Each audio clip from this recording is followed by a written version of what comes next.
Hi rollers, good to see you all. Waiting. Thank you for waiting and sorry for keeping you waiting. And yeah, we have a lot of things to discuss, a lot of things to do. I have a lot of things to do. But let's discuss the song first. So this song is called Halochki. Halochki are the birds. Let's find the translation for that one. Give me a second.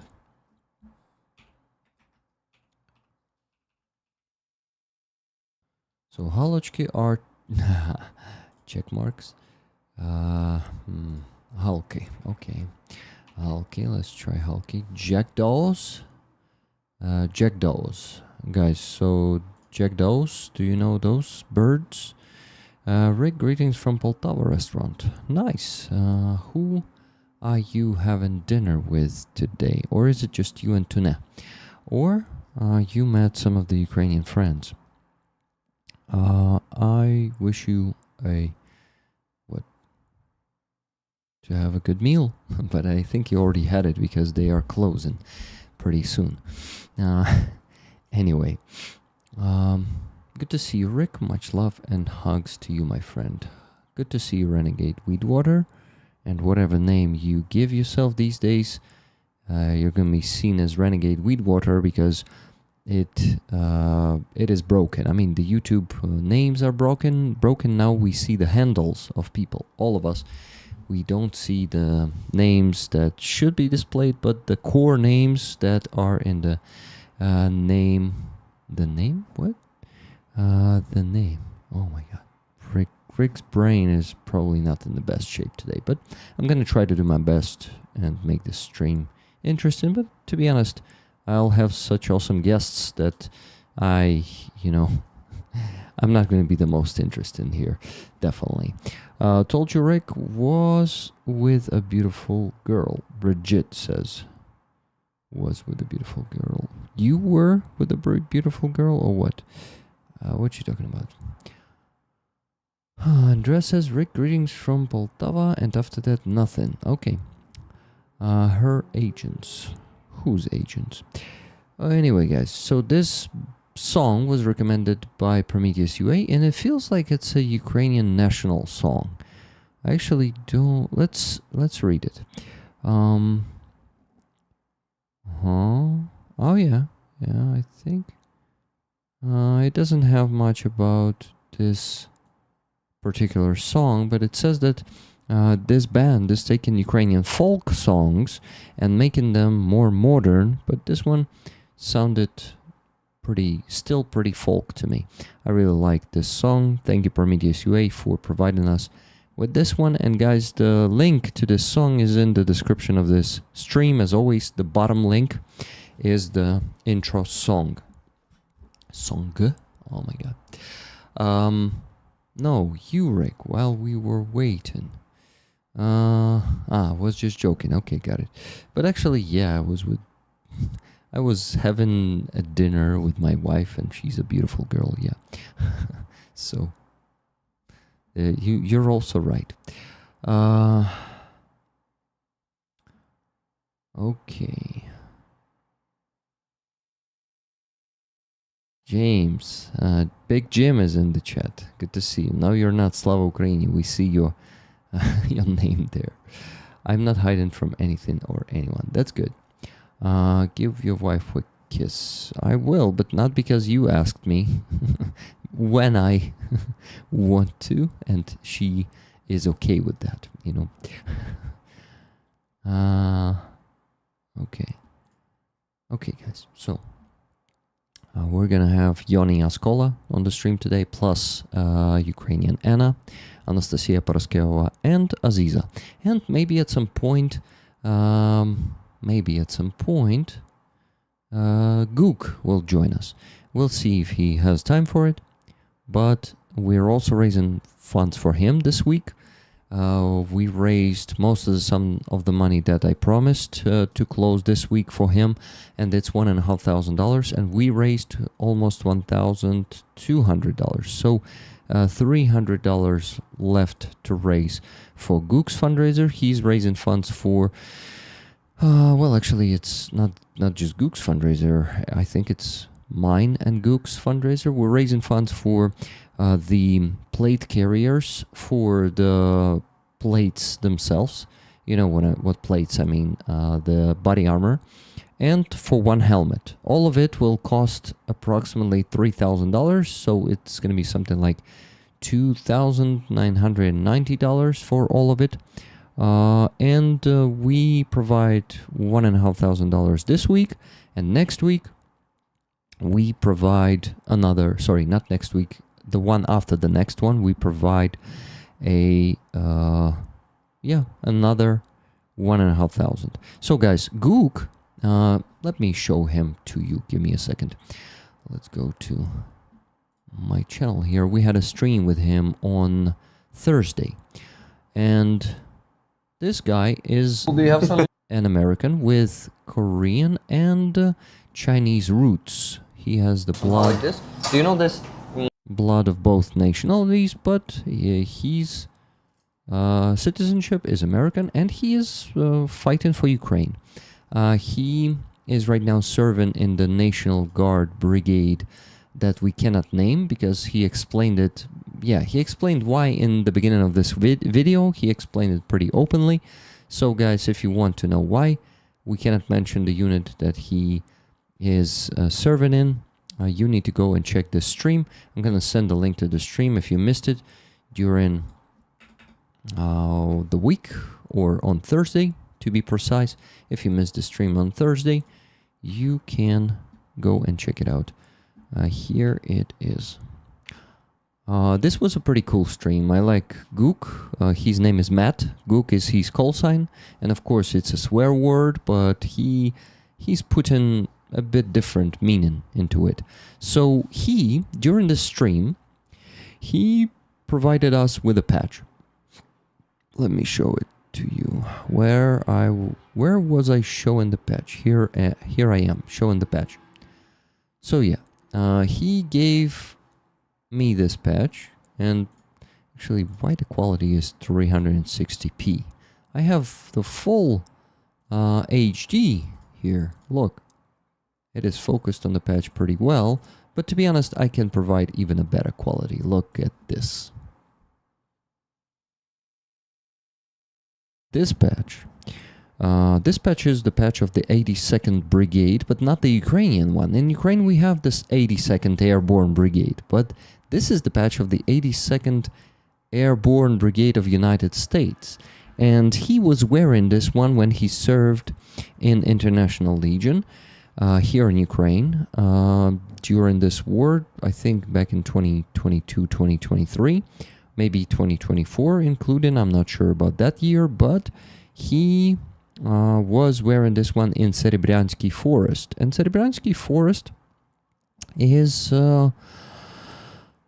it's located in Luhansk Oblast, and it is still not captured by Russians, and the battles there are pretty heavy. And Verden, you know, the famous forest that became a field with just toothpicks sticking out of that field is the Ukrainian, Serebryansky Forest is the Ukrainian Verden. So that place is, unfortunately, many lives were lost in this place, but many more will still be lost because Russians keep advancing on every front, and Serebryansky Forest, I think, is not an exception. Yes, they are not like making huge offensives, but every day 1, 2, 5, 7 occupiers are storming the trenches of the Ukrainian troops. I know that Azov Brigade was located in Serebryansky Forest since 2023, and that brigade, you know, is one of the most famous in Ukraine. But it has nothing to do with Gook, right? Gook was also used for the Viet Cong in Vietnam, I think. It came from Korea, meaning like person or group. So me Gook equals American. Me because the Americans kept saying me, so it became Miguk. Yeah, you're right. You're right. That's the story of it, Mr. Squiggle. Thank you. So, guys, this patch is on the raffle this week, together with the patch of the Ukrainian Brigade, 54th Brigade, and I'm gonna read you the story of this patch, of this emblem, of this logo of the brigade, and it is connected to Ivan Mazepa. And it is written by Prometheus UA, and I'm gonna start reading that one in just 8 minutes, because I think it will take me 20 to 30 minutes to read all that article that our dear friend Prometheus UA assembled. It's a pretty big, pretty big, so it will take 20 to 30 minutes to read this article. So, my friends, 2 patches on the raffle this week. And the week is ending in just 3 to 4 hours, and we're gonna raffle both of them, one after another, of course. Of course, not one person will get both, but 2 people, because we here are kind of, not assholes to give both patches to one person. So I'm gonna raffle this one first, the patch of the 54th Brigade, and then I'm gonna raffle the patch of the 82nd Airborne Brigade that I got from Gook. And it's a pretty cool worn out patch that actually also looks like the Zippo lighter. Look, I think the similarity is obvious. Of course, this side, but this part of Zippo lighter is taller than here, but still, I think it is a pretty Zippo-like patch. So, my friends, we need to raise, as always, the goal is the same, $3,000. And the thing is, I didn't do the free Azov stream today. And I will explain why. And to be honest, I will explain why when I'm gonna start the second stream from my phone right now. And I'm gonna make a recording on that stream, so people, when they go to check the stream, the free Azov stream of the 3rd of August 2025, when they go there, they will see this explanation why this stream did not happen today, and why I basically am doing it from home at almost 9:30 p.m. Robert Jonasar, thank you very much for 20 gifted memberships. I really appreciate it. And maybe for... Oh, wait. Let me check. No, there's no donation yet. There on the base. I know you. This is why I thought maybe you donated before the stream, as you like to do sometimes. Or all the time, I'm not sure. I think sometimes, not all the time.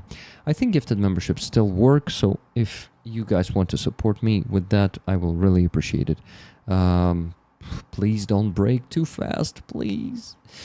Then super chats are the better option, of course, to support me with a guarantee, because they are not being refunded, and gifted memberships are lately stuck and being refunded, and it's yeah. But guys, I will report to you that I actually got to the good result on July, thanks to you, on the YouTube income. I will show it later on the stream.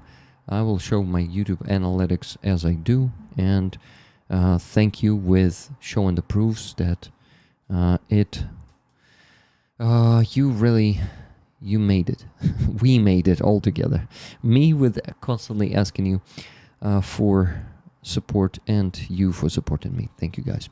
So I got how many donations? 3 donations today. One was before the stream. Actually, 2 of them were before the stream. First one was from Kyra VDH, $5.47 with no comments. Thank you, Kyra. Then $240 from Johanna Sfinlandi, Johanna from Finland. Dear Rick, this donation is to your 11th NAFA truck campaign and to Rollers Fund. If tickets are available, I would like to give 12 tickets to Rollers and 12 tickets to moderators, please. Dear Rick, thank you so much for everything you do for your country. You are a true Ukrainian patriot. Thank you so much. Все буде Україна, слава Україні, героям слава, Йоганна з Фінляндії. Thank you very much, Johanna. Дуже дякую, Johanna. And during the stream, the first donation on the stream was from Amonsky, car for the Blackbeard group. So, my friends, what do we have here? $3,000 minus 574, no, 47, actually, yeah, minus 240, minus 30, we still need to raise $2,724.53. So we're just in the beginning of the way, and I really ask you to donate, as you always do, and get me to the goal. Last Sunday we did not get to the goal, but we could actually afford it last week because there were some extra donations. Like, for example, Laura S. donated $1,500, $1,200 to cover one of the fundraisers, fully cover the fundraiser for the mud tires for 92nd Brigade. So it was easier, not easier. It was actually affordable. I could afford to not get to the goal, but we did not get to the goal only by $290. So it's like comparing to the goal itself, which is $3,000. So we did not get only 10%. So we got to 90%. And let's get to 100% today, guys, please. I know that it's harder lately to raise funds, especially when I have NAFA truck campaign running and it's stuck. It is moving, but slowly. Not as fast as it was, like all the previous campaigns were moving. This one is being a bit slow, but I'm not desperate. I'm not anxious. I just know that when the time comes, we close it. And I'm working on, promoting it. You've seen me. Hey, Robert, never gonna let you down. Raffle tickets for rollers. Never gonna run around and desert you. Never gonna make you cry. Never gonna say goodbye. Never gonna tell a lie and hurt you. Right? So, guys, only 3 donations for now, and the goal is still big. Still $2,724.53. 2 fantastic patches on the raffle this week, and ends with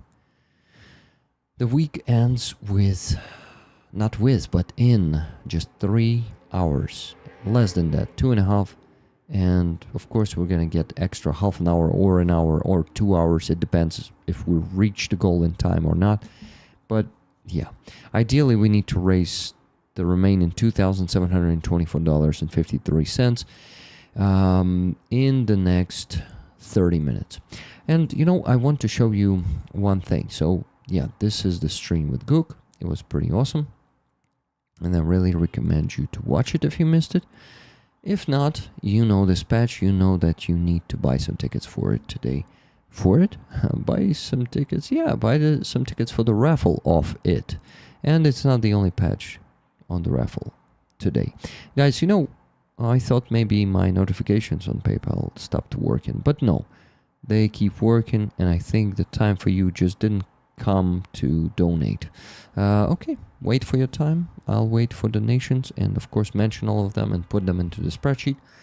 But today's stream is going to be interesting. I hope it will encourage you to donate. Of course, if you have the means. If you don't have the means, it's totally understandable, and just share the link to the stream, like it, leave a comment after the stream, and please enjoy, because being here and enjoying the conversations between us, some of them might not be pleasant because we're like not only talking about like some joyful things, we're also talking about war, destruction, death, killings, genocide, and sometimes we're talking about the hesitant partners who could do more, but they still think that they will just, that this will just go around them and it will not touch them. But unfortunately, it doesn't work like this. Okay, who do we have here? We have Paul Deberitz donating $20. Money towards car. Who will match my broke ass? Yeah, guys, please match our dear Paul Deveritz and do what? And donate. Thank you. Thank you, Gale Force 92, for subscribing on Twitch. I just got an email. Not subscribing, sorry. It is called following there. So you can follow, but then you can subscribe with money. So here, yeah, the Twitch analog for memberships on YouTube is subscription. And here we have a subscription like following there on Twitch, and we have memberships as subscription on Twitch. Here are the analogs. I'm not sure if you needed this information, but if you did not, it's okay. It was not that long, right? So guys, let me show you but for whom we're raising funds today. So these guys, their name is Blackbeard Group, the group of snipers from National Guard from 27th Brigade. Here they are. Hi guys. Привіт від Чорної Бороди. Друзі, ми трошки затягнули. This is Solovey. Solovey is the one who is talking and presenting the item that you guys get for him and his guys for their sniper rifles, these muzzle brakes. Оглядом і подякую These ДТК. muzzle brakes are pretty expensive, you know. I think each of them cost them 32,500 hryvnias. Для нас зібрали і придбали ось такі ДТК від фірми Кадекс для наших гвинтівочок, для наших красунь. You could not see Solovey. Одна Okay. гвинтівочка поїхала на роботу і вона довго там була. Тобто одне ДТК було на роботі, ми не могли його вам показати. Ну так як вони зараз дві. І ми можемо подякувати. Дякую вам всім, що ви долучились до цього збору, що ви нам придбали ці ДТК. Вони їхали до нас з Канади.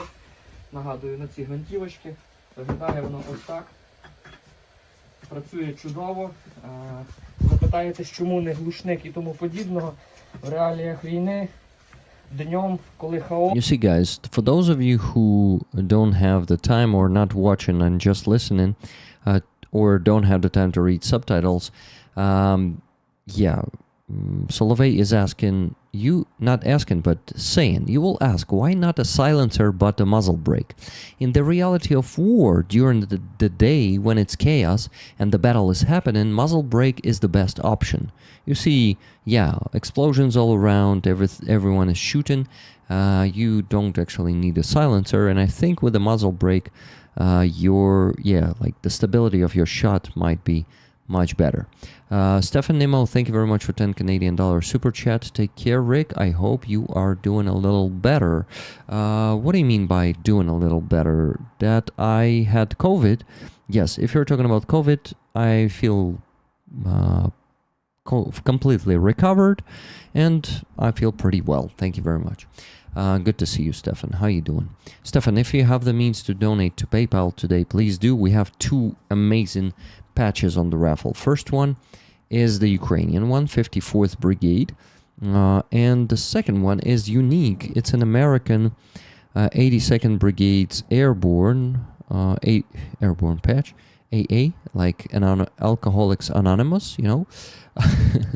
But I think airborne AA. Yeah, so it stands for airborne somehow.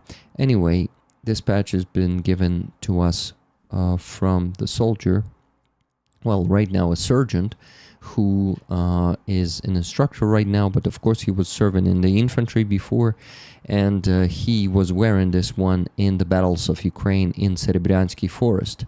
A lot of you heard about that place. And that's a forest that is not a forest anymore. This is just like a field with toothpicks sticking out of it, just like in Verden. That's funny because airborne guys too like to drink that drink. That's what Gook told us, yeah, on that stream. So guys, we're helping these guys, the Blackbeard group, and I want you. Сама тема. Ось, виглядає воно ось так. Стріляє він. It's a pretty cool video from Solvay. If you missed it, go check it out. The full video. And I want to remind you that we're raising funds for the car for these guys. And these guys, unfortunately, are not all intact and healthy. You know, they luckily all of the group members are still alive. They are actually the special forces, special unit, you know, and they kind of know how to survive. You know, they know their ways, and they are they have the much bigger survivability than, let's say, some basic infantry mobilized people. These guys trained a lot, and not just for sniping. They have very good physical shape. I met Solovey and Doob, his commander, in person, and these guys are tough, you know. And they need a car, guys. They need a good car, so we're raising the whole 760,000 hryvnias, which is around $18,000, and it's gonna provide them with a pretty good car. So I had 4 more donations. $25 from Kai R. Hi Rick, for the car of the Blackbeard group, and or the equipment for the Legion. And the tickets, please. No, the equipment is not for the Legion. It's for National Guard. Gook serves in the National Guard, so it will go to the National Guard, not to the Legion. He served in the Legion before, when he was wearing this patch. In Serbiansky Forest, he was wearing it, he told us. But he is not serving in the Legion anymore. He transferred to the Ukrainian National Guard. Next. And tickets, please. Okay, Kai R, 2 tickets for you, my friend. Thank you for your donation. So, $20 from the Psychoblation. Matched tickets for Silver Earth, please. Thank you very much. Then Paul D. Fella, $20. Matched. Then $10 from Silver Earth. Slava Ukraini, Heroям Slava. $10 from Rachel from USA. 1 ticket, please. Thank you very much. Then RP Marson. Thank you, Robert. $50. 8 for Ukraine. Tickets to Rollers. Thanks. Rick still can't post in chat, so I'll just watch and enjoy live stream. Thank you very much, RP Marson. Thank you guys to all of you who already donated, but we're still a long way from the goal, so please send more donations. Let me calculate how much we need to raise after all these donations. Okay, 30, 20. Yeah, I minused these donations from the goal sum of money. So 25 minus 20 minus 20 minus 10 minus 1 more 10 minus 50. We still need to raise $2,569.53. Still a long way to go, but we're gonna get there. I'm sure of it. Considering especially that we're gonna have a lot of interesting guests today. It's just my hope, of course. It can be different. You know, I'm just a bit scared today to not reach the goal once again. You know, when it happens once, you get this anxiety that, and you feel like it may be the new normal. But I don't want to put the extra pressure on you guys, so I'm shutting the hell up about the goal. And next time I'm gonna mention it is gonna be in 40 minutes. So I'm not going to tell you how much we raised, but I'm going to be mentioning donations. Okay? So the system is going to be next. Whenever you send a donation, I mention it, but I don't say how much we still need to raise. But to be honest, I might be saying, you know what? I'm going to keep 2 calculations in 2 calculators. And the second one, I'm going to tell you how much we already raised. And I really like this way. So we raised $430.47, guys. We still need to get... Well, no. We need to get... Let me put it this way. Tickets, please, Rick. Then we're gonna run around and desert you. Thank you. So we need to get to 3,000. Right now we're on $430.47. It's already a good result, but you know that we still need to work on it. Let's do it. But you know, I now need to distract from it, from what, from the fundraising, and I need to read you the story of the emblem on this patch and on the flag of the 54th Brigade, and it is connected to Hetman Ivan Mazepa. So this is the patch on the raffle, guys. This is something that you're buying tickets for today. And yep, so let me begin. I actually already prepared before the stream a bit, and now I am gonna start showing you the pictures. These pictures are gonna be going together with the text, so I'm gonna be reading the text just like in presentation, you know. For you, while I'm reading, you keep donating, please. Thank you. But I'm not going to be mentioning any donations for the next at least 20 minutes, maybe a bit more. But it's even better. I'm going to stop bothering you, you know, with this. We have $200 from Laura S. 10 tickets for me and 10 for rollers. Thank you. Thank you very much, Laura. So we, with this donation, are getting to $630.47 raised. Good job, everyone. And yeah, let me actually minus it from the goal, just to know. I'm not gonna tell you it. I'm gonna keep it a secret for the next 37 minutes. Okay. People on vacations and viewers are fewer, maybe. Yeah, that's also one of the reasons that less people are watching us. But you know, being on vacation doesn't mean you don't have to stop donating, right? You can donate, like Martin Bisic, for example, is in Baku right now, but he was donating during the week. He's on vacation in Azerbaijan, lying somewhere there on the beach, you know, enjoying life, but still remembering about the Ukrainian army and about the important fundraisers for the great guys who are our friends, you know, and who you help to save lives, whose lives you're helping to save. So when we raise funds for this car and they buy the car, they will definitely be safer, more mobile, they can carry more weight, you know, because they don't have to go by foot, and so on. Okay, guys, so who do you see on the screen right now? Let me start reading the presentation for you. Let's go. Raffle item, one of two. Pretty fantastic one. American 82nd Airborne Brigade. Okay, guys, so this text is written by Prometheus UA. I remind you, our great provider of historical content, of good Ukrainian music, and like in general, very wise and knowledgeable person. So guys, due to the lottery draw in this patch, I prefer the word raffle, but you know, I will go with this one this time.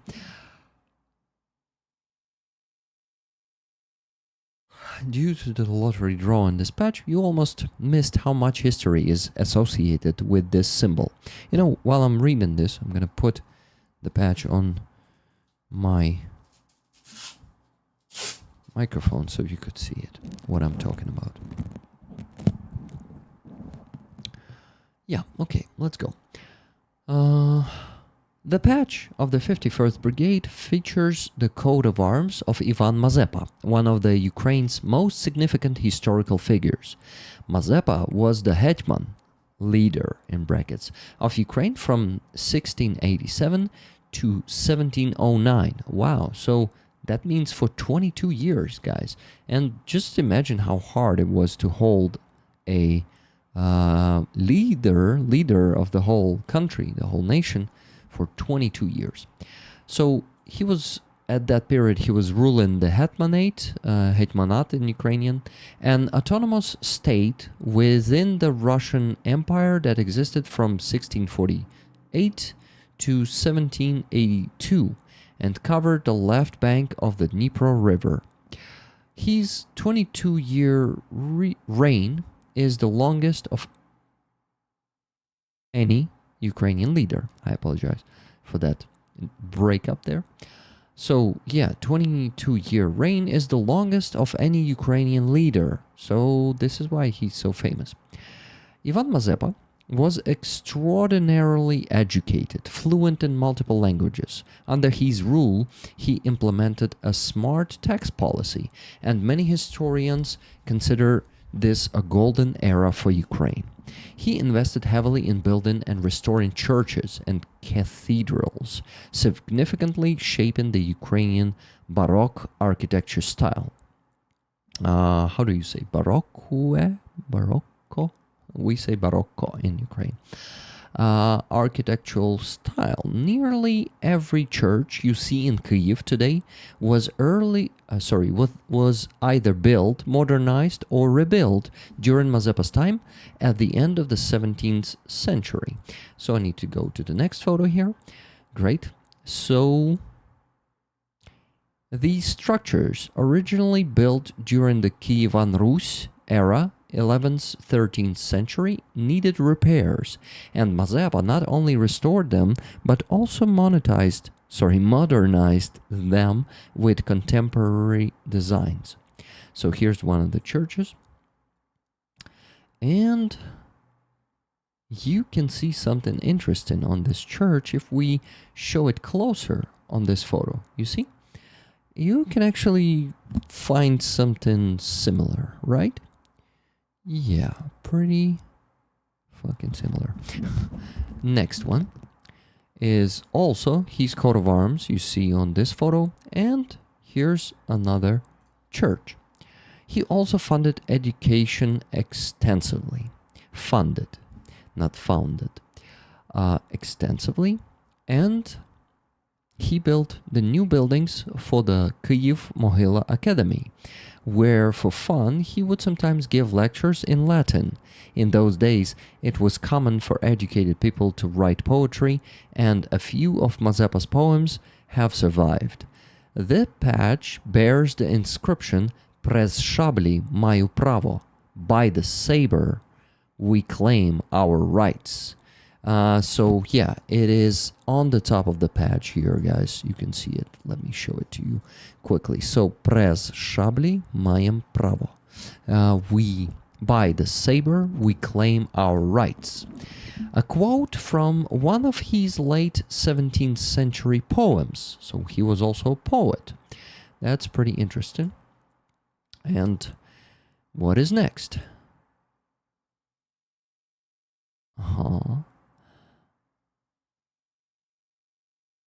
This 17th century poem was recently adapted into a song by Horeya Kozacka.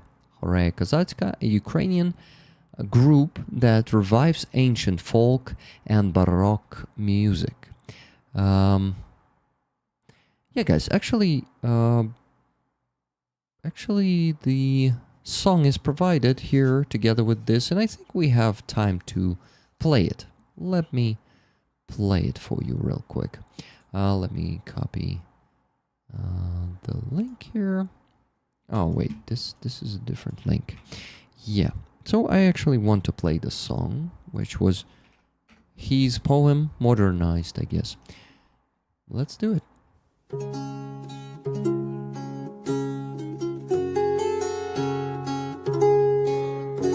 Not even modernized.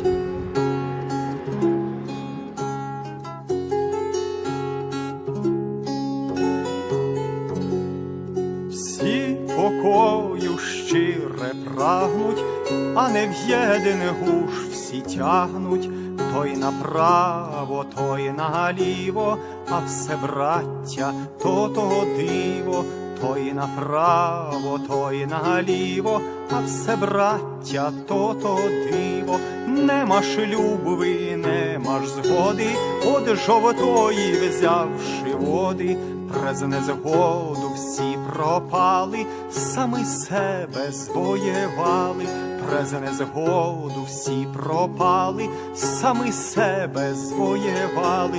Ей, братища, пора знати, що не всім нами панувати, не всім дано все є знати, і річами керувати. не всім дано все є знати, і річами керувати. На корабель поглядімо, много людей полічимо. Єднак стирник сам кермує, весь корабель управує. Пчулка бідна матку маєт, і оноє послухає.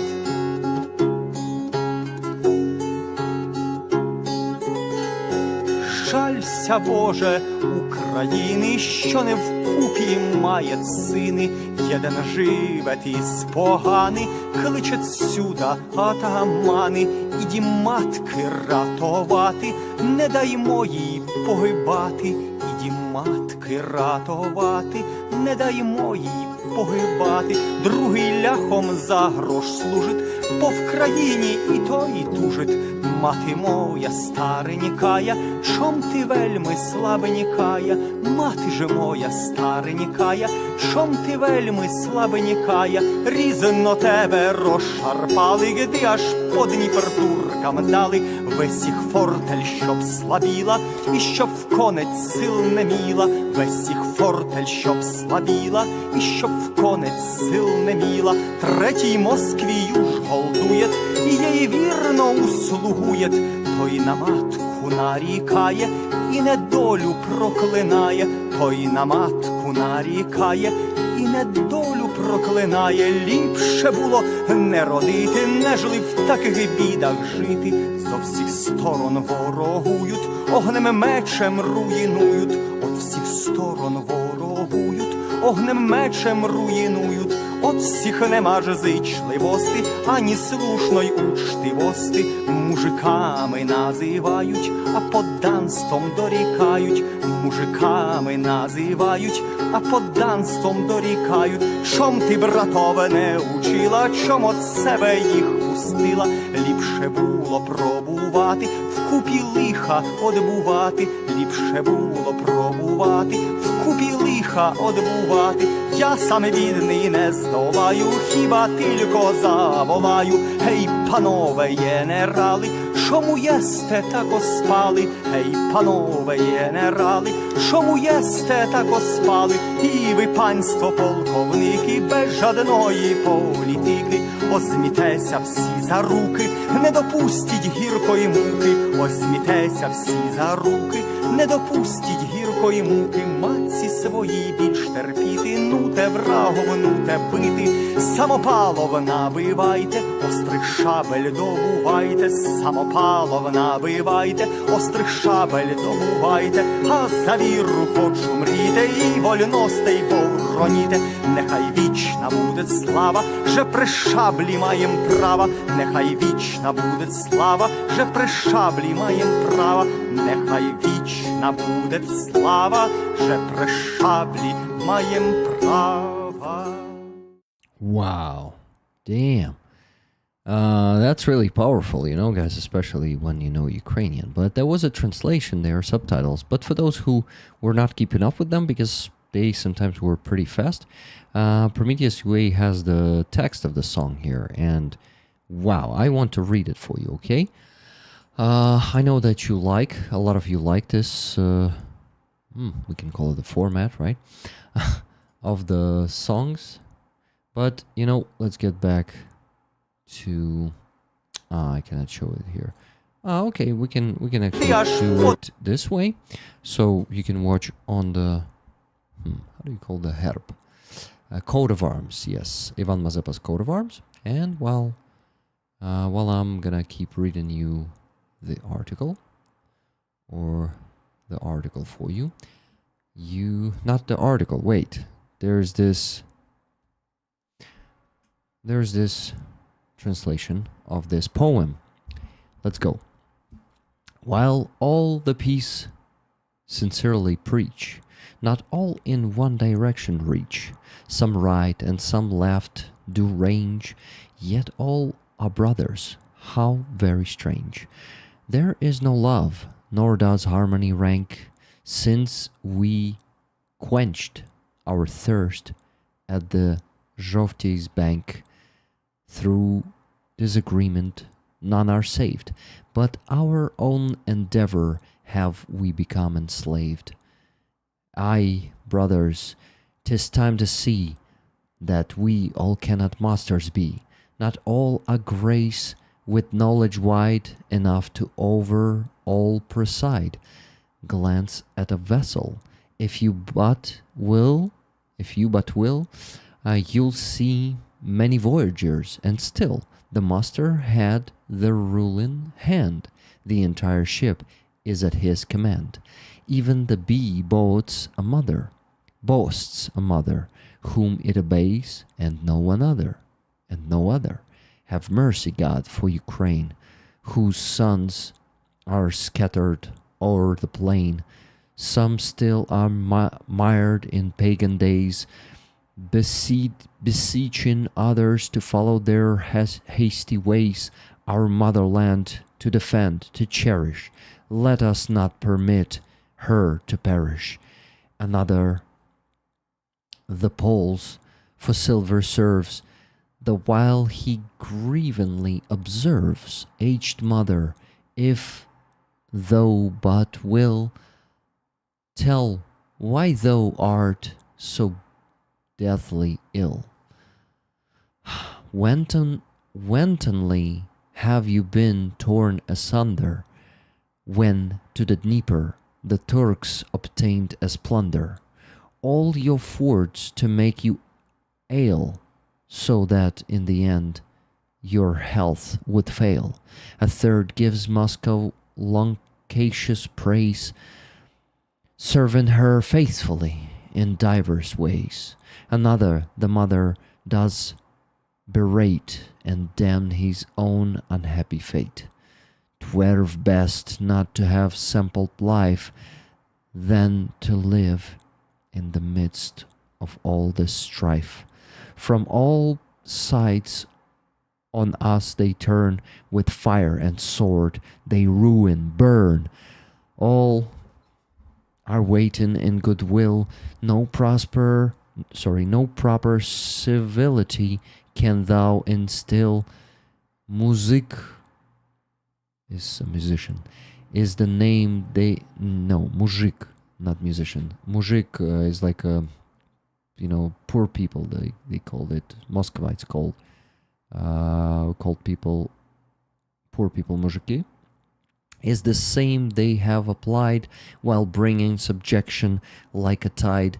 Why didst thou not teach thy sons to obey? Why from thy side did thou let them stray? 'Twould have been best if in unity we had tried to reckon with adversity. Alone I am bound to fail, the most I can do is rail. Hey, gentlemen generals, pray, why have you fallen asleep this way? And you, sir colonels, whose hands are clean of all politics, no matter the sheen, will you not clasp hands and bring an end to the bitter suffering our mother has so long endured, and lo, now hurl it down upon the foe. Recruit the torch to do your labor along with the keenest saber.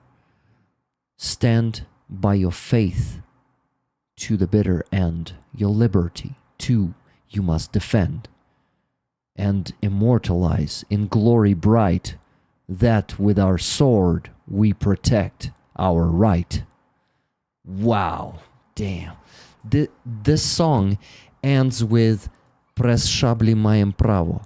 So that with our sword we protect our right. That's fucking powerful. Wow, I have kind of those, a bit of a cathartic moments, moment of catharsis. And damn, thank you. Heroem slava, indeed. It's, thank you for providing the translation for this poem, Prometheus. That's really powerful. Thank you. Everyone who is joining and not seeing Anna or Yoni or Aziza, I'm going to be inviting them in 5 minutes, so bear with me. This is a very interesting article about the history of Ivan Mazepa and his coat of arms. Ivan Mazepa was a famous Ukrainian who was a leader of our all nation back in, let me go back and tell you the years, 1687 to 1709, for 22 years. And not even a ruler, because we did not have rulers back then. We had leaders. The Cossack state was pretty democratic. Rick Beautiful, thanks for reading. Thank you very much, Pepsi Cola, for the compliment. Let me continue the article, guys, because this is not the end. We have more. I have more photos to show you. And here's one of our famous Usyk. What's his first name, guys? I forgot, sorry. Okay, Usyk. Shit, I can't remember, but let's go. Mazepa's actual Saber still exists. Undisputed heavyweight boxing champion Alexander Usyk. Oh my god, how could I forget this?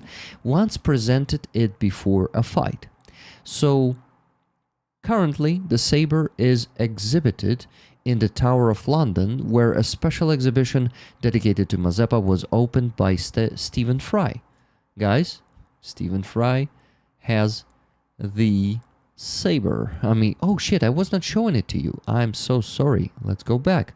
Let me actually read that part once again. Mazepa's actual Saber still exists. Undisputed heavyweight boxing champion Alexander Usyk once presented it before a fight. Currently, the Saber is exhibited in the Tower of London, where a special exhibition dedicated to Mazepa was opened by Stephen Fry. Stephen Fry, props to you, big man. You, damn.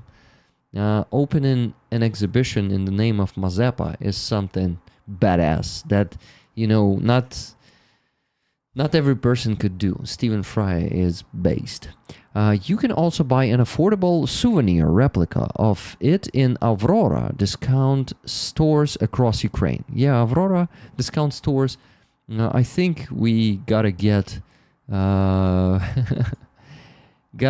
some of these Sabers for Tune and Andreas while they're still here. I'm gonna get them to Aurora. So yeah, guys, this is Mazepa Saber. It says Szabla Mazepa, Ukraine Wow, and Aurora. You can see the logo of the company. So guys, you can get the Sabers when you're in Ukraine. Between 1700 and 1721, the Great Northern War unfolded, involving many European powers through mainly Sweden and Russia. The brilliant and undefeated King Charles XII of Sweden was winning battle after battle against Peter I of Russia. Here's the photo, the painting of the Charles XII of Sweden. There, that's him. And here's the ugly portrait of Peter the First. So basically, you can see how different the art in Russia was at that time, comparing to the beautiful art of Europe. While Europe already had the color TV. Oh my god, this is so hilarious. Moscovians were still using the black and white type of TV in their shitland. Thank you very much, regular guy Levy, for $10 super chat with 2 Ukrainian flags there. Thank you, my friend. So Peter the First was losing battle after battle to Charles XII of Sweden, but the thing is, they were not.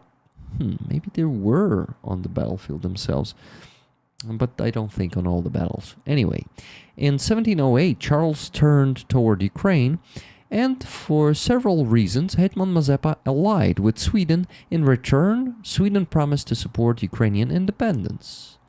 Look at this, guys. But independent. You see, the yellow outline. So here's in the red outline, you can see Ukraine. Here is Zaporizhia, Ukraine, something like Zaporizhia, Orlik, I think Piliп Orlik maybe, independent. Yeah, so there was this support of Ukrainian independence if they win over Moscovia, right? Let's go. But in 1709, the Battle of Poltava in present-day Ukraine ended in defeat for Sweden. Charles XII, overconfident, refused to involve Mazepa's Ukrainian Cossacks in the main assault, and that was a big mistake. So here's the painting of the defeat of Charles XII, and I think behind him... Wait, is it the Moscovians standing behind him? I don't know, but this loss drastically altered the fate of Sweden, Ukraine, and all of Eastern Europe. Russia's victory in that war led directly to the founding of the Russian Empire in 1721, the battle that shook Europe. After the defeat, Mazepa and Charles XII fled to Ottoman-controlled territory, where the aging Mazepa's son passed away. Mazepa soon passed away. Oh my god, Mazepa's son. So the aging Mazepa soon passed away, you can see, on Ottoman-controlled territory. Enraged by Mazepa's alliance with Sweden, Peter I retaliated brutally. He captured and destroyed Baturin, the hetmanate's capital, massacring the thousands, including women and children. He publicly executed and burned an effigy of Mazepa and ordered the Russian Orthodox Church to anathemize him, excommunicate him. For over 300 years, this anathema has been proclaimed in churches, even in those Mazepa built, some of which are still controlled by the Russian Church in Ukraine. Hello, Tucker Carlson, just in case you're watching. Thank you for that part, Prometheus UA. For over 200 years, until the early 20th century, Ukrainians who opposed Russia were labeled Mazepists, after Mazepa. Even today, Russians demonize Mazepa simply because he stood up to Russian dominance and aligned with the Western power. That hatred has persisted for over 300 years. It's just messed up how it is with Moscovians, guys.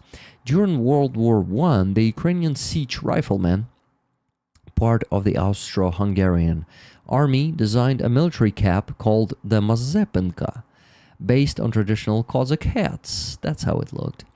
This cap is now an official part of Ukraine's military uniform. Exactly, guys. I've seen this Mazepenkas on in Pixel, and you know, Pixel is a Ukrainian pattern of the uniform. Here it is, the Ukrainian Pixel.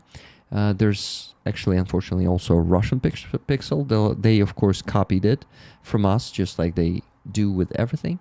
They copy everything. Ironically, in the 18th, 19th centuries, Western Europe knew more about Ukraine than it did in the 20th or 21st centuries. Back then, universities didn't yet have Slavic studies. Departments focused almost exclusively on Russia, while ignoring Ukraine and other Eastern European nations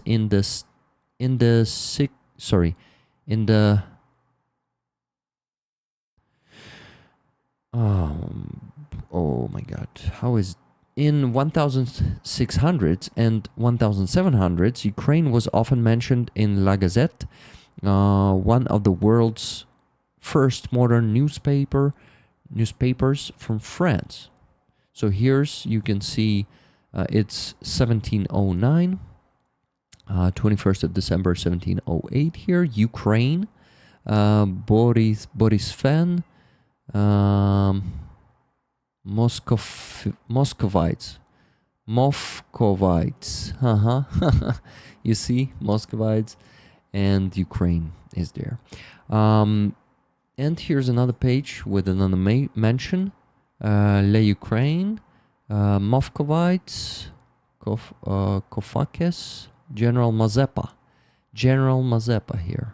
or general, maybe, if we're talking French here, right? Later, the famous French philosopher Voltaire wrote a major work on King Charles XII, which included significant sections about Ukraine and Mazepa. This work inspired English poet Lord Byron to write his poem Mazepa, which tells a fictional story of a young Mazepa at the Polish court, where, after an affair with a married woman, he was tied naked to a horse and sent galloping into the wind. Here's an excerpt. That's the word.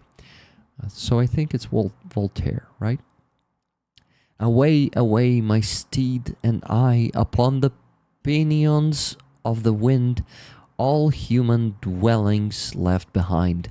We sped like meteors through the sky, when with its cracking sound the light is checkered with the northern light. I'm very bad in English poetry, guys. Sorry, I mean in reading poetry in English. And that's his poem Mazepa by Lord Byron. This is actually, wait, I thought we were talking about Voltaire, but then we switched to Lord Byron. Yes, Lord Byron is the one who wrote the Mazepa poem. Fuck. Other notable poets and writers, including Victor Hugo, also wrote about Mazepa. His story inspired paintings and even classical music compositions. Here are some of them. Here are some of the paintings, guys. So Mazepa is tied to the horse on these. So yes, that's how Moscovians executed him. Yeah, but I'm not sure that it was the case.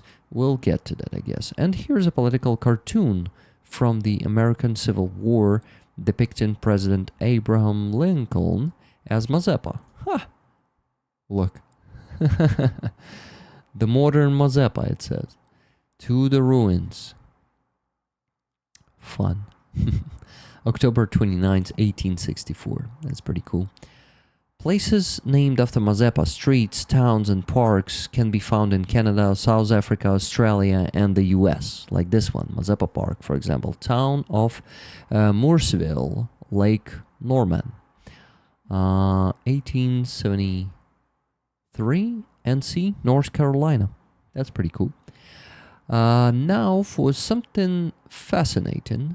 For centuries, Russia systematically erased Mazepa's image. Portraits of him were destroyed, and keeping one at home could get you in trouble. His body and burial site were lost. For a long time, no one even knew what he looked like. But recently, thanks to an investigation involving Ukrainian intelligence services, yes, even the SBU, a documentary film revealed a lifetime portrait of Ivan Mazepa.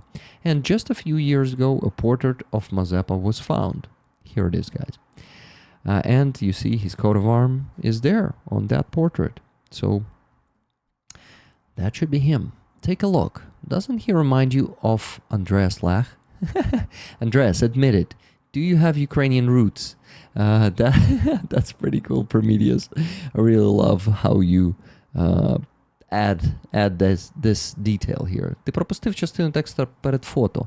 Я так і зрозумів, але я щось його тут не бачу. Його тут немає, дивись. Я не пропустив його. Це ти його не вставив туди. Подивись в нашу переписку, Prometheus. Yeah, Prometheus says that I missed the part of the text, how they executed Mazepa, putting him on the horse, tying him to the horse. But there's no such text in our chat there, so you missed that part. Or maybe I don't know. I don't see it. Just tell me after what photo you see it and I don't see it. Thank you. Ось це, прямо перед фото. No, I don't have it there. Look, I can make a screenshot.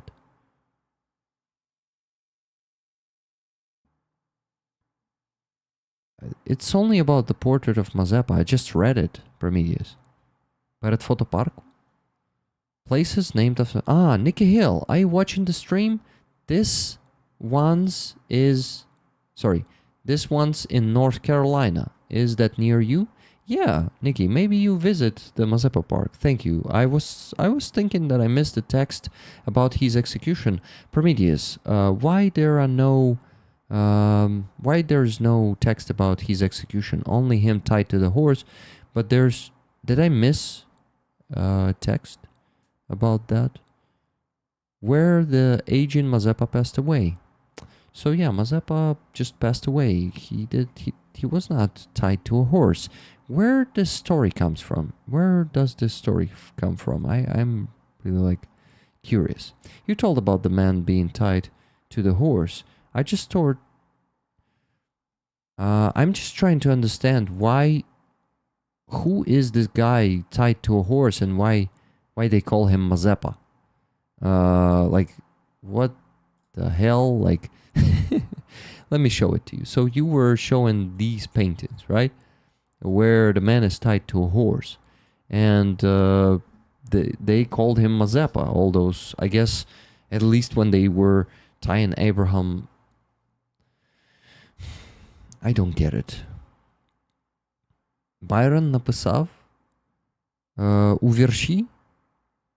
Wait, shit. Somehow So yeah, where after an affair with a married woman, he was tied naked to a horse and sent galloping into the wind. Oh my god, my brain just...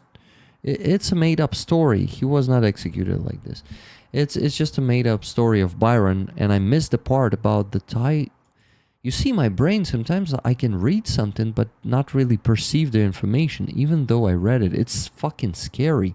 Oh my god. Ooh. Okay, let me finish. As you can see, even 300 years later, Ivan Mazepa remains a powerful symbol of Ukraine's fight for independence. To Russians, he's like a red flag to a bull. So whoever wins this patch will hold a piece of Ukraine's profound history. Don't miss out, grab a ticket and boost your chances. Thank you very much, Prometheus. Great text. Bad reading today from me. But guys, I have actually not such good news. Maybe they're not good for just a few minutes and you'll fix it. But when I was reading the text for the last 20 minutes, only one donation came in. Hey, 40 minutes, guys. In the last 40 minutes, only one donation came in, and it was from Levy. Tickets for rollers. Slava Ukraini. Героям слава. So guys, this patch is absolutely... it has an absolutely insane story. Okay, the person whose coat of arms is this one, and in whose name this brigade is named... Red rag, not red flag, sorry. It's like a red rag. Yeah, I'm bad in reading a lot of text. My brain, either it's ADHD or some other type of brain. It can't keep up with this, So, guys, this is the story. And Ivan Mazepa is a truly legendary Ukrainian who is,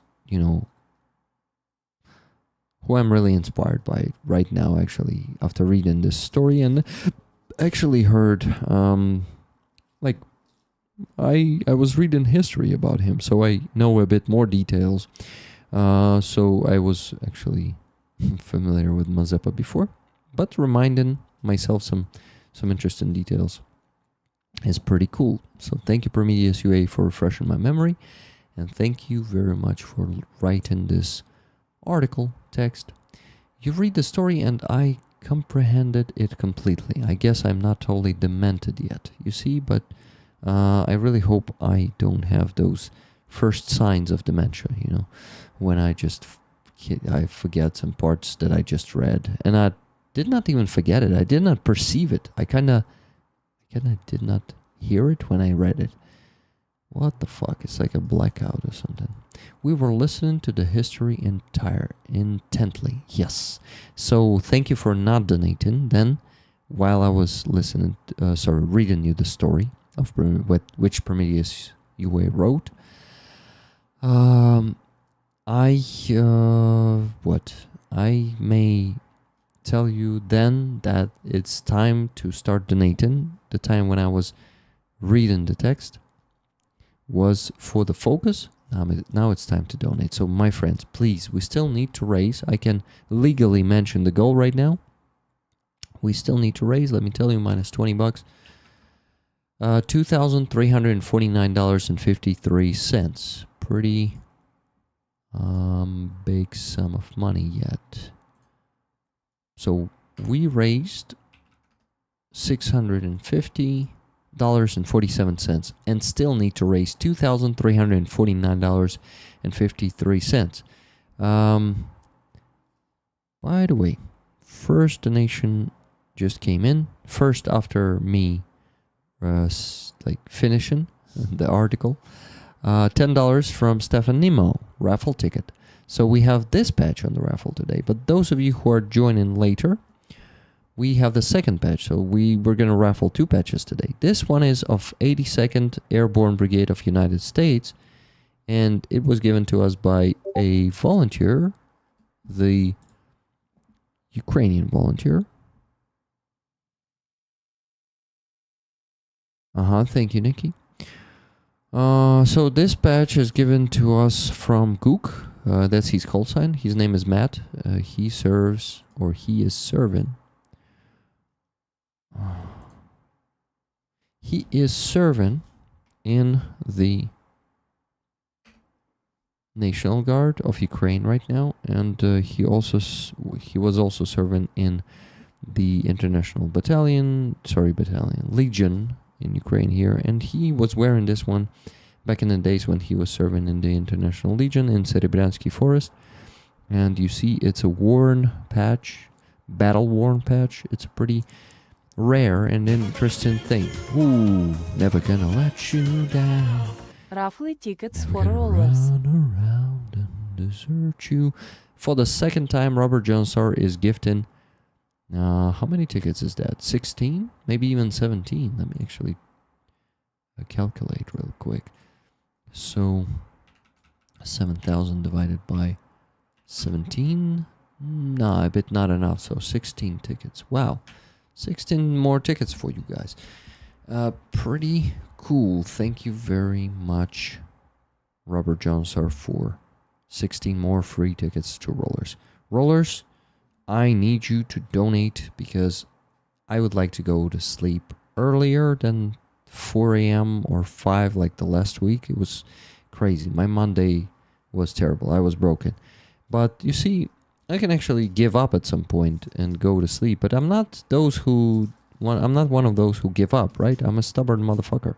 And I'm gonna be maybe even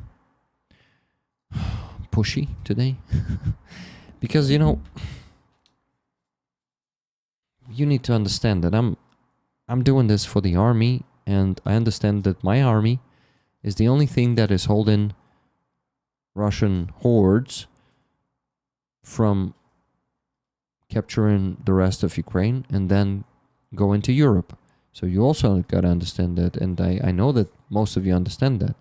But I'm not right now talking to those who cannot afford to donate right now. Please never donate your last money. Only those of you who can afford. You guys can really help me to help soldiers to save some of their lives.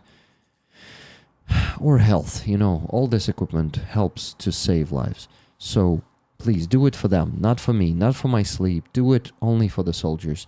And I'm irrelevant in this situation, but I just, I'm telling you that, supporting our soldiers is crucial, is so important. And without them, I would already be dead, and some of your countries would be invaded already. So they are, unfortunately, the shield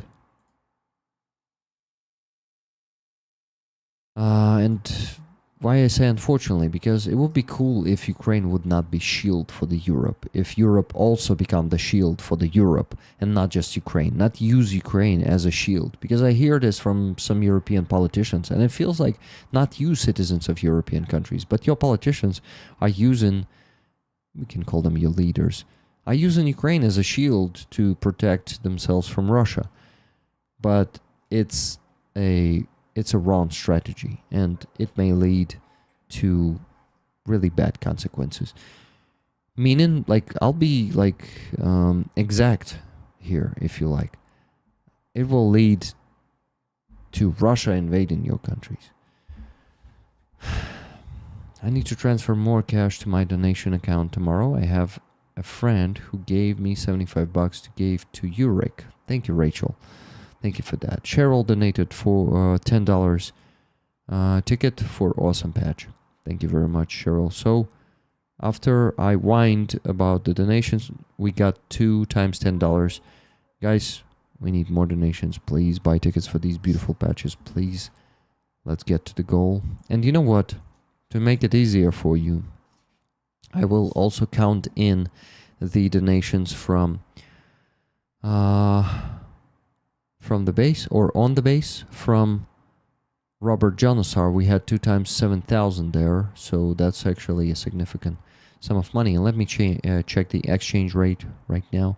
I know that I need to invite the guests already, guys. I apologize for slacking on that, but you see, I am doing important stuff here, and I just don't want to be focusing much on this stuff when the guests are here, when they will be here. And I'm checking the exchange rate right now to calculate how much it is in dollars. 2 times 7,000, right? We had, let's see, I'm gonna check. Income, yes, Robert Jansar 2 times, and plus Just Jimmy. Just Jimmy donated 1,000 hryvnias. I'll also count it in. So that's 15,000 hryvnias divided by 41.6. $360.57. Guys, I'm counting this in, so it's going to be easier for you to raise the funds. Plus 360.57. Yes, so we're crossing the first 1,000. Thank you, Robert. Thank you very much. Thank you, Jimmy. Thank you, everyone who already donated today, but we still have a pretty long way to go. So minus 360.57, we still have to raise $1,988.96. Ukrainian Ana tells me that she's exhausted and she's going to join only for an hour today. And I need to create a G-Meet right now, I guess. Give me a second, I'll close all these tabs. Oh, of course, for fuck's sake. Bad job. Bad job. Where's it? It's crazy. Like, now I cannot find that jar here in the list of recently closed tabs. Are you fucking kidding me? Firefox. What the fuck? Okay, I can find it in the list. Sorry guys, you don't see what is happening on the background because I forgot to show it on the screen, but I'm getting a bit irritated by Firefox, how it acted, and I just don't have the jar there now, but it's not a big problem. I actually don't need to display it right now. Okay, so I wanted to create a Google meeting, right? I just got $20 from Lynn S. Lynn, thank you very much. Minusing it from the goal and adding it to the sum we raised. So guys, we already raised $1,031.04. Okay. But you know, actually also got to discuss stuff with you openly. I'll do it later, but I wanted to say that we need to do what?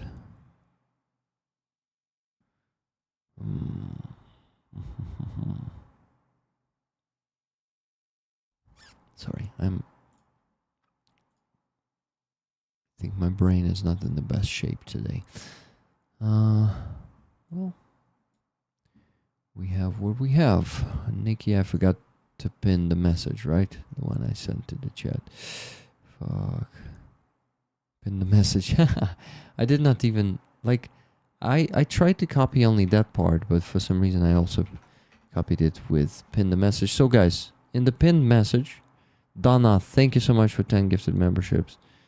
Thank you very much. Guys, if any of you wants to support my work and you think I'm doing it the right way, please buy some gifted memberships or super chats.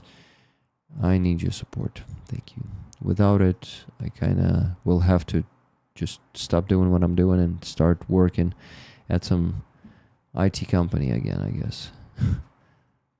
So thank you for providing me with income so I could do the full-time YouTube work. Photograph, good to see you.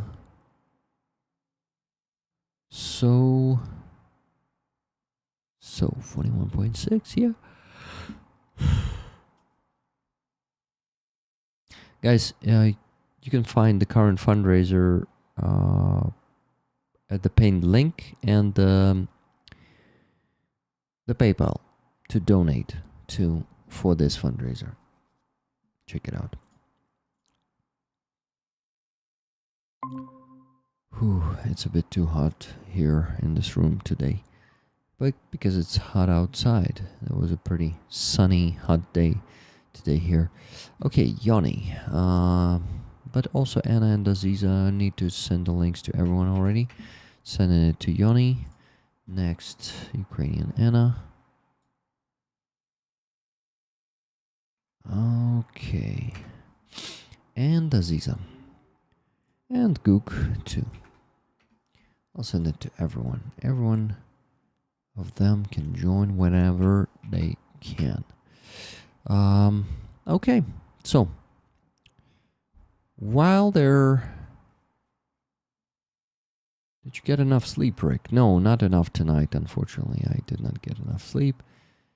And I'm not an IT guy. I'm a quality assurance. I was a quality assurance. And to be honest, I don't like to do it again. But Matt, thank you for asking. Were you asking or just implying? Not implying, saying. Hi, Yoni. Good to see you. Good to see you. Good to see you. Let me add you. You already had it on the screen. Just need to work on the details to make the rest of your head seen just a bit. Okay, guys. Now you can see Yoni. Yoni, can you see the rollers in the chat? Maybe. No, I can't. But I will try to look on my phone to see. Thank you. Yeah. Because I'm good in missing messages in the chat. Maybe you notice some that I miss. Yeah. I will try to keep an eye on them. Thank you very much. How are you doing? I'm doing great, thanks. I'm doing great. A bit tired from the weekend, but all good. What about you? I'm also doing good. I overcame the COVID that I got about 3 weeks ago, so now I'm restored, not having enough sleep, stress, Russians. Yeah, it's not only Russians. Some nights I cannot sleep because of Russians. Some nights my head is just keeps thinking and trying to understand what to do next. With many things in my life, or and stuff like that. Sometimes it's just probably anxiety, and I don't like some parts of my mental health lately, but no big problems, no depression, no any syndromes or stuff like that. It's just like sometimes I have troubles falling asleep normally, so maybe it's something hormonal. I don't know, but in general, we're doing a pretty good job with this community, and But we still have a long way tonight to reach the goal. We still need to raise $1,968.96. And last week, for the first time, we did not reach the goal.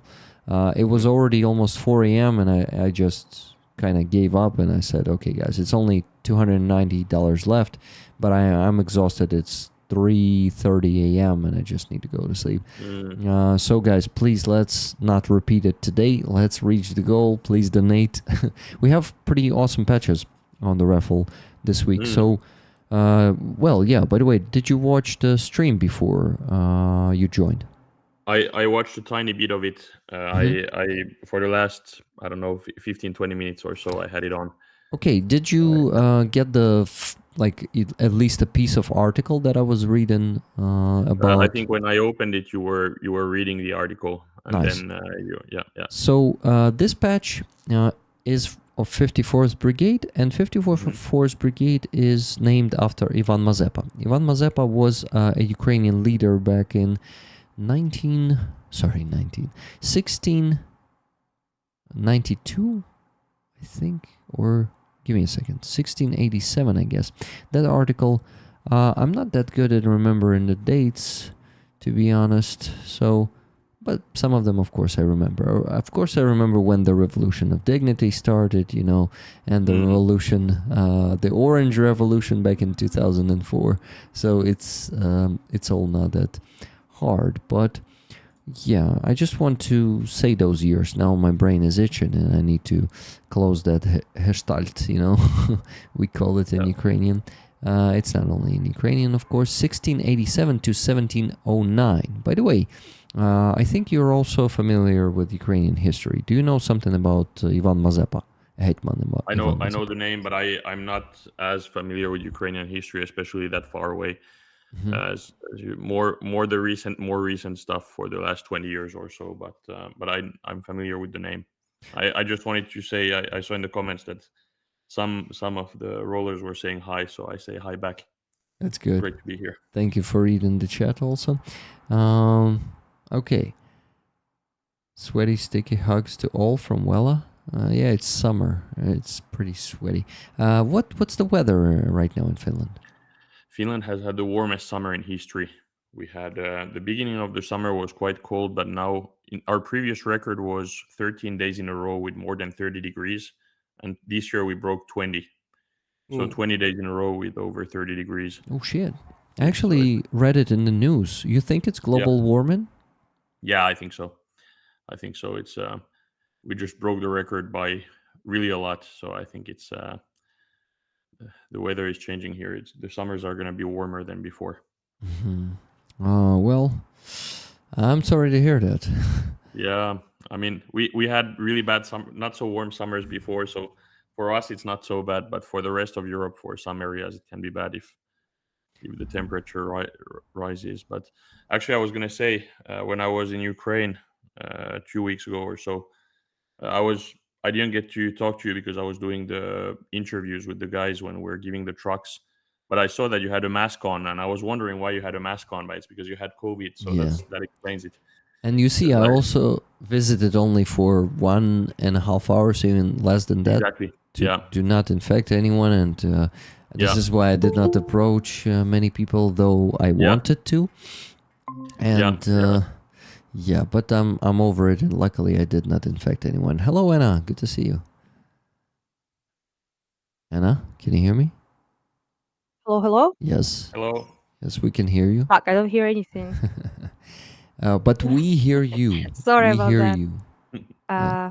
You're showing me something, but I don't know what you mean. We hear you. Headphone shit is not No. connected? Oh, you can hear me. Yes. I can hear you though, Yes. so that's my bad, I guess. What are my chances to fix this? I think they're huge, though you don't hear it anyway. I'm not equipped for this.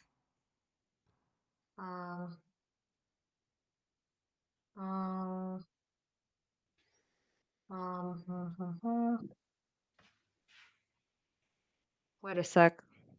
I think she has a hint. Yeah. Reconnecting may work. Or maybe different. Yeah. Different headphones. What about now? Not yet. Okay. Getting closer, I guess. Check, check. Check, check. Hey, I can hear you. Great. Amazing. Welcome. Hello. Anna, Hello. this is Yoni. He's from Finland. This is Anastasia, Hello, full hello. name. She is from Kharkiv. And she lives in Kharkiv, actually. Not just from Kharkiv, but she keeps living there. So Yoni is actually a pretty good interviewer. I think he will have a few questions for you tonight. Anna, we also will have Aziza with us. And I know you like her company, Anna, and I think Yoni will also enjoy her company. But also I have some topics that I would like to discuss with you guys. Of course, I think we should begin with the events of the last 1.5 weeks with the protests we have in Kyiv. But it all began with a shitty amendment to a law that was actually about the missing persons, and one amazing pro-Russian deputy called Maxim Buzhansky, or we actually need to speak Russian when we call his name, so Maxim Buzhansky, because he's speaking Russian, and he's not recognizing Ukrainian language. That's just terrible. On Ukrainian television, this guy refuses to speak Ukrainian, and this guy is still in the parliament, though in my opinion, and the opinion of many active Ukrainians, this thug should be in prison already, and it's just the lack of political will at the moment, because I am sure our SBU, Special Forces,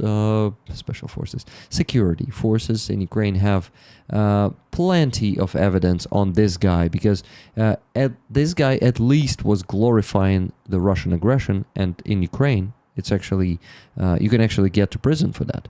So this dude is in the parliament just by the political will of the president and presidential office. We will call the things as they are here today, without being careful, because unfortunately the action of our government, of our president, they kind of broke this agreement between society and the government that we had, the unspoken agreement that we don't protest until they don't do such shit. In this case, just strengthen the independence of two anti-corruptional institutions. The only independent institutions we actually have in Ukraine right now. Luckily, they reconsidered, because people went out on the streets, and we were talking to Anna back then on 22nd, 23rd, 24th. She was at the Frontline, and she just could not visit the protests. I just got back. It's gonna be a lot of yawning. I apologize. No problem. She told me she's exhausted. She was working with Ukrainian rescuers all day today.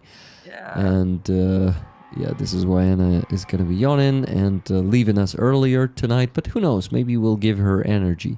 Rollers, send Anna some energy, please. Or instead, send her some sleep. Oh, that would be great. If we weren't attacked, I have a feeling we're gonna have a Shahed attack today, so probably not gonna be too restful. But yeah, it was like with SNS people pretty much all day, and we done like a ton of interviews with them. But it's just I just returned, and it's like also like a downpour of rain, which is my hair is wet. So it's a bit a day, okay? But I still came through, Rick. You see? Yeah, thank you so much. I see that being here is important for you, and I really appreciate it. Thank you very much. Yeah. It is flattering me a bit that you like it here, but not only me, my whole community, because it's not only me who you're visiting. I think it's the whole community. So thank you guys for also being awesome, and for making Anna join in the stream even when she's exhausted and she would like to have some sleep. Big time. I would at least lay down. Okay, sleep is a luxury, but at least falling down is great. I like that. Yeah, totally. Couch is right there, So I can see it, and So it's calling me. I wanted to ask you, Anna, about your thoughts about what happened in the last week, and actually a bit more. And then, Yoni, I would also like your opinion and maybe some questions, because I think we know pretty much all of it. Me and Anna, we were following this stuff. I can say for myself, but I know that because we talked, at least in the first few days, we talked about it. So I know she knows a lot of stuff about that too. So if you have any questions or you want to add some, your opinion is also appreciated. So let's do it. Anna, you first. I have been following closely at the beginning when it was happening. I talked with you. I also ended up on a protest, just a bit. I had 40 minutes basically there, but still ended up there. And then I was doing work. What with, day was it? It's a second day. Mm-hmm. Yeah. And after the Frontline and the SNS stuff that we've been doing took my attention from it. But overall, I think it's still, despite our disappointment and our outrage about the whole thing, they still at least listened to that outrage. So that's better than most situations. People say, "Oh, democracy at work," and I guess it's a positive outlook on that people protested and the government reacted to it. But I also think it's the biggest lesson here, really, in my opinion, is to be vigilant and to remember that they are all politicians kind of will use and abuse the power that they do have, and they will try to get away with it. And our kind of job, I guess, is to not let them get away with it, especially considering that there is a very good excuse now, legitimately quite good excuse, which is war, and all that. And but despite the fact that it's war, people still protested, and they were kind of forced, I guess, to contend with it, with a huge wave of disappointment and anger about it, and revoked this laws, stuff like that. So so I'm kind of overall kind of happy how it turned out, but I don't think we should be forgetting and forgiven. Really, we should be more vigilant from now on, I think. Exactly. Because it's a sign that they try to push something like that is a bad sign, in my opinion, because it's what we can get away with, they are not gonna be paying close attention to what is happening. And many people actually did in my close circle said protesting now is not a good idea because war and all of that. And I mean, I understand sort of where they're coming from, but at the same time, it's something that a government can really, really use against us to pass shit like they try to, in my opinion. So that's kind of the main giveaway. I'm going to be more from now on. Basically, that's my point. I can only say that I totally agree with you, and even though I'm not religious and I probably don't believe in Christ, amen to what you said. Same is. Yeah, I also have something to add to that, but Yoni, I first want to ask you to talk for a bit. Thank you.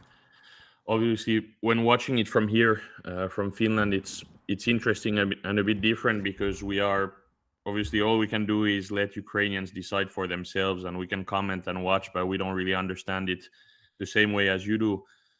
One parallel that is quite interesting, in my opinion, and that shows some differences between Ukraine and Finland, is that if a war would break out here in Finland, we would centralize power right away, and we would not become a democracy during war. We would turn into a much more authoritarian country than we are right now. But in our case, it's pre-planned. So it's done in a way where the military kind of takes over, and it's a contract we have with society, and everyone knows about it before the war starts. And it happens right away if the war starts. So it doesn't happen 3 years later or 4 years later. It's right away. And because of that, I think that if it's normal in a war that the government tries to centralize power, it's quite common. And it's also unfortunate that they try to use it for personal gain or for political gain.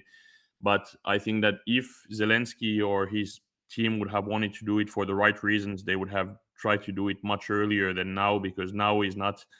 There's no reason to suddenly do it now if they Yeah. haven't done it for 3.5 years. And in that Yeah. sense, obviously, it's great that they backed down. And as many commentators in Ukraine have said, it's even more important during war to show them and remind them that they are not free to do whatever they want. Mhm. But as Anna said, it's very complicated, because I fully agree with everything you said. But as you said, it's really complicated during war, because it gives them such a good excuse.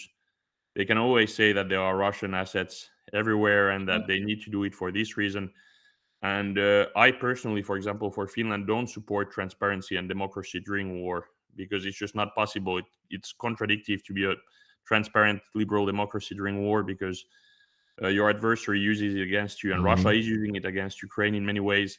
But Ukraine has a very different history from Finland, and in Ukraine, there's been so many cases where the government has tried to overreach in your last 20 years, that it makes total sense that the population doesn't want to give full power to the government during war. And yeah, and I think that's also one issue with having a government during a wartime. If you have an existential war and you have a political leadership and then you have a military leadership, you have this sort of balance game where they're kind of fighting for power. And you can see it in Ukraine as well. And you saw it with Zaluzhny versus Zelensky back in the days, and then they put Syrski on because he's more obedient to the political leadership. But it's really complicated to have a political leadership during a war, and yeah, because of that, it's all very interesting. But it's up to Ukrainians to decide what's the best, and it's good that they back down. I kind of want to add to what you said. I would, if I was, I'm a little bit of a Finland stan, if you will. Like, but if I was Finnish, I probably would as you say. But in Ukraine, to trust the government fully is just a ridiculous idea. Yeah, Yeah. because Yeah. because one of the main things is the distrust of the government is quite warranted in terms of like corruption in particular, which Mhm. this whole situation is about at the end of the day, right? And I really, as much as like this government in particular has done certain things that I do quite like, right? And they have more of my trust than well, really anyone before them, I guess Mhm. you could say. But at the same time, it is really about the fact that we need the independent anti-corruption institution, specifically because it is the government that does the most corruption. Yeah. So we Yeah. cannot allow them to investigate themselves. It's just stupid. Like, Yeah. because we can't trust that investigation. Like, nobody can really. But if you have like super functional government that is really like earned its place, then yeah, you're like 100% on. It's like much more functional to have like a martial law full on, and we kind of Mm. have martial law, Yeah. obviously. But in some aspects, like, we forgave really like the minor oversteps, because we were like, Yeah. we have this contract with you, like, it's war, so we are not on your ass like 24/7 for everything you do. But this is a huge overstep. Yeah. So this is like a huge push of a boundary. So that's why so many people noted it and went Mm. out, because it's specifically I think the contract now is kind of been a little bit breached by them, because Yeah. Exactly. they like betrayed that trust, which is not good in the times like this. It's quite dangerous. So I'm not very happy, to be honest, with all Mm. that situation. Should have never happened that way, and we now really can't afford to have low trust and have division and all of that. It's just a Exactly. very bad time for that. And I worry that it might have like some consequences, let's say, in Mm. terms of how it will work. But fortunately, they were like at least had enough brains to retract it. And yeah, but still, yeah. I just think that to almost all Ukrainians, the idea of fully trusting your government is a little bit Yeah. impossible to Makes even sense. to even consider, really. And yeah, anyway, we shall see how it goes from now on. But yeah, I don't know. How do you think that they dealt with this in terms of communication? Because it's been interesting to follow. Then they back down, and there's this new law, and they're talking about it as if it was thanks to them or something. They're kind of like, when you look at Mm. Zelensky and Yermak, they're trying to push this into a sort of Victory. victory. Yeah, exactly, good word. As if they had done this from the beginning, and that they were the good people for listening, and this is how it was supposed to be. How do you think that this PR worked? Do you think I that people? mean, sneaky bastards, like everyone knows, you know. But it's a sneaky bastards aside. I kind of understand why it's like a PR situation. They need to fix this. Like clearly was a big mistake on their part, but at the same time, I don't think like anyone really buys it that much. But we kind of all know what they wanted to do. They wanted to like push it and get away with it, really. And now then they realize that they're not be getting away with it. They were like, oh, how do we fix this absolute mess and look good by the end of it? So I think that's just, just I personally obviously don't buy it. I kind of, I know what they wanted to do. They tried to do it and passed it like with a like super duper speed, actually, which is rare here that something gets passed this quick. And also even they even printed it, right, Rick? In a newspaper, like in the midnight or something. So the law came into power big time. So that's like suspicious, to put it lightly. And but I think like right now we need to kind of like let it go a little bit. Like they rolled it back, so probably it's wise to see what they will do next. But I do think we should be like extra vigilant now, considering that they tried to push this and try to get away with it. Sorry, Rick, one more question about this. There's I have so much to say, you know. when this happened, I remember I was talking with some friends in the UK, some that Rick has actually met. Tom, you remember Tom Lads, who brings trucks? I was talking with him, and we were talking about also the fact that if, let's say, you are Zelensky and you are trying to push this change, let's say you are trying to do it. I mean, the way they did it wasn't wise at all. It wasn't smart at all to do it in such a rush, because it really looks like they are the bad guys in this. I'm not saying that it was possible to do it, but let's say you're really trying to push this. At least you take the time and you come up with some real proof that there are Russian assets there and so on. And you do this and you say that this is only a temporary measure. This is because of this, and this, and these people are assets, and we don't want them to divide us, blah, blah. But this was done in such a rushed way that it didn't look good in any way, and it just didn't make any sense. And Okay, guys. So first of all, they made this in turbo mode, right? That you're talking about. It was done in half a day. All of this. It was planned. It was like that amendment should not be there. It was done in a very brutal and brazen way. So the problem is this power that they had for the last already 6 years. We have this government and this president for 6 years, and I think in Ukraine it's 5 years, right, Anna? If I'm not mistaken, 5 years for president and the government. So the election were supposed to happen last year, and usually in Ukraine we have this prevention of abuse of power. Thanks to elections. Of course, obviously, we cannot do any elections right now, and you gotta understand, right now I'm addressing all the Russian propaganda in the West who claim that we went out to get Zelensky down, to get the government down, that we don't want them, that we don't agree with that. No shit. We went there not only for this, not only for Nabu and Sabo. This is actually just a reason. The last drop. The memes. About I'm sorry to interrupt you, but you're just so spot on when you said that, because people like making memes about Ukrainians going like don't touch Nabu, and Nabu is like thank you, and Ukrainians say fuck you Nabu, it's not about you. And that's really true. It's not really about them, really. Because, so I have this amazing are a couple of posts on X that I was reading on my streams when I was covering this in the first days on 22nd and 23rd of July. So I just want to read them once again. They are not that big. I mean, the second one is big, but still it's going to take like 3 minutes for me to read it. But let me begin with this short thread from the X user Agent Miller. We are protesting against the recent law. Yesterday, we called our president to not sign it. It was the second day of the protests. Today, we're calling our MPs to cancel it. Let's go. This law creates an imbalance of power, takes away the independence of anti-corruption agencies, and gives the unlimited authority to the general prosecutor. We're pissed at our MPs because it took 1 day to pass this bill with the recent controversial amendments. while it takes literally years and multiple revisions to pass many vital bills. Keep this in mind. We're pissed at our president for signing it while people were gathering under the presidential office calling him to not sign it. The law threatens our further integration into EU, will negatively impact the international investments in Ukraine, and already impacted, by the way.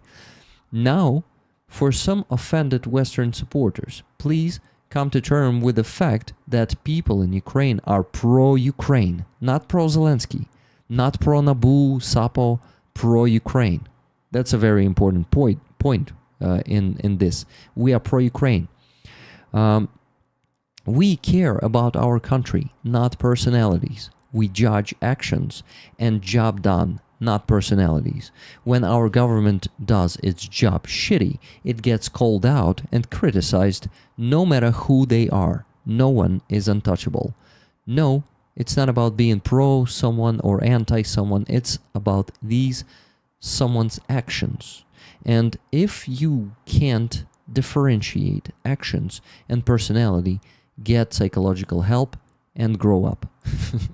Now, thank you to all of the Ukraine supporters who keep their shit together and supports our struggle by donating, listening to us, and fighting MTG and other lunatics instead of Ukrainians. I see you, you're the best. And the last one here, the self-proclaimed Western experts on Ukrainian internal politics, shut the fuck up, you're not helping.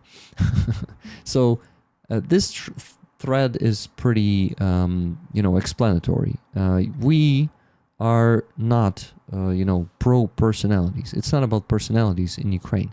We wanted to move to EU back in the days in 2004, and before that, and then in 2013, the Revolution of Dignity actually happened because we wanted to the European Union, and our not very pro-Ukrainian president Yanukovych made a deal with Russia and wanted to drag Russia drag our country into Russia's influence. And this is why people went out on Maidan. And actually from Revolution of Dignity, this reformation in the creation of anti-corruption institutions started. Thanks to Revolution of Dignity, we started developing these National Anti-Corruption Bureau of Ukraine and the Special Prosecutors Anti-Corruption Prosecution Office. And also we actually have the High Anti-Corruption Court here, who is... we're really not talking about. It also has a lot of problems, just like Nabu and Sapo. But the thing is, we have so many questions and so many, I think questions will work. Претензії, Анна, як сказати? My brain is absolutely scrambled. Yeah, mine. Don't rely on 10 hours of English. Let's check how it's. Yeah, Sure. actually. Okay, I'm waiting for it. Дякую. Yeah. So that We have, complaints. complaints about those institutions. Yeah. Thank you very much. So we have complaints, we have questions to them, but we see that they're really independent and they are doing their work.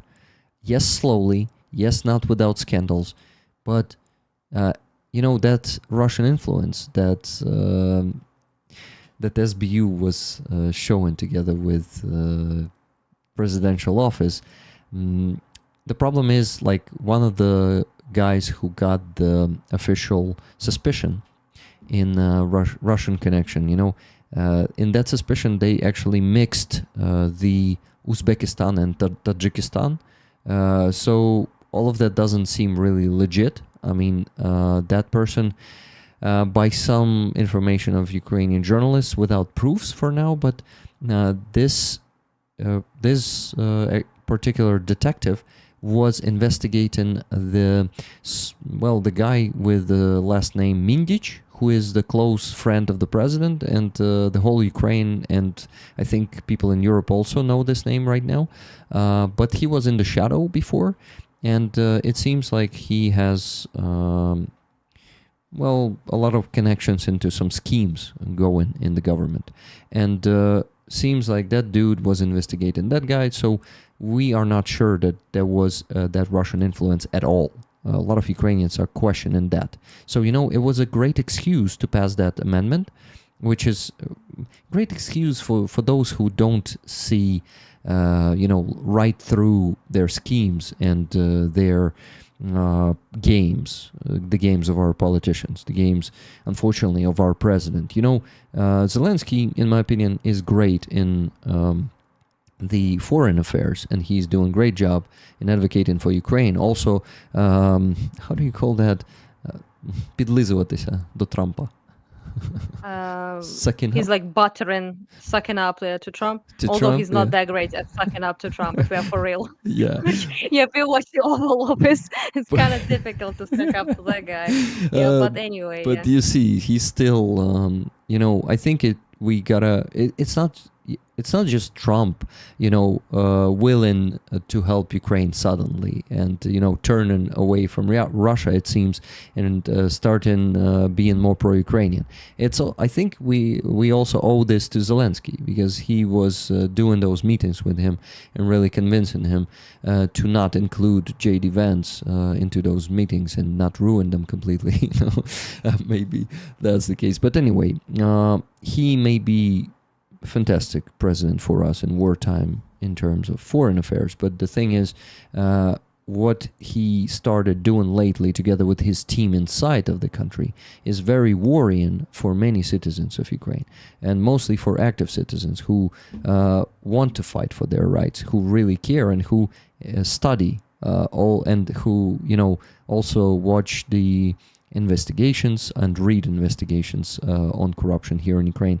And actually, after this situation, after the last 1.5 weeks, I see that I need to dig deeper into it. Not like with my own investigations. I'm a shitty investigator. I'm not even going to be trying to start doing it.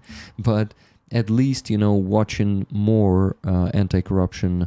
And there are some amazing Ukrainian media that are doing that, like Bihus Info, for example. There is Ukrainian Truth, but not always, I would say, this one is less credible than Bihus Info, but there is also Телебачення Toronto, who is investigating corruption, and a few others. Here we can... The problem is it's hard to translate their investigations in English, sometimes because, there are some special terms and slang and stuff like that. But anyway, I think I'm going to be bringing more information on this channel about the corruption in Ukraine, because, to fight something, we need to admit that it exists. And unfortunately, our deputies, together with the presidential office and the president himself, has shown that it doesn't just exist, that they want to control it, and they don't want to fight it by restricting the independence of the anti-corruptional institutions. So,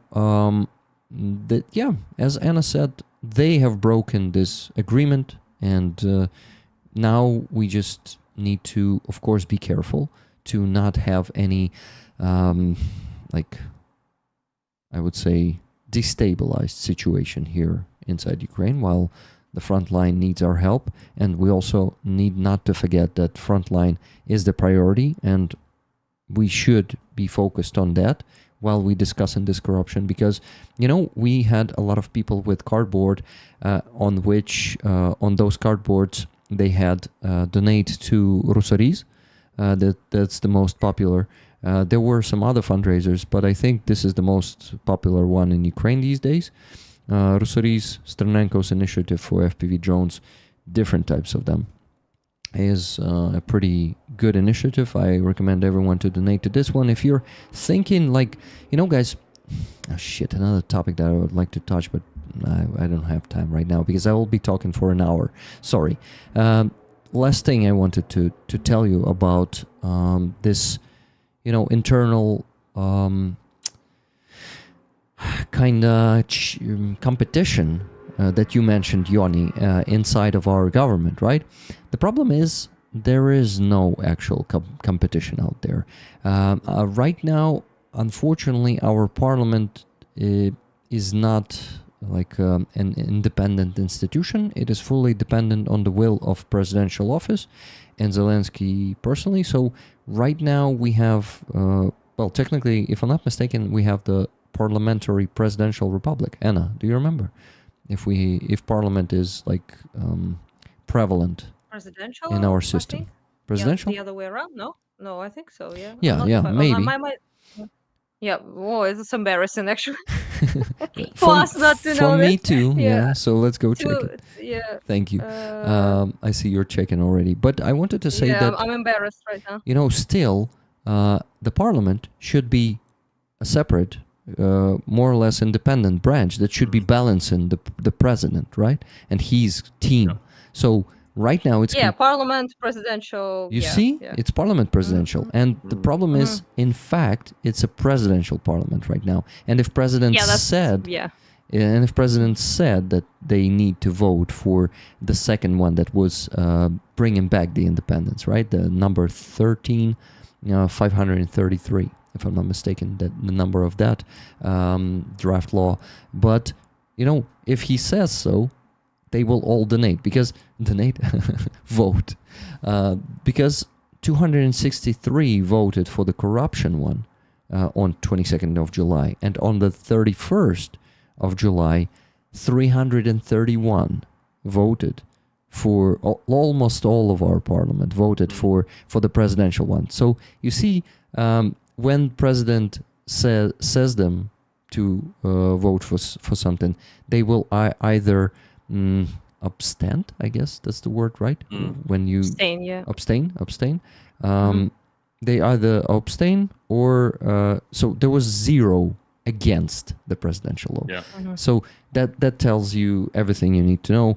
And if you guys have any thoughts on what I just ranted about for 20 minutes, please go on. I will say, like, with the, I'm not necessarily like disagreeing with you, but I will say that it's a much more complicated situation than many people, I think, are talking about it that way, because most people are like just super duper like, fuck them, like corrupted, blah blah blah, right? And Not there's all of another them, by the round way. of and another round of people is like, oh, don't like bother, like it's not the time for like protest, revolution stuff. I think it's somewhere in the middle, really, like in terms of like most things tend to be, really, because it's like, Yoni brought that up, that it's quite normal for most people for most countries to imagine, if you are fighting against existential war during the invasion, when the 20% of your territory is occupied and there's active, like, insane battles going down, right? It's quite normal for many people to say, like, oh yeah, everything is in the control of the hands, like, of a like president or like the parliament, or like, like that is very much not like as democratic or as it's a military martial law situation, right? And in a sense that it's just that oh, hey, hello. Hey. Hi, Aziza. Hello. So what I'm saying about that is that it's just that it's difficult situation, because one, we do have a lot of Russian influence and Russian moles and things like that, and a lot of like people. I just had so many talks about that today with this and this. But the point is that we have that problem, but it also is an abusable problem, because you can declare everything Russian influence and then get public's consent, basically, right? Public's blessing to prosecute people without proper procedure, which is also again allowed under the martial law, because during the martial law you don't need the proper procedure. You can like be quite more, and many people actually supported that. They supported the prosecution of people like this easy, right, because of the Russian corruption things. But like Rick said, do we really know that that's true? For example, if they addressed the population, right, they told the public, look, this is the investigation, this is what happening, this is why we think those institutions are corrupt, this is why this and that, and really nothing like that happened. They just tried sneakily in the turbo regime, like Rick said, right, pass it which usually in this country don't pass things that quick, let me tell you. So that already is extremely suspicious to most people. People be like, why are they so efficient all of a sudden? So yeah, that efficiency is kind of suspicious, especially if it's only efficient when they need it. So when they need the law that they really want to pass, they're like on it. No breaks, 24/7 there. When they need to pass a law to help veterans, for example, takes ages. Okay, so that's kind of like one of the main, I feel like things that caused ire of the people. Because it's like blatantly like understandable what they try to do in terms of like passing the law. But also I think we need to be like kind of um at the same time understand that there are so many people that will use and abuse any like disruption, any distrust, any like things like Marjorie Taylor Greene characters, Tucker Carlson characters, all the propaganda machine immediately started like blowing it up as if we are protesting against war, and we're like want peace with Russia or some sort of thing like that. So we are like definitely in a bit of a binder. So it's like it's a difficult situation to both protest what we think they're doing is wrong, which is anti-democratic, and we don't trust them anywhere near enough to let them investigate themselves on corruption. But also at the same time, we need to like juggle and try to tell everyone that it's not us protesting Zelensky because we want to hug Russia and have peace, right? And it's super duper difficult, and I'm just very angry at them that they even led to that situation. So that situation was even allowed to happen in a time like this, when people should be like super confident and super like not trusting. Ukrainians trusting their government is probably not happening, but at least confident enough in them not to have this like internal strife. I think we dealt with it as fast as possible, honestly. Yeah. People like made a point to show that they are protesting the law, not that they're trying to remove like the president or anything like that. I think people made it like as clear as possible with their signs, with what they wrote on social media, with everything, right? But yeah, unfortunately, like very difficult situation with actual existing Russian influence, and also the potential of using that as an excuse to go after people that go after them, like after their corruption, after their own like shit that we don't want them to do. So I'm personally like, it's a bit of a headache. Let's say it's a bit of a headache to deal with now. It is, indeed. Guys, let me mention 3 donations that are received in the last 40 minutes. First was from Kathy S. Tickets, please. Also sent $30 after the coffee shop stream with Matt. Hopefully you received it. You actually sent 2 times $30. So it was 60 from you. I received 60. Thank you, Kathy, and thank you also for this 50. Then $30 from Wella for the Defenders. 1 ticket to me, 1 to Roller Chat, and 1 to Yoni, please. Yoni, you're getting a ticket for both of these patches. So, guys, this week we have the patch of the 54th Brigade. This brigade is named after Ivan Mazepa, and you see his coat of arms on this one, and here, Press Шабли маем право, with the Saber, we earn our right. That's how it is translated. This is the first one, and this one is a patch of an American volunteer in the Ukrainian army. His call sign is Gook, and his name is Matt. By the way, there's a chance he may join the stream tonight. The day has gone already, and we need to let Anna sleep really soon. I see she's tired. And he has worn this patch, or was wearing this patch in Serebryansky Forest when he was fighting in International Legion. Right now he's part of the National Guard, but before that he was in the International Legion. And though this one says, to some of you it may seem like Alcoholics Anonymous, it has the different meaning. But he was joking about this, he said, we airborne guys really like to drink, though he was not one of them. He never had a hangover in his life. Can you imagine? So he, was serving in 82nd Brigade, and that's the patch of the 82nd Brigade, battle worn. So you guys are getting the tickets, and you, Yoni, today with your donations, but don't forget to mention who do you want to get the tickets for. It could be yourself, it could be some other people, or random people. You can say tickets to rollers to give it to random people in the chat. Thank you. Well, random is not really a random because they're given a plus into the chat to get the tickets. I had one more donation, $200 from Brian R. Raffle tickets, half for me and half for rollers. Thank you, Rick, for all the great content you produce each week. Thank you very much for thanking me. The content is really great. I totally agree. But I'm not very humble in this. But the problem is it's too much of that content, and it's pretty long sometimes, and it's really hard to keep up with it. I'm sorry for that. But guys, you should not miss the video I had from the last day of the protests when they were voting for the law of Zelensky that was about to restore the independence. It was fantastic there. We were protesting for more than 2 hours, and in the end, when they voted, we all rejoiced. You can see it in that video. You can also see 5 interviews with different protesters. They're of different ages, starting from 17 years old, ending with 79 years old.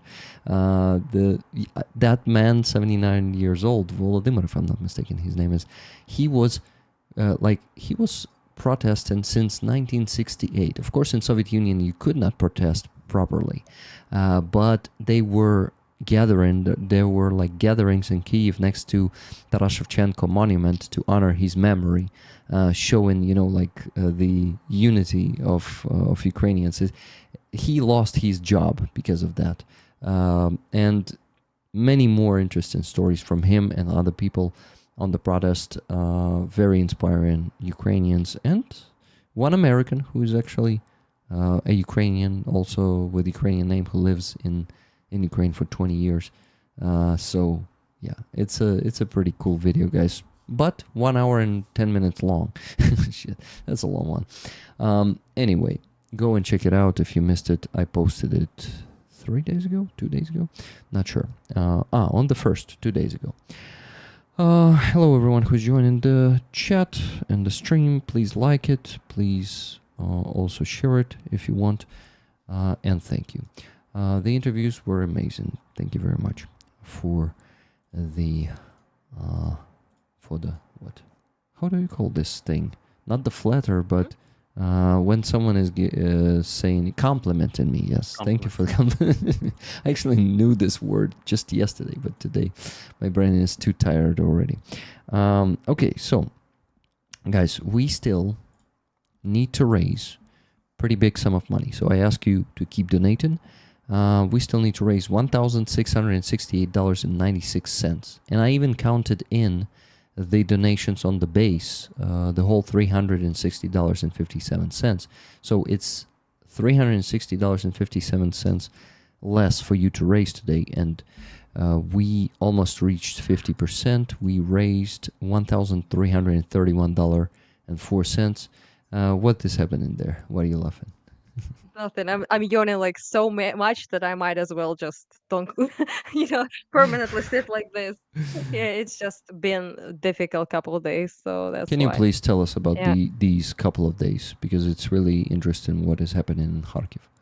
Just a ton of work that we had to do with like multiple things. Like Devin went on to Devin, a friend of mine who was here doing stuff. He's an independent journalist. He went with the 113 Brigade to film how they take down drones and like go full on with them. And I had like coordinated a lot of stuff there for him to to do this and to actually get access to it, because obviously it's a big, you're showing anti-air stuff, you show like a lot of things that is dangerous to publish and everything like that. We want to do like a full documentary basically on them, on 113 guys. And also then we worked with like with very interesting stuff. I can't say that much about it, but it's like basically the coordination center of the SNS and how they work. So how they track missiles, drones, how they warn people, how they coordinate with firefighters, how they coordinate with Wow. ambulance, how they coordinate with the fire, with volunteers who help them, how they do all of that. Like how we moved from having in Kharkiv, we have the best reaction time by far in the best coordination between all the services. It's not me like hyping Kharkiv up, it's just objective fact. And it really saves the city, basically makes it functional. So all of that is like incredibly important. And double tapping was a thing that really really pushed them to the like limit to be able to take down fires, to pick people up from the rubble basically on a daily basis, right? But also protect emergency workers from being strike again, like double strikes, double attacks, all of that. And how many rescue workers died as well due to double taps and all of that is just a super complicated process, and it's like so sophisticated that I was like genuinely shocked that we were allowed to see it, because it's like a movie criminal, like this American movies when there's like this monitors everywhere and people like type in shit and like spy stuff. That's kind of like that. So it's kind of like 100,000 monitors monitoring everything, having like absolutely independent like generators, having like full access to everything, even in total blackout, like all sorts of like so many like people who are super smart, young. Like most of our like DSNS people are all under 30, which is incredibly based in Wow. my opinion. So we have like very little bureaucracy now with that, and we're trying to and with that efficiency, they shortened the reaction time. Just so you guys know how cool that actually is, from 5 minutes to 15 seconds. Ooh. It's Wow. just absolutely epic shit. And I'm like incredibly proud to have that. We even had like apparently people from Poland to Germany coming in to like know like how we do it and how it works that way exactly. And I'm sad to say that partially all of that was 50% of that was sponsored by USAID, USAID or USAID, how it's called, that Trump kind of destroyed. So now it's like absolutely people wanted to do the same project in Zaporizhia and Dnipro, but now it's not going to happen because that money is not coming anymore. And there's a lot of things to talk about, and I hope we can make a proper like documentary on all of that, and like write an article and all everything discussing all of those things, because it's like quite complicated like coordination between people and how they do it, and how much investment really helped of other foreign countries, and especially USAID. Unfortunately, that is now not possible. So yeah, kind of that's what we have been doing basically. Okay. The SNS, by the way, is like the rescue and fire aid service here in Ukraine. Yeah, emergency, yes, security workers. Yeah. Mm-hmm. Okay. Aziza, do you have something to comment on all that you were listening to when you joined? Hello. Happy to see you, and Hi. To see happy you too. to hear your stories. And first, I'm very sad that I wasn't on this morning protest in Kyiv, because Mhm. I had to go to my home, to Odessa. So it's really for me something special. I really agree with Anna that it's really dangerous to make protests in this time, because the Russian people who are pro-Russian, who support Russia and Russian, they use all this stuff, they use all this topic, but Ukrainians are so brave that they did it in any case, because they really understood how it's important in this time to fight for our democracy. And it's more important because it's helped also our army. It's helped us to be strong and to be a country, to be state that you can proud of this state. Because exactly this event, this protest inspired me too much. I begin to believe in Ukrainian in 100 times more, Mhm. because I believe in this new generation. I believe in all generations of Ukrainian that can be so strong, and can show this great example of humanity, because these protests were very kind.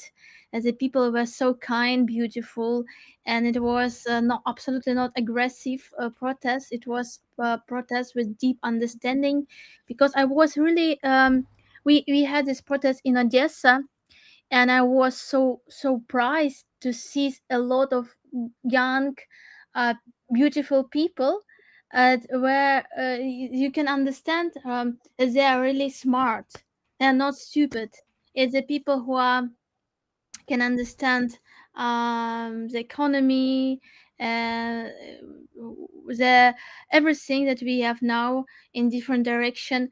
So I really respect these people, support these people, and this is why I was on this. I was on this protest, and I was happy to be in Kyiv too in that time. It was for me very important. So, and another topic about our this rescue people. Mhm. Rescuers. It's Mhm. for me, it's absolutely heroes. So it's like Mhm.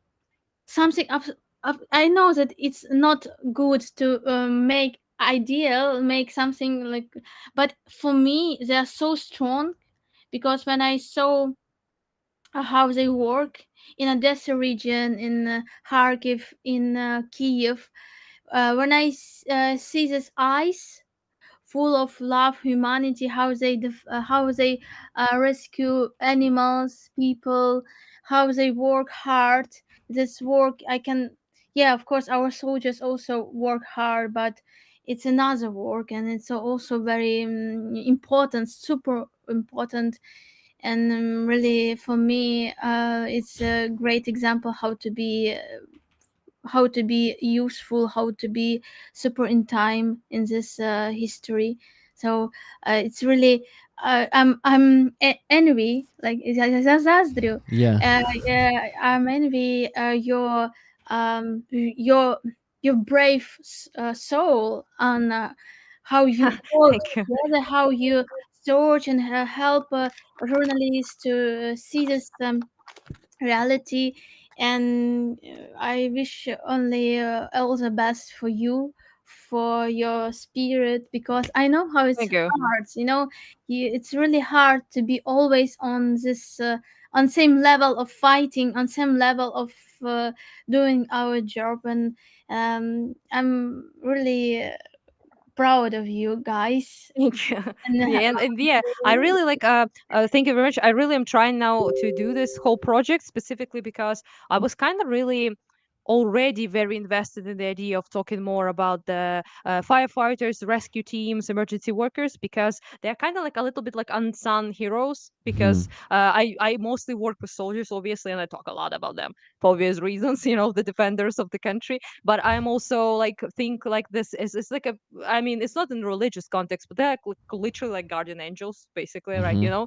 And Yeah. every day in our life, they when I people depend on them to survive literally daily, right? And it's just and I really wanted to showcase that. I kind of like grew to appreciate them, even like utility workers, everyone, much more because of the war, obviously, but also like a personal my experience with the strikes and being on the scene of the strikes, also the strike that destroyed our place and like killed my father and stuff. Because of that, like the interactions with people that I had were like so amazing, and like the quality of the work that firefighters and emergency workers do, like on the scene, for example, they treated like my mother and everyone just so kindly, so professionally, and they have like such insane like working hours, absolutely like incredible stuff. For example, like we did interviews with I probably guys be kind of curious to know, I never saw anything like that, so I probably will be first people to publish stuff like that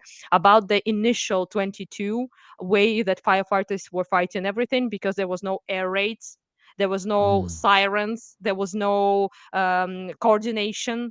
there was no way, hey, strike is about to happen, nothing like that. So entire year basically of 22 and partially 23, they were absolutely like operating like mad lads. They are like under grads, under artillery shelling. Like, for example, Turgutov, friend of mine who's a firefighter, he was like, we are like rescuing people from one like pedist like building entrance, right? And we get a strike in another one. Like directly while we were working, so it was like that bad, right? Yeah. And in Pivnichno-Saltivka, which is a region in Kharkiv city, like a part of the city that was almost entirely destroyed, and 500,000 people no longer live there that used to live there. So it's just a complete, like, I don't know how they did it and how they managed and how they even survived all of that, and how much they're targeted by Russia. It's just, yes, absolutely like incredible stuff. And I remember him saying like the double taps are the trap we go into willingly. Mm-hmm. Like it's like the best thing, the best way I can translate it, because it's like they know they're gonna get hit and they know they're gonna be hurt, but they can't not go, because every minute they spend is the minute someone is dying under rubble, right? Or Mm-hmm. in fire. Yeah, right. And Yeah. it's such a beyond like self-sacrificial, beyond anything really. So I'm like insanely hyped to highlight them and to talk about them and to try to make them I don't know, feel, I guess, as loved as they deserved. So I was like running around the center and like, I love you guys, like, thank you so much. Everyone was like, quite pleased by that, because obviously, they need that like connection, because they need the return and of the feeling that they fight for us, but we also like love them and we care for them and we really appreciate what they do. So yeah, that's kind of like the wholesome mission right now. wholesome mission to showcase how really incredible they are. Like, like, okay, Marvel heroes have nothing of these guys, I will tell you that much. Yeah. They're like actual superheroes. Marvel Yeah, heroes are fake. Yeah. after our reality, I don't I can't see the Marvel stories, films. Absolutely, I don't believe in these heroes at all, because we have our heroes and they are much more powerful, and it's reality, it's like real life, and they are so amazing, legendary legends. By the way, we gotta remember that when Anna says, I don't know how they survived all of that, we gotta remember that a lot of them did not survive that, and a lot of the rescue workers in Ukraine are being killed by those double tap attacks. And, not all of them are being killed. Some of them are being injured. Some may be lucky and be injured not strongly, but unfortunately there are some injuries like a loss of a limb, or like some really serious gut injury, and that leads to heavy health issues, and some work like rescuers cannot come back to work and keep rescuing people. So I really hope either right now or in the future we kind of focus on them too, just a bit more at least, and help them.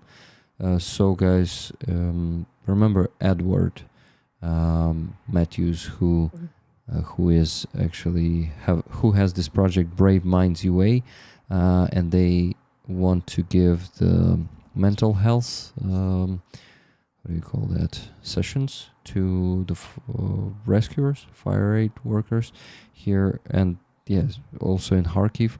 So all of that is very important. Not just tell their stories, go there as Anna does, and give them that connection that is really important, but also helping them with mental health is pretty good. So yeah, Edward comes to mind. So if you can support that initiative, support it too, please. Of course, there are so many initiatives these days that to support all of them is really hard, getting really hard.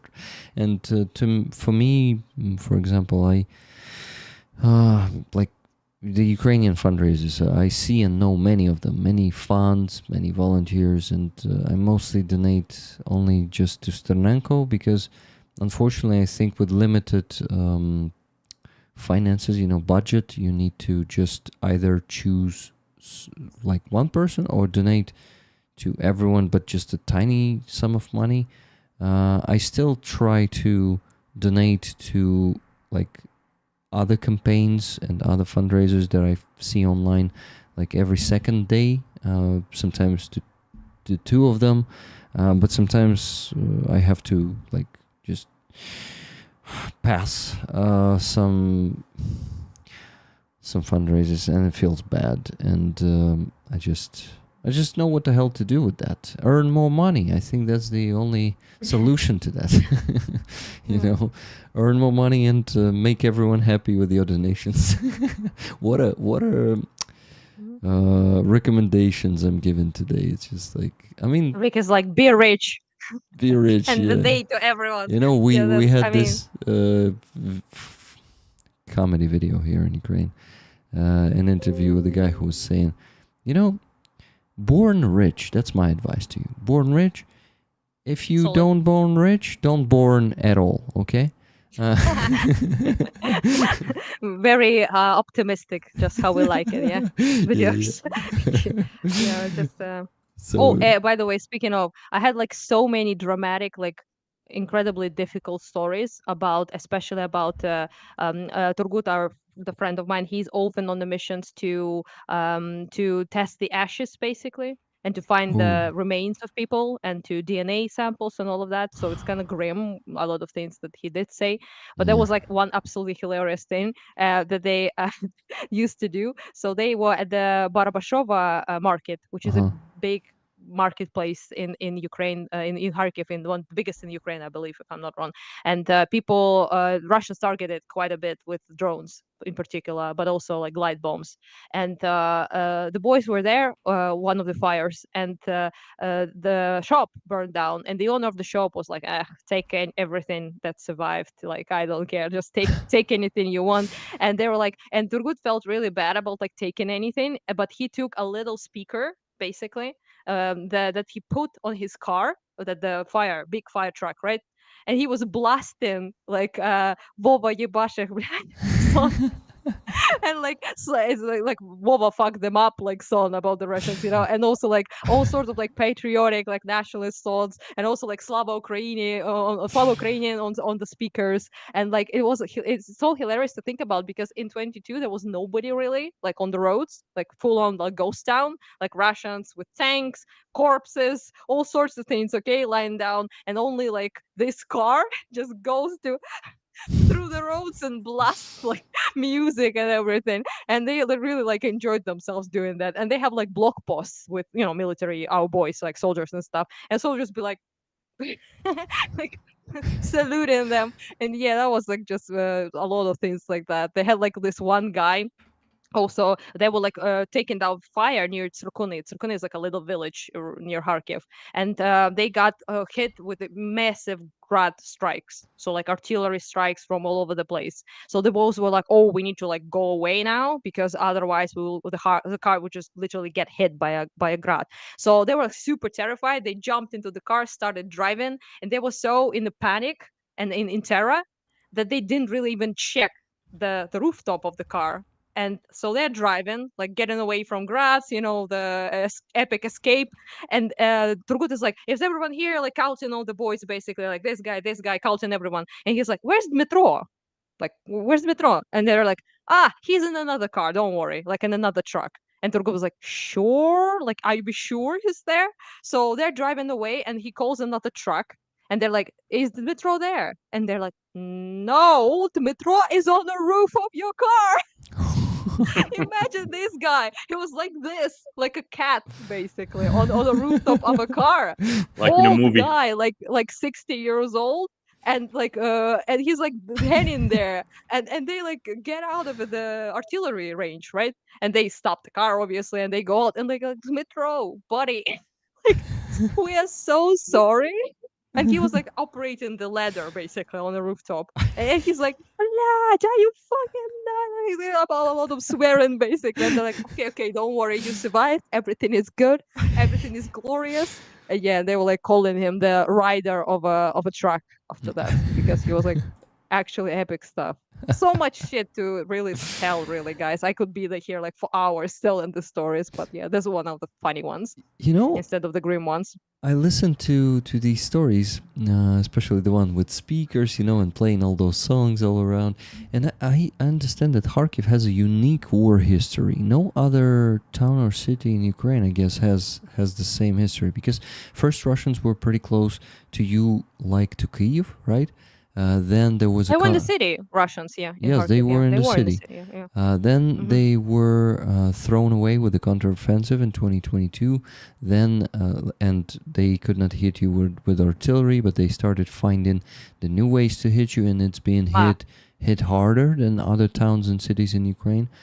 Like yes, Kyiv being hit pretty often and with big number of drones and ballistic missiles, but they don't throw glide bombs on it. It's not in the range, and they don't send those Molnia drones, which are basically FPV plane drones who Yeah. can precisely kill people on the streets. And those double tap attacks, I think they are happening in Kharkiv much more often than in Kyiv or other towns, more like cities further away from the city. And those days when you did not have people on the streets, and then you also have these businesses who work during this time. Okay, tell us the story. Sorry. Tell us the story. Just you told us about the business, but there was this guy. I don't know if Yoni knows that, because it's like a very Ukrainian sort of thing. But there was like this one dude who was selling pyrishki. We all know the type, like on the road is like selling like I don't. It's like how it's called how it's called in English. Cakes, It's a pies with pies, yeah. potato and like cabbage, Yeah, things yeah, like that. yeah. And like I know, imagine yeah. like literally nobody like on the road, the car with fire people is driving, blasting music, and this one lad is sitting like on the autobahn and still sells the pies. Okay, nothing will deter him. He will not be shaken by anything. So yeah, that's about the business is working. I saw that guy and I was like, what are you doing here? Like seriously? And he's like, pies need to be sold. And I'm like, yeah, dedication. That's Pies dedication. won't sell themselves, right? As we say in Ukraine. Yeah. There are a lot of so much like definitely like strange stuff. But double taps, you're right. They're like very common in Kharkiv and in Sumy and in Chernihiv.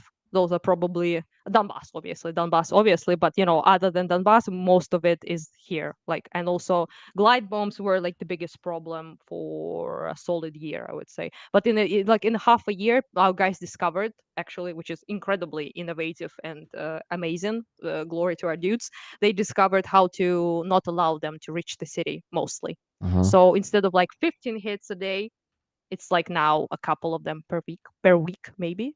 But it's used to be like truly like 10, 15 daily. And because of that, they now jam them to make it like simple. Like kind of like they are controlled guided bombs, so you can jam them. Apparently, like you can jam similar to how you can jam drones. So they fall before reaching the city. So in the region, basically, which sometimes is still not great, but you can at least avoid the city being blasted as much. And they always have to do that, be like step after step, trying to catch up with the Russians' innovative new ways to kill people. Essentially, now we have the jet drones situation that we will have to deal with somehow. And Kyiv recently been actually attacked by the jet powered drones. And I don't know, like it will take us some time probably to figure out how to take them down. But yeah, a bit Are they weird over here. Are they still using S-300 missiles on Kharkiv a lot? Because I remember at some point they were using air defense missiles, S-300 missiles, but they just programmed them to be ground-to-ground missiles instead. Do they still Yeah. do that a lot or less than before? Much less. They used to be like mostly it used to be like artillery and S-300 missiles from Belgorod. That was 22. And then in 23 they kind of moved, they were pushed out, up after counteroffensives, and then they started using S-300 mostly, but also drones, and then glide bombs, just endless Cubs basically. After the Cubs, now it's mostly Iskanders, and as missiles go, and also drones, just a ton of drones, like Shahed, Molnia, Chernika, like some new shit with idiotic name. I heard. I saw that on my radar, which is like, I don't know, Blackberry or something like that in English. Like, what? Like, I was reading like the messages, like, usual Shaheds, Molnias, and like, the usual stuff, Chernika. What the hell is that? That's like a new thing. And you're like, oh, a new thing to kill people. Great. Amazing let's stuff. call it Blackberry. Blueberry or some shit. Blueberry is a Golubika, I think. It's like blueberry is I think Chernika is blackberry in English. Blackberry, I'm get probably. confused with berries. They call everything Yeah, berries. me Strawberries, too. raspberries, blackberries. No creativity. So, guys, in the berry names.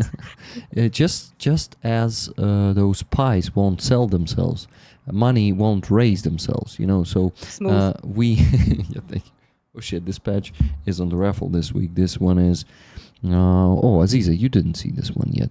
So a guy, his name is Matt, his call sign is Gook. He has a Korean Chinese roots, and he's an American, so a pretty interesting mix. He serves in the National Guard of Ukraine right now, and he needs our help. So guys, with your donations today, you're also helping Gook to provide his medics. And actually, he's not a medic, he's an instructor. He's instructing not only the technical medicine, but also he is like doing the infantry work and many other things, because I don't remember the whole list. But he served in the airborne in United States Army, and he brought this patch with him of the 82nd Brigade.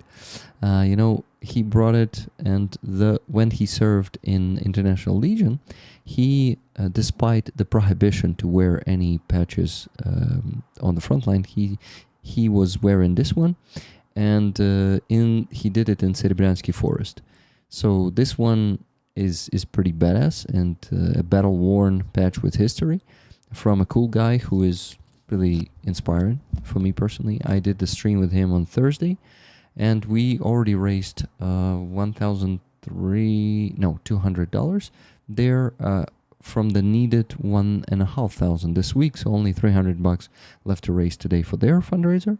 And we also have our fundraiser for the car for the Blackbeard group, snipers from the National Guard. These guys are from 27th Brigade, and they are pretty awesome. We're helping them for like a year and a half, or maybe even 2 years now.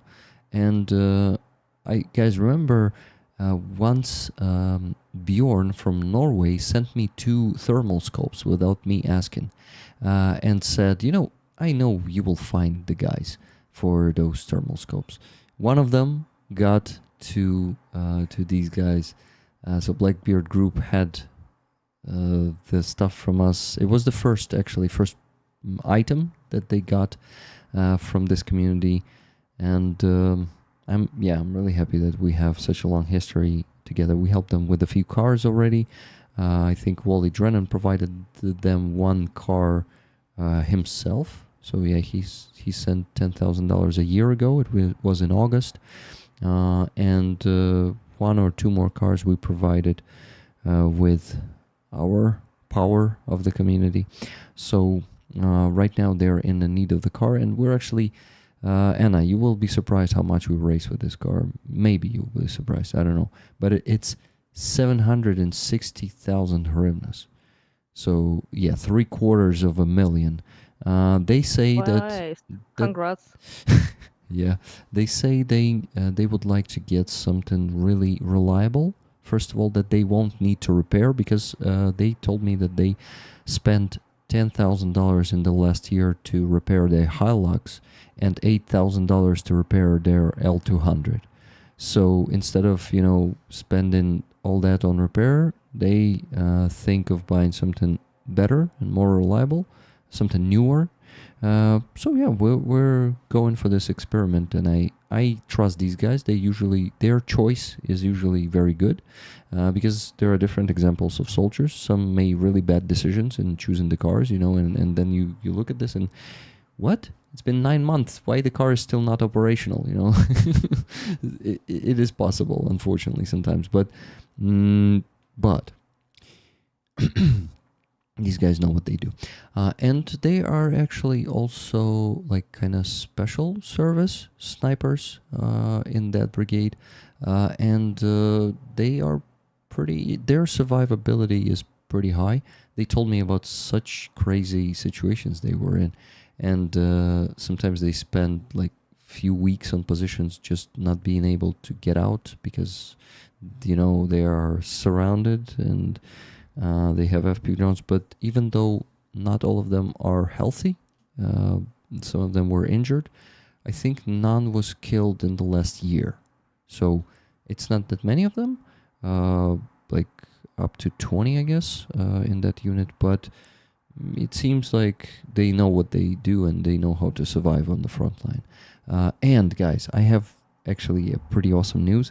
They started using FPV drones, because I was waiting for this day. Like in this war, it's really getting hard for the snipers to work out there with FPV drones, with Mavic drones, with thermal drones. It's basically impossible to survive when you're a sniper. And sniper profession is kind of getting not really common these days, and that means that they will be risking less these days. But they started using FPV drones, and they started also using, I'm not sure, no, I'm not going to be giving you the name for now, but there's this drone system, I think, that also like a bomber, instead of kamikaze drones. They also use that one, but not Vampire, not the big bomber, something smaller. Anyway, I'm happy that they're good, so let's help them, guys. Send your donations, please. I actually calculated how much we raised already, and it's a pretty good sum of money. And let me actually tell you how much is that, because... Hey, Dana! Never gonna let you down. Hello, Anna, Aziza, Rick, and Johnny.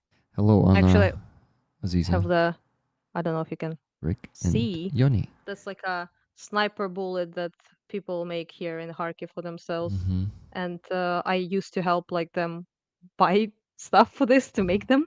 Nice. And they gave me one Cool. that I sponsored. And one of my sniper buddies is, actually doing them for all the sniper stuff. I got them like thermal scopes. I got them. I don't know how it's called in English exactly, but it's like calculates the wind, something like that, like to make a shot, basically. There's like some smart thingy. I'm not a chronometer. I just buy stuff. Okay, yeah. It's just, but it calculates basically the shot, like the winds and the condition and all of that. And I got them those things. I think something Oh no, else. not It's called, chronometer. Okay, whatever. Yeah, not some complicated ass name. I don't remember. Anyway, I got them a lot of those things. So yeah, that's like kind of cool that the bullets so, guys. that they made. Yeah. So snipers are quite interesting stuff with them you can do. Yeah, but it feels like it's an instincting profession right now in the army. Like yeah, but also like it's a war of drones, and, as they say. So yeah, it's a little bit difficult sometimes. Not with the sniper stuff. instincting, but extincting. Yeah, they're on the brink of extinction. Okay, good. Just 50 more bucks now. So guys, we raised $1,721.04. So we still need to raise, let me minus 50 from here, $1,278.96. Good job, guys. We're moving pretty well. Let's keep up the pace, okay? So let me begin mentioning those that I didn't mention yet. After Brian, there was a donation from Andreas Lach. He says, much love and respect to you and our wonderful guests. Tickets, please. Thank you very much. Thank you, Andreas. Nikki Hill for Blackbeard Group. Tickets to Rollers, $50 it was. Thank you, Nikki. Then 30 Canadian dollars. Oh, by the way, I was minusing the Canadian dollars, I guess. as US dollars. But anyway, okay, guys, then we just raise that difference less. It's 30 Canadian dollars towards today's fundraiser. Thank you very much, Julia Fiera, for that donation. Then $200 from Adrian. Adrian, thank you very much. Glory to all the heroes. Tickets, please. Half for me and half for rollers. Thank you. $20 from Martin Bisick for tuning the Blackbeard car. Tune in. We need to buy it first. $20. Thank you. And $50 from Melissa and Keith Kane. Thank you for an awesome stream with our amazing guests today. We're inspired by the great work you all do. Much love and respect. Thank you. Thank you. Royam Slava, Keith and Melissa, tickets to rollers. Who will match us? Who will match Keith and Melissa Kane? Let's see. Guys, $50. They sent $50. Please, $50 matches. That's what we need. Just don't light them up, okay? The matches, I mean. Okay, so we were talking about the Russian drone attacks among the other stuff, right? But I also want to rejoice the return of the oil refinery strikes that we started doing in Russia. So congratulations, my friends. I think the restriction was lifted by the American administration because like most people say and think that this was the reason that we were not hitting that for half a year almost. It happened like once a month. Some oil refinery was hit, but not that often. So what do you guys think? And while you talk about that, I'll do a quick bathroom break. Gonna be listening to you because I'm curious what you were about to say. Thank you. Anyone wants to go or? I can start. Yeah, I mean, go on. I think it's obviously a really important thing for Ukraine to be able to hit Russia's economy, and it's really important that the US allows it to happen. But I think that something I wrote about recently is that Ukraine needs to get some missiles with larger payloads to be able to hit places like the drone factory in Tatarstan that I think it's called Yebula or Yeluba, or I don't remember the name of the place, but the drones are really nice and Ukraine is producing more and more of them, and they're really useful against Russia's energy production and so on, and they're really useful overall. But Ukraine also needs some missiles with larger payloads because otherwise they cannot hit you cannot hit places like this factory. And because of that, I would really hope that the US would give Tomahawk missiles, but I don't think that's going to happen under Trump. So Ukraine needs to develop them on their own, and it's not impossible to do with the help of some Western partners, such as Germany, for example, which is investing in Ukraine's strike capabilities. So it's not impossible to do, but it takes time and resources. And I think that it would be key for European countries such as Finland and Sweden and Denmark and others to invest even more in Ukraine's own defense industry and invest even more in Ukraine's defense tech. Because, of course, Ukraine needs air defense. Ukraine needs all sorts of things to defend its civilians. But at the end of the day, the war is not going to end just by waiting for Russia to strike and then trying to shoot the drones and missiles down. It's just really important to strike back and to do it more and more and harder. And for that, the drones are really good, but they're not enough. Ukraine also needs cruise missiles and ballistic missiles, and a lot of work is being done behind the scenes for it. But hopefully, with some more funding and help from the West, it can be accelerated. So hopefully, it happens soon, because until now, Russia has been hitting with its cruise missiles and ballistic missiles, but it would be great to see Ukraine hit back with those as well.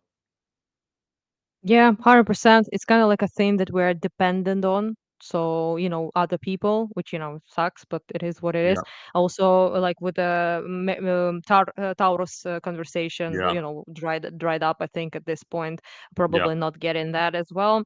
But it's just, it has been a complicated thing because we have been restricted in so many ways, both by Yeah. the simply the rules of war, like morals and all that sort of thing, because we are not, going to do the same things that Russia does, obviously, but also restricted by our partners in the sense that like long range strike prohibition that was lifted by Biden just before basically Trump came into power, Yeah. really, and before that you can't really strike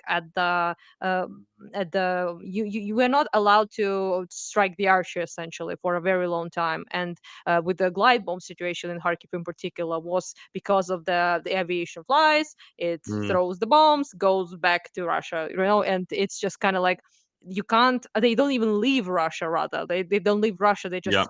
throw from there, from the airports, right? And all you can do is like catch glide bombs with your face, as we joke.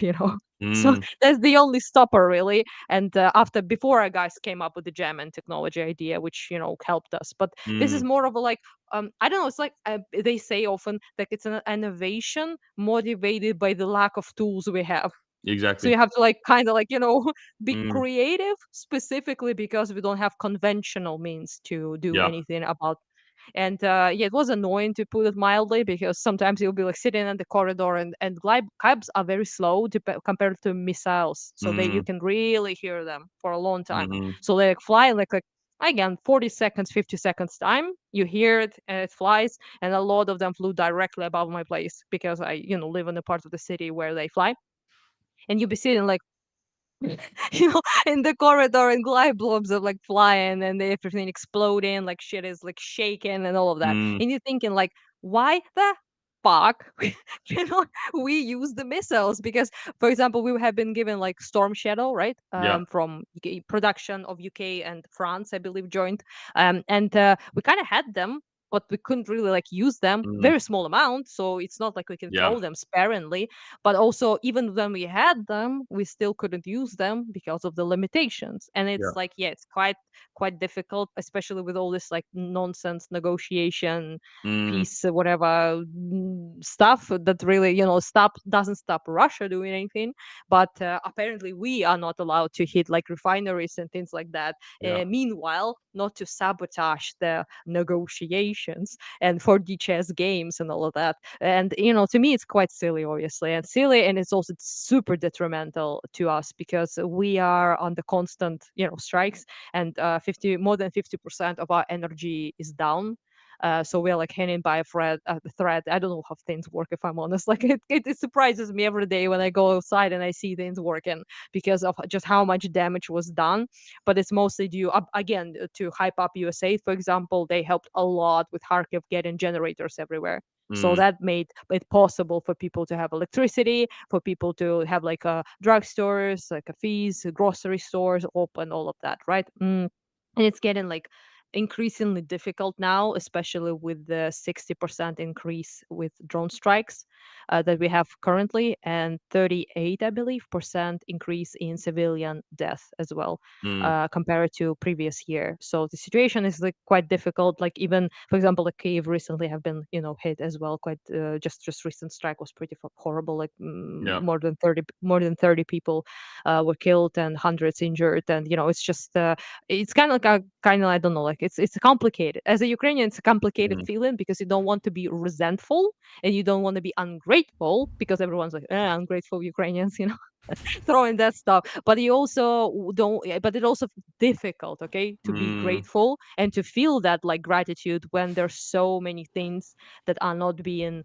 done Yeah. to its full capacity and limitations, even, right? And with the Trump situation, it's a whole other can of worms. But yeah, it's been difficult. I will say, like, for me to maintain this like positive attitude or like hopefulness in a sense of that whole um I don't know, and maybe things will be different if like Europe maybe like figures it out and like does the things that they need to do, because we are the mid shield, okay, we all know this, but we cannot be like this. It sounds crude, but that's how it is, we are but we cannot be that forever, really. No. So it's in the interest of everyone, really, to help us stop that whole thing from Yeah. spreading. And all those like World War Three guys, like I wish they really were like afraid of World War Three, because if they were really afraid of it and not using it just as a rhetoric to undermine Ukraine, then they would be like, yeah, sponsor them because you want to stop that there Mm, without getting NATO involved, without getting other countries involved.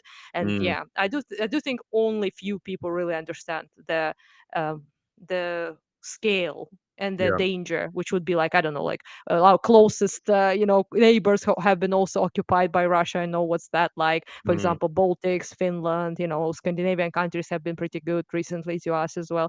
But yeah, most of the people, especially in the West, are like absolutely, it seems like not. Maybe Merz will pull some shit off. Like I was happy he won yeah. comparatively to Scholz, obviously. He seems Yeah. quite okay, but let's see. But Mhm. I think he's much better than Scholz overall. Yeah, Would already and be better. worse.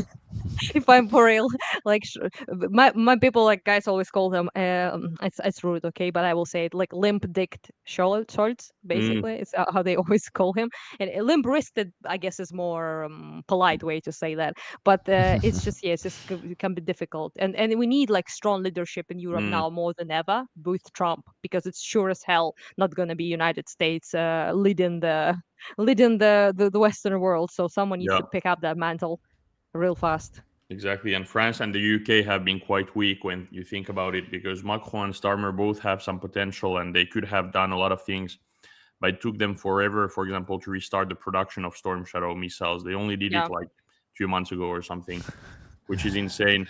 They should have done it from the beginning. But anyways, having Merz in Germany is really a big plus, and this restart of production of Storm Shadow missiles is a small thing, but it's still a very positive thing because Ukraine already gets some of those missiles, and it means that there will be more in the future. Even if it's small amounts, it's still positive. So there are some positive steps, but overall, it's just surprising how little Europe has done since Trump's election, because that was in November. It's almost been a year, and I feel like we've just been playing for time and waiting. And European leaders have been thinking that by looking away, maybe it will go away or the war Maybe will he just will stop. disappear. Exactly. Maybe it's all a bad dream that America Exactly. elected Trump. Yeah, I mean, understandable. Okay, if anything, I can understand that one. But Yeah. yeah, unfortunately, he's there and he's gonna be there. So we need Mm, to You know, roll out.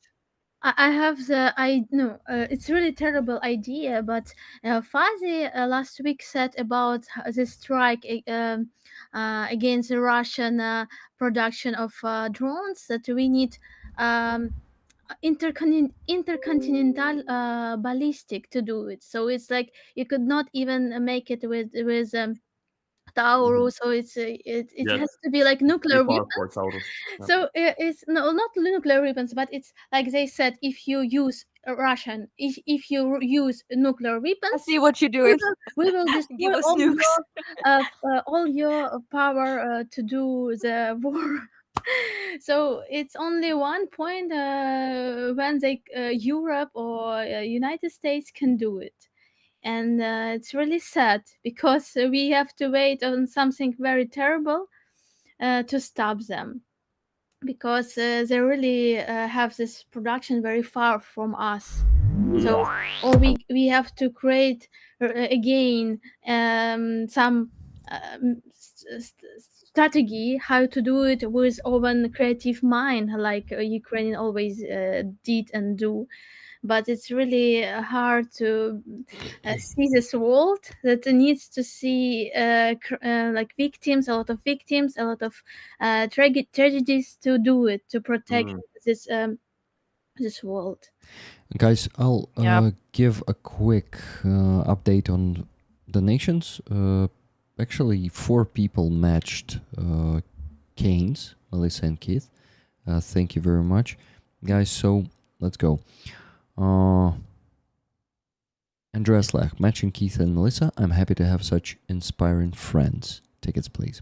Thank you very much, Andreas. Thank you, Keith and Melissa, for being inspiring friends. Linda H, $50, matching the Canes. Tickets, please. Linda H. Thank you, Linda. Tuna Ottoson, $50, matching Keith and Melissa. Tickets for Andreas. Thank you very much, Tuna. And William at Glass for Ukrainian Army, raffle tickets, and Putin Huilo. So 4 $50 donations in a row. Guys, the matching game is on, and please keep it up. Everyone who still has the means to send $50, send it right now, and let's play this matching game. With this, I calculated how much we raised. It is almost $2,000, $2,021.04, and we still have to raise $1,078.96. Come on, guys, the last 1,000, we can do it. We already raised 2, only 1 left, and I really think we have the potential to raise it in the next 46 minutes. So we do the raffle at 1 a.m. here in Ukraine, and maybe we go to sleep at 2 a.m. in Ukraine, but not Anna. She's going to sleep earlier because we're not keeping her until 2 a.m., okay? So If Anna. it happens. So who knows, really? Insomnia is a bitch, you know? Yeah. Yeah. So you're still with us? Yeah, but I'm gonna be like going. I just even if I don't sleep, at least laying down is a good idea. Before I have to get up and go to the corridor and all that bullshit. Which now I cannot even not do because everyone in emergency services will like always do it. Like never, no, don't ignore like air raids. And they're like, it was so interesting to speak with them on that because many people like off air raids and get annoyed in Kharkiv and don't do anything because there's so many of them that if you react to everyone, you're not gonna be able to do anything, which I understand. I sometimes do that as well, ignore the air raids and messages and stuff like that. But they're like, they were so adamant, like in the emergency center about this, like please just you ignore it until you get hit, okay? So at the time it's all kind of fun and games to ignore the shit unless it really happens, and then it's you will be very much sorry that you didn't follow those rules. And yeah, it's just so that's kind of like I try to do that, but everyone gets annoyed when I wake them up in the night and like go, yay, missile is flying, go to the corridor, and everyone's like, let me sleep, a little bit. And you're like, no, go to the corridor because if you're under rubble, buddy, not my fault. You're gonna sleep later. So yeah, that's kind of like many things. Like I understand because people are very tired. They want to like live their lives, work, do like regular stuff, and with schedules of sleep being constantly interrupted, like nightly, pretty much, people don't want to go, and they're like, oh, I'm just staying in bed. But then you have this situation with like the girl in the Kyiv who was like in her bed and like flew out of the window on her bed, somehow survived even So from she ninth only, floor. ninth floor, and she only broke a leg, and it's Yeah, not and a tooth. Yeah. It's not a pun Mhm. in this case, guys. She really Yes, broke it's her leg. actually like only leg and a tooth, and she flew on her bed, was thrown by the shockwave from her bed from the ninth floor, fell down, and only broke her leg and her tooth, while her parents were killed. Yeah, So she did yeah, it's not. just She did not yeah, know about her parents when she was in the hospital, but then in the yeah. I think evening they shouldn't they tell her. extracted them from the Yeah. rubble. So, guys, in that attack in Kyiv, 31 person was killed, if I'm not mistaken, just in that house, or 28 in Yeah. that house. Yeah, something like that. Yeah. And 5 of them were children, Children, yeah. unfortunately. There was a mother who was sitting next to the rubble in the morning, and her 2 sons were under the rubble. Unfortunately, on the next day, they extracted their bodies, so she lost both sons. And this is not the only story I hear about this attack. I also heard a story yesterday. It was posted by one of the Ukrainian activists, Maidan activists, and he's actually, Viktor Andrusev. He got the message about Ihor. Actually, I need to tell you the name. It's important to know the names. In just a second, I'll find it quickly. So he moved to... Вітя, привіт. Вчора загинули дружина і 2 доньки Ігоря Гуменюка на Борщагівці. Сьогодні тільки о 10:40 витягнули тіла. So, guys, this message says, Victor, hello. Yesterday, a wife and 2 daughters of Igor Humenyuk died in Borshagivka. Were killed in Borshagivka in that attack. They extracted their bodies from the rubble only at 10:30 today. And Borshehivka is a different district here in Kyiv. It's not the same that the house you've seen there.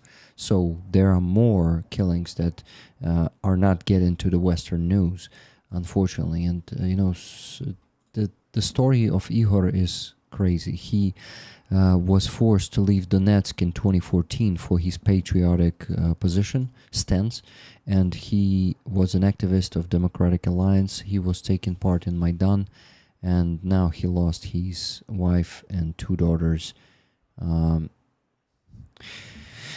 It's just terrible.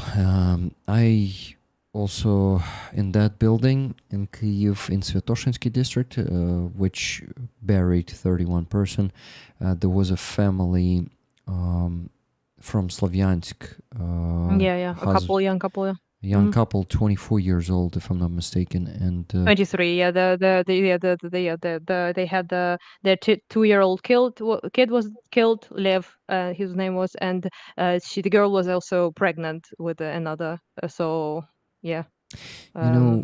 Probably Russians were not targeting that particular building to kind of kill people who left Donetsk Oblast, but this is not the only case I know about.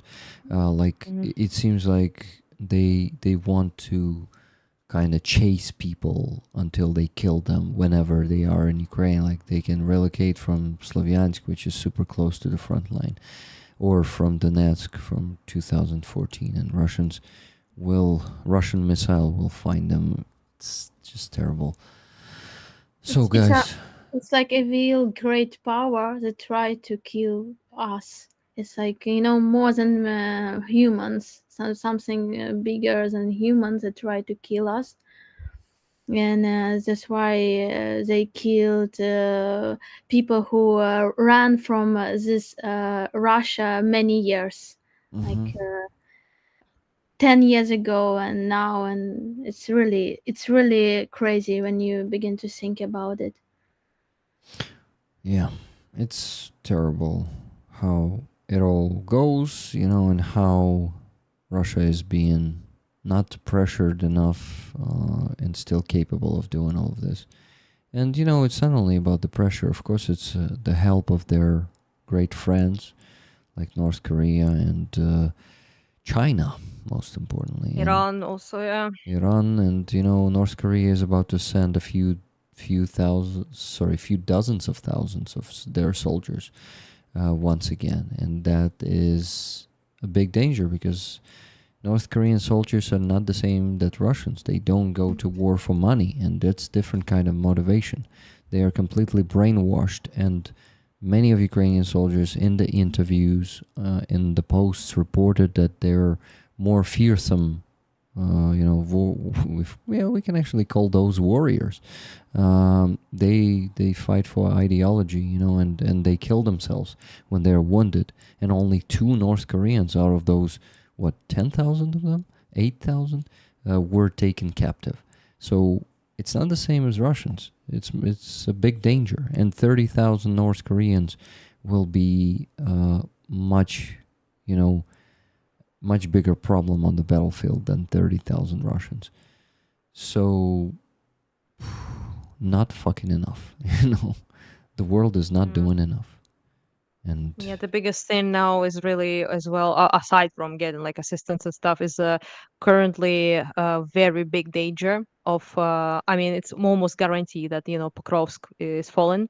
So that's in a couple of other places I will not be talking about now, but it's that the artillery, getting Dnipro within artillery range is a very likely possibility, which is an absolute disaster, because anyone who lived here especially knows what it's like to be, because we have been in until counteroffensives under artillery fire constantly, basically daily, right?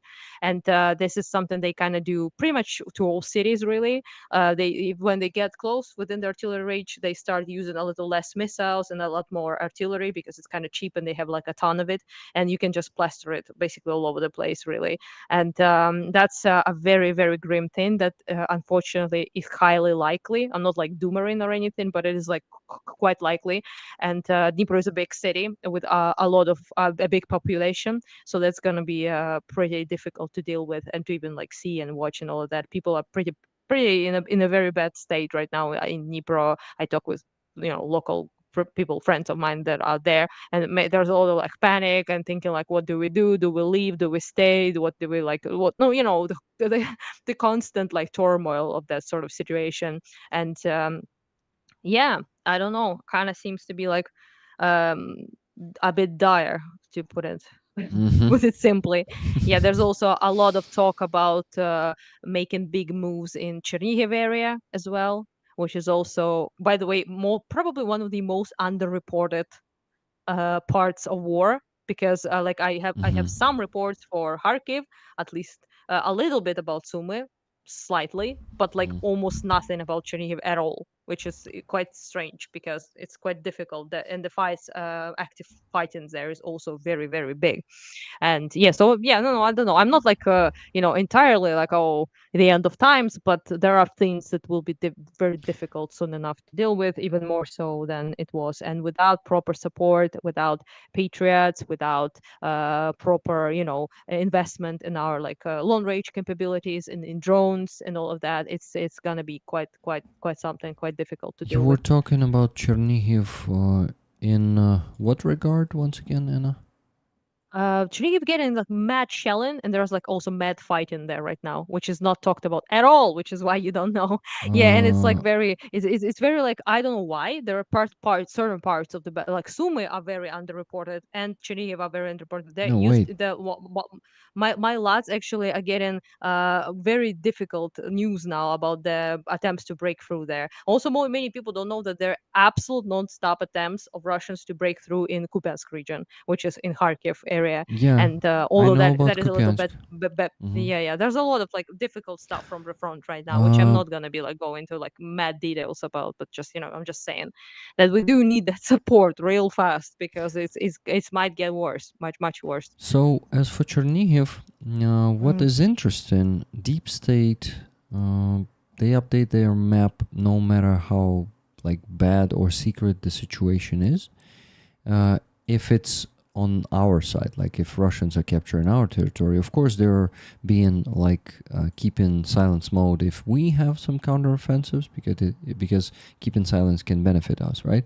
But and they did not report anything about Russians trying to break through in Chernihiv Oblast, because A gathering of groups there. It's not gathering a breakthrough forces. yet, but a potential big Potential. breakthrough there. That's Yeah. important Yeah. to say that, because you're Yeah. talking about fighting happening there, and it's totally different. I meant like potential big fight in there in terms of Okay. them getting close to Chernihiv as well. It's not going to be like 100% breakthrough there. Obviously, they tried to break through big time in Kharkiv multiple times now, and it didn't happen. Our boys managed to stop them. So I'm No. not saying like it's 100%, but the Dnipro thing is quite likely, unfortunately, that they're going to be close Yeah. with an artillery range. That one is like significant percentage of Chernihiv also needs to like be very much prepared because of the potential attempts to break through there. I do feel like they want to grab as much as possible now during the whole Trump situation, and also the stalemate, obvious, of the negotiations, and of him giving like 50 more days,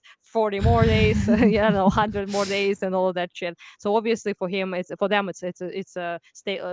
stolen, is what it is really. So for them, it's an opportunity, if anything, to take more, and they always actually very reactive to the opportunities and to the political climate. For example, if you guys remember, there was this time when we were allowed by Biden to do strikes, not long range, but like close to Belgorod, for example, close to the and they moved immediately all of their shit from Belgorod much further away to Russia, all of the weaponry that they had there, because we used that opportunity of like basically couple days to shoot a ton of their shit in Belgrade, which everyone in Kharkiv was like, get fucked, because Belgrade, is our nemesis essentially, right? So everyone was like insanely happy, but the happiness only lasted a couple of days, because they truly like very efficiently and quickly moved a lot of their stuff much further away beyond the zone that we were allowed to hit. So as much as we meme on them, they aren't as stupid as as the memes may make it. So that's like, yeah, so they are very reactive, and they are very fast with the decisions like that, which and we are not, because we are dependent on the what we are allowed, quote unquote, to do Mhm. by our allies. So that's a difficult situation, truly. Yep. Okay.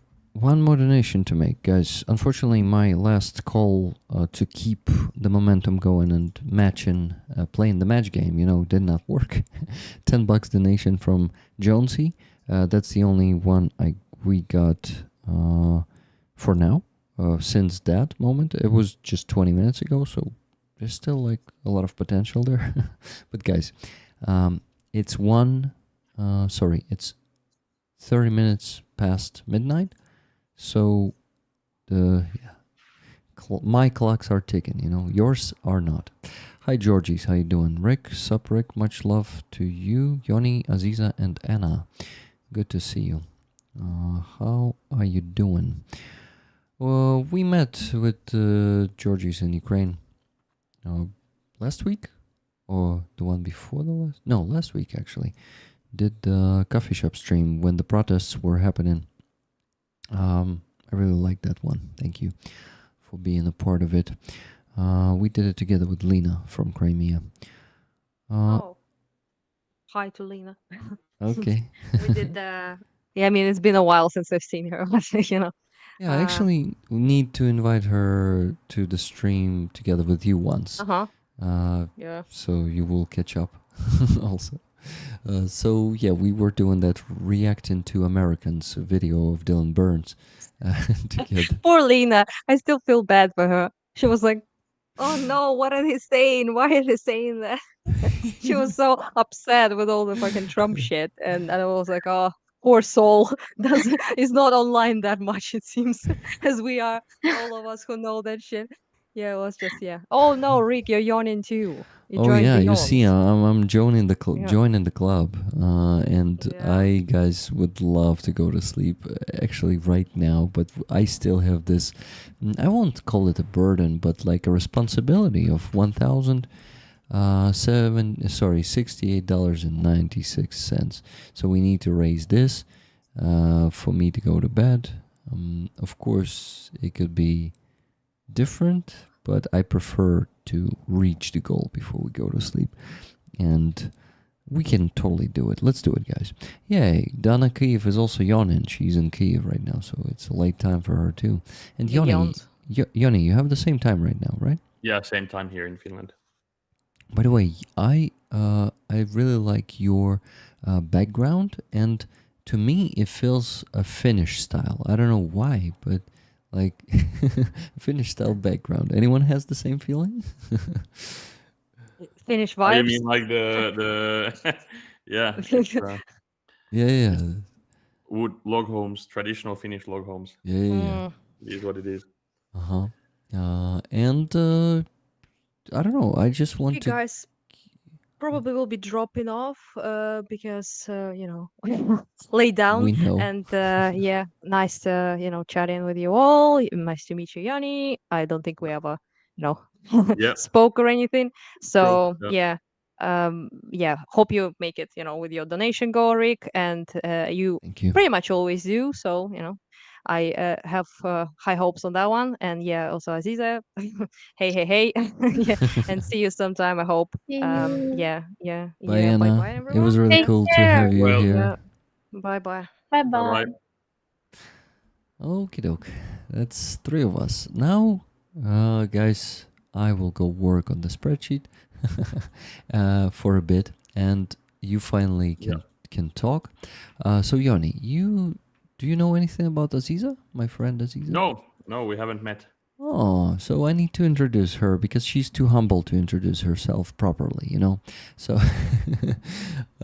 I usually go for Aziza is a Crimean Tatar friend of mine, very talented musician, painter, artist in general. That's art. The art you can see behind her is her art. And guys, I forgot to tell you one important thing. the auction platform. I updated it today, and I put 2 Aziza's paintings, 2 new paintings of Aziza there, and you can put a bid, place a bid. It's only 1 week. You will have to bid for this, for these items, not all of them, but just give me a second. I'm doing 2 things at the same time, so my brain is not very good at this. Where is it? The auction platform. I need to show it to you. Let's see, maybe someone already checked it. Yes, we already have the bids. Aziza, we have 2 bids from 9 Lives for your paintings. Also, 9 Lives placed a bid for the Green Man Result War, Lina's collage. I also put on the auction. Let me send you the link to the chat. Oh, actually, Nightbot. No, did not send it yet. Sending it now, guys. So here's my mini auction.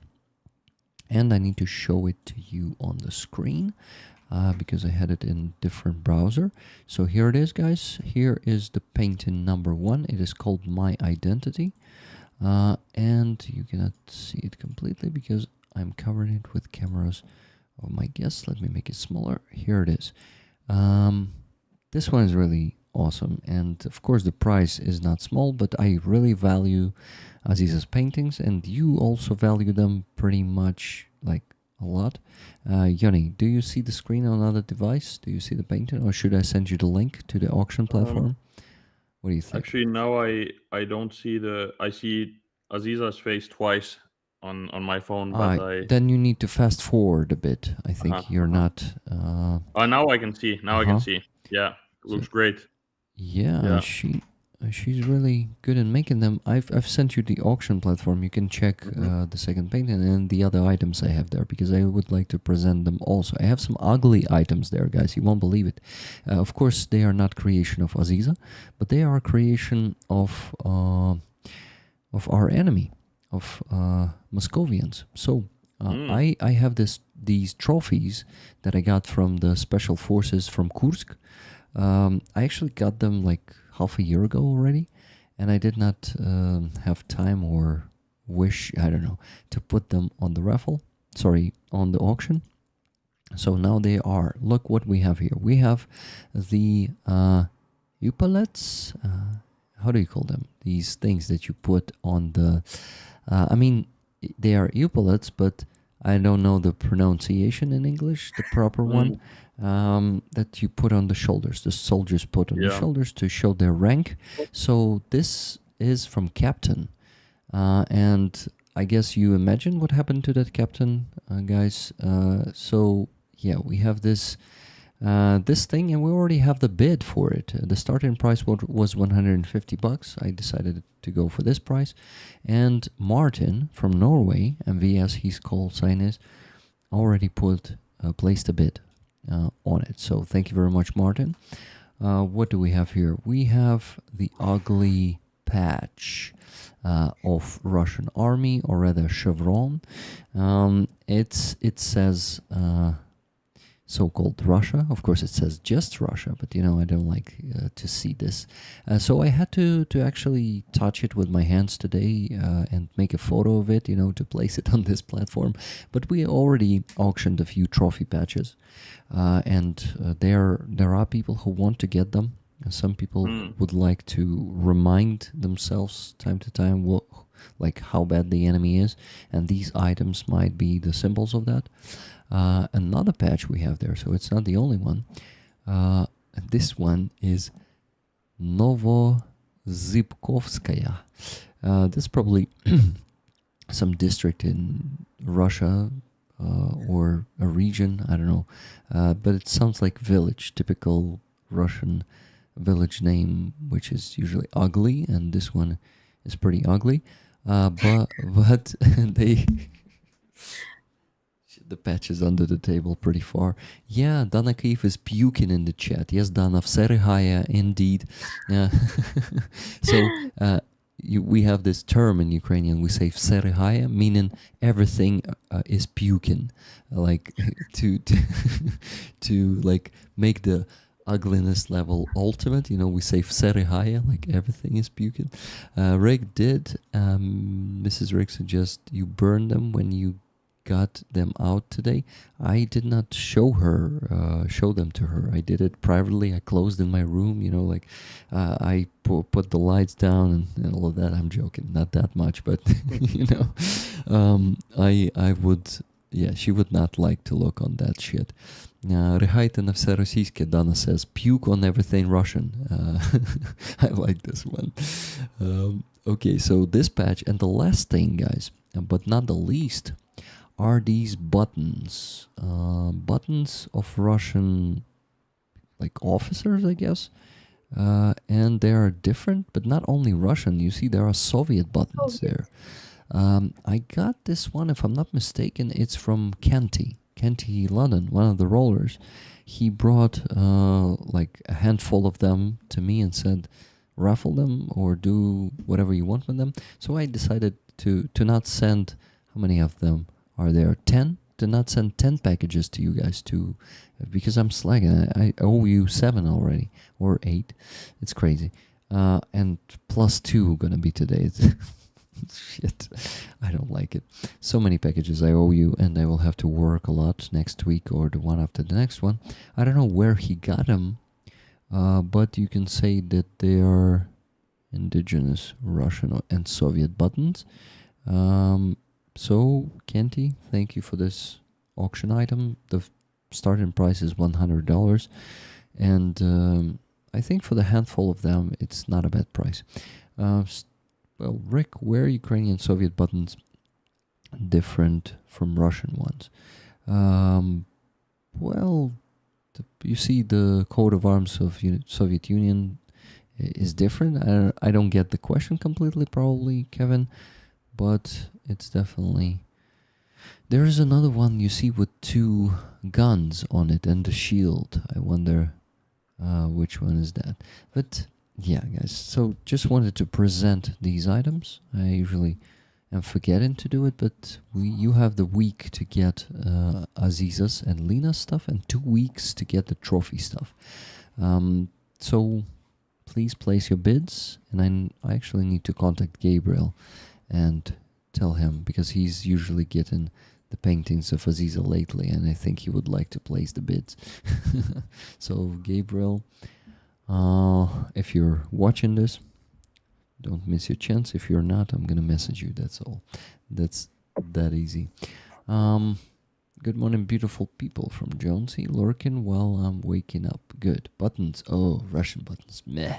Yeah. I have the same like attitude towards that. But you see, people place bids for them, and they win them, and they are not being really happy, I'm sure, having that at their home. But it's done for, you know, to feel some certain feelings. Yeah, your opinion on these items. Let's begin with you, Yanni. I mean, I think it's good to have raffles with them, and as you said, for a lot of people, it's a good way to remind themselves about what's going on. So I don't think there's anything bad about people wanting them or putting money for it. It's good that the money goes for a good cause, and also on the paintings from Aziza, it's really great that your art is being used to help Ukraine with it. So it's absolutely great. Thank Are you. you based in Odessa all the time, or in Kyiv also? I base in Odessa region. It's a small village city near with Odessa, but I'm always visit Kyiv because of meetings, concerts. So I lived in Kyiv before the COVID time. So I really like Kyiv, and I really like Kharkiv also. You know, when I saw Anna, I really began to dream to live in Kharkiv, because Kharkiv is an amazing city. I love this city. I like this city. And about this Russian like our trophies. Trophies is Trophies. That's the right Trophies. word, yeah. Mhm. it's really a little bit weird to have this, but I think it's like small pieces of this great evil, and it's like maybe understanding that this evil is also You mean evil? evil, Yeah. evil is will have the end, and we will win, and we will be in this world, and they will lose, and they will die, like philosophy, like this power, like this terrible people that cannot stop without no violence. So we have to fight with them with the weapons.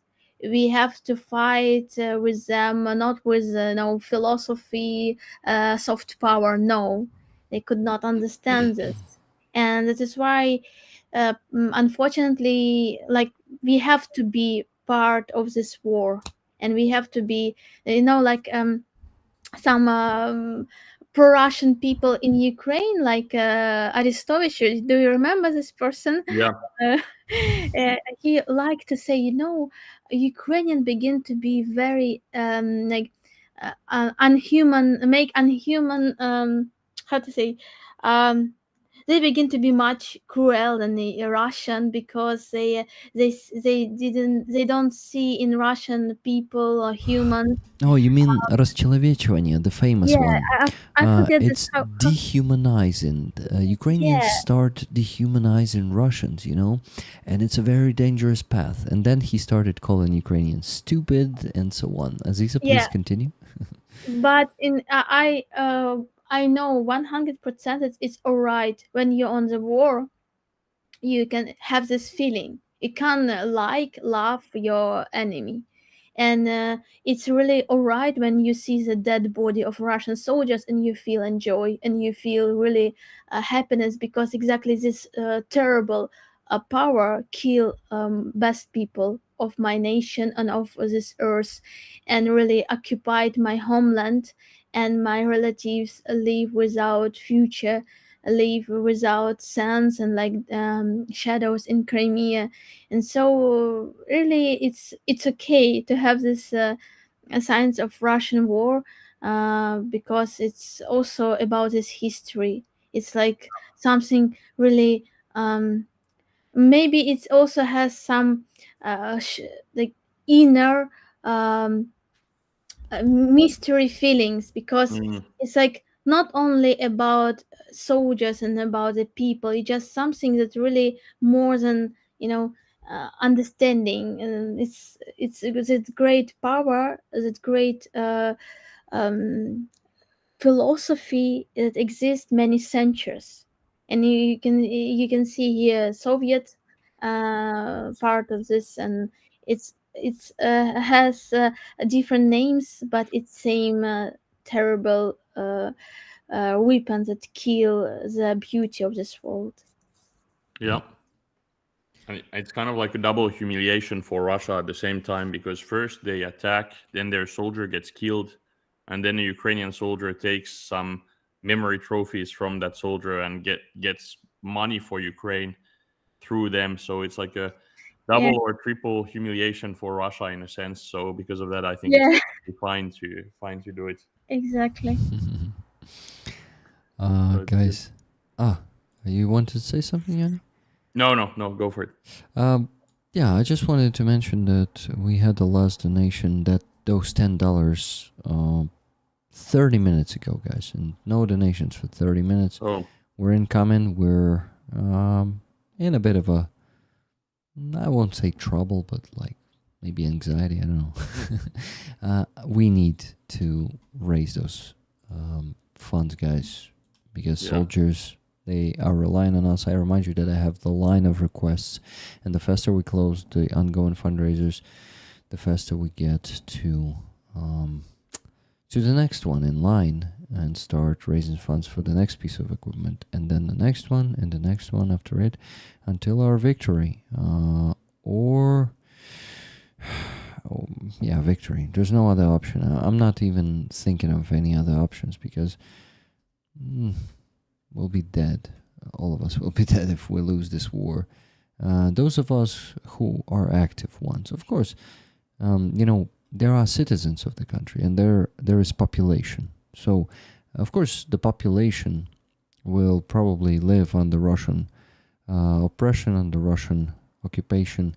Not all of the population, not all the people will be a population. Of course, there's going to be some resistance also living there in occupation, and Ukrainians who are just going to be hiding that from Russians successfully, as they are doing right now in occupation.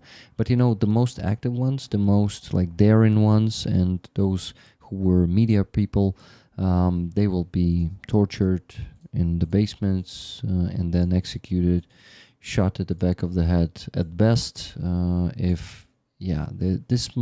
This could be much worse fate that awaits us if we lose this war. But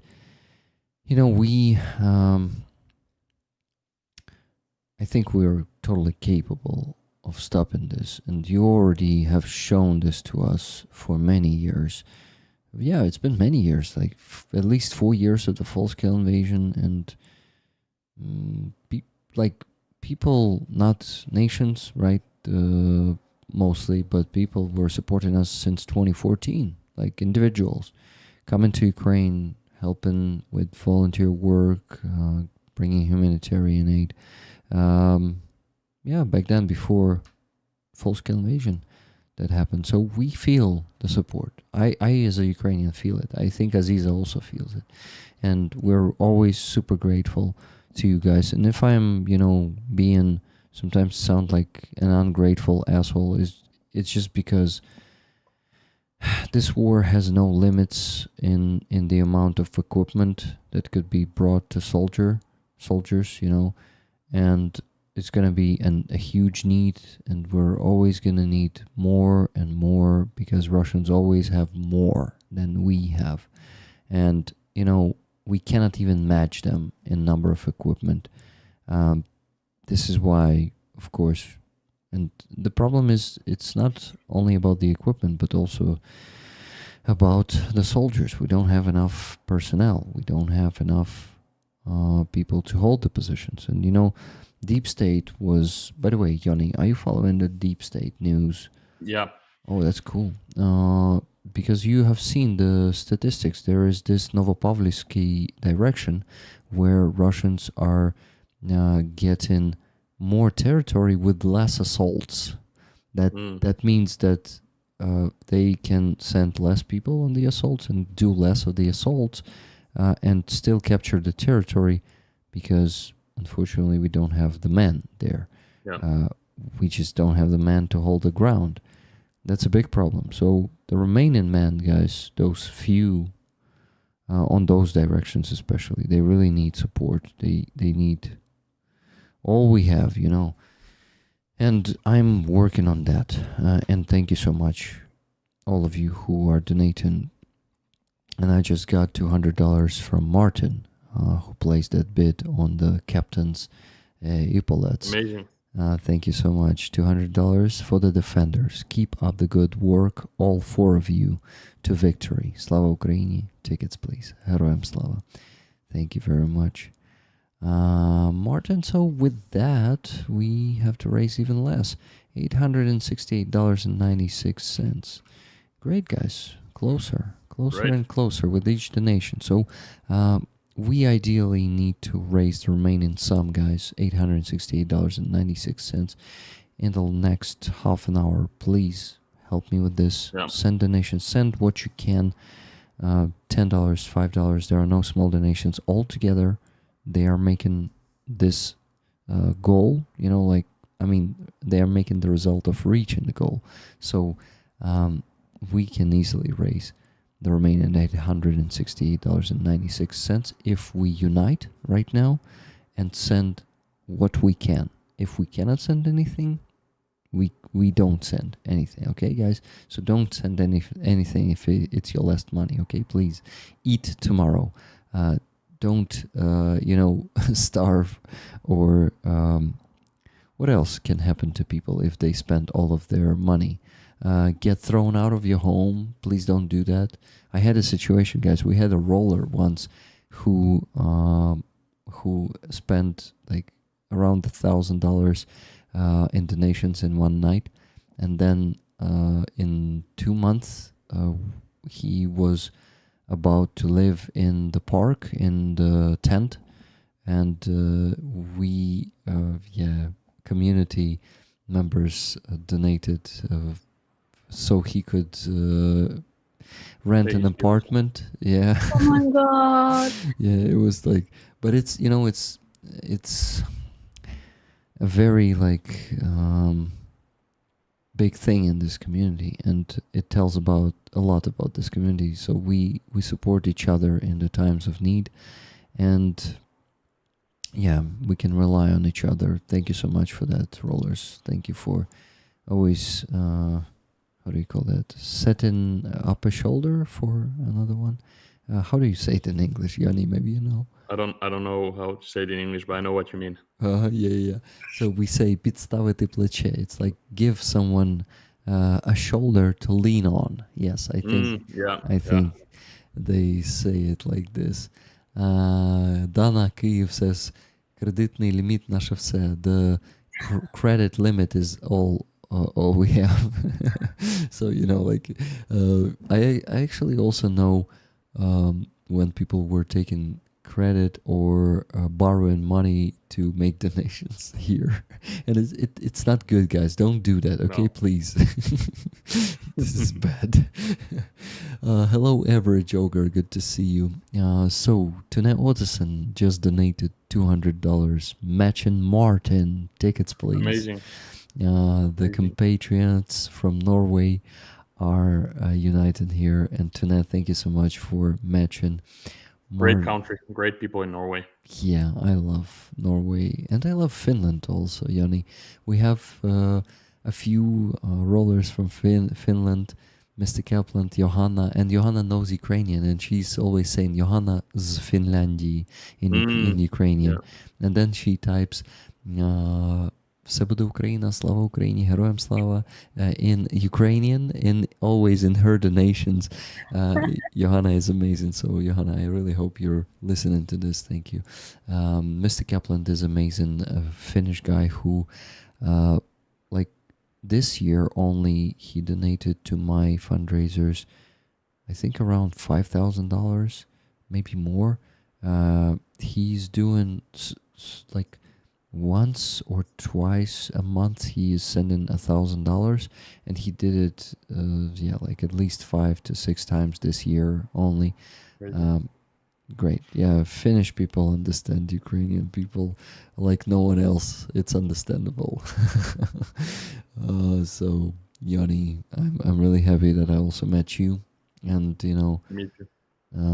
You're also doing great job with the campaigns, Nafer Truck campaigns. Let's look at it, guys, what Yanni has there at the moment. And if you guys have some extra. We actually finished it yesterday. You did? Fantastic. Yesterday, yeah. Congratulations. I'm happy. Thank you. For you guys. But we still need to see it because it's still there. They've raised a huge sum of money. More info. Okay. 137,244 euros and 83 cents. It's mind-blowing. Look at this, guys. And Yoni, how much time it took to raise this? So I think when I was on this live with you, I think that was maybe 6 weeks ago or something like that, when I was here last time. And back then it had been already maybe 5 weeks. So maybe it took 10, 11 weeks, maybe 11. Something like that. So maybe 2.5, right? Yeah, something like months. that. Mm-hmm. Yeah. Yeah, but it's just fantastic. The result. How many trucks are you providing with this? 7. 7 trucks. Really cool. Wow. But we originally started with 4, then we raised it to 5, then 6, then there was the convoy, and then we ended up adding 1 more. But yeah, that's really I'm cool. happy. But as you said, I'm extremely happy with this campaign. But as you said, you can still feel that it's a bit slower now with fundraising and a bit harder. You then also feel this, right? yeah, it's at the beginning of the fundraiser when we started it. It was still going quite fast, but the last 2-3 trucks, you could see that the pace was not the same anymore. So it's a bit harder. Yeah, Jake Bro, I saw that Jake Bro managed to fundraise 1 million again. yeah. So Unstoppable, very yeah, capable, but huge community. You know, yeah, our communities are much smaller than Jake Bros. yeah, for sure. And what we're doing, what results we're reaching, is just fantastic for our sizes of communities, in my opinion. 100%. Yeah. So we can definitely be encouraged and not discouraged by Jake Bro's results. No, and it's just amazing that he can also bring. I mean, it's combined. It's better to have also the big ones helping, and it's just good as Yeah. much as possible for Ukraine. So it's good. Yeah, you know, I actually, when I see how many trucks he and his community are bringing to Ukraine, with 69th Sniper Brigade, of course, Yeah. I'm like, I just am rejoicing because I see a huge boost. Because Yeah. if we were doing all of this, keep doing all of this without Jake Bro, it would have been like 3 times less trucks, right? Even with all the with that huge number of campaigns, maybe 2 times less trucks. Yeah, I mean, I think he has out of the.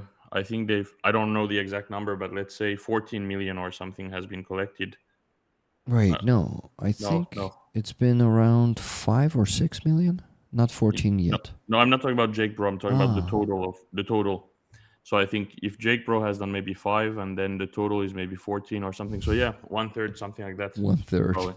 Mind Crazy. blowing. Yeah. Yeah. So I'm really happy. I don't care like if we're not providing the same results No. or not having this like the same size of the community. You know, it doesn't matter. The most important thing is that those trucks are getting to the units. Yeah.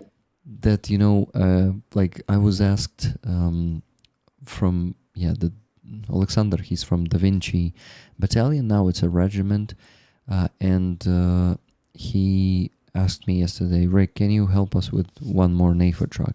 I said, do you see it is a bit problematic right now because my current campaign is a bit stuck, and it's getting hard, and I also was thinking of making a pause and stuff like that, but I told him, but you can request a truck like on the website directly. Yeah. And they will help you faster than I will, because I know that there are many other campaigns, and I know that there's Jake Bro's campaign, and they can really be covered by other communities, and I can actually delegate this fundraiser to someone else, you know, even without knowing to whom. Exactly. Well, actually, 269th Sniper Brigade and their friends. So big thanks and big shout out to 69th Sniper Brigade for all this cool work.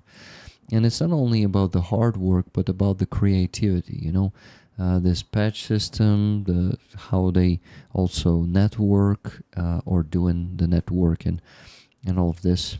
I really admire this initiative and people who work there. I really love also the Ukrainian side of 69 Sniper Kyiv Brigade. crew is very nice. Yeah, who is your favorite from the Ukrainian side of the crew? I can't give a favorite, but the whole Kyiv crew, also the media people working there, all of them really cool people. It's a big group of great people, and I mean when we bring the trucks on the convoys, when we arrive at the handovers to give the trucks, it's kind of like we don't even see the work being done because they do it so nicely before we arrive there, and they kind of organize everything for us. So it's just it's a bit, of course, not the same as what we talked about before with the emergency workers, but it's kind of like invisible work that we don't see so much. But if we know what's going on behind the scenes, there's a lot being done to get the whole event and everything working there, and it's absolutely great work that they're doing. So it's really nice and makes all the convoys and all the stuff so much easier to have them do this work so well. Yeah, it's really great. Aziza, I really would love you to visit one of the handover events of those trucks when the big convoy of 20 to 30 trucks is coming and soldiers and volunteers are gathering all together to hand over those trucks. It's really cool.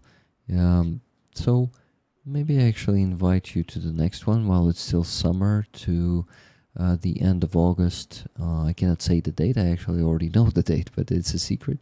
But I'll tell you personally, and maybe we also think of some other occasion that you visit Kyiv and they just match, you know.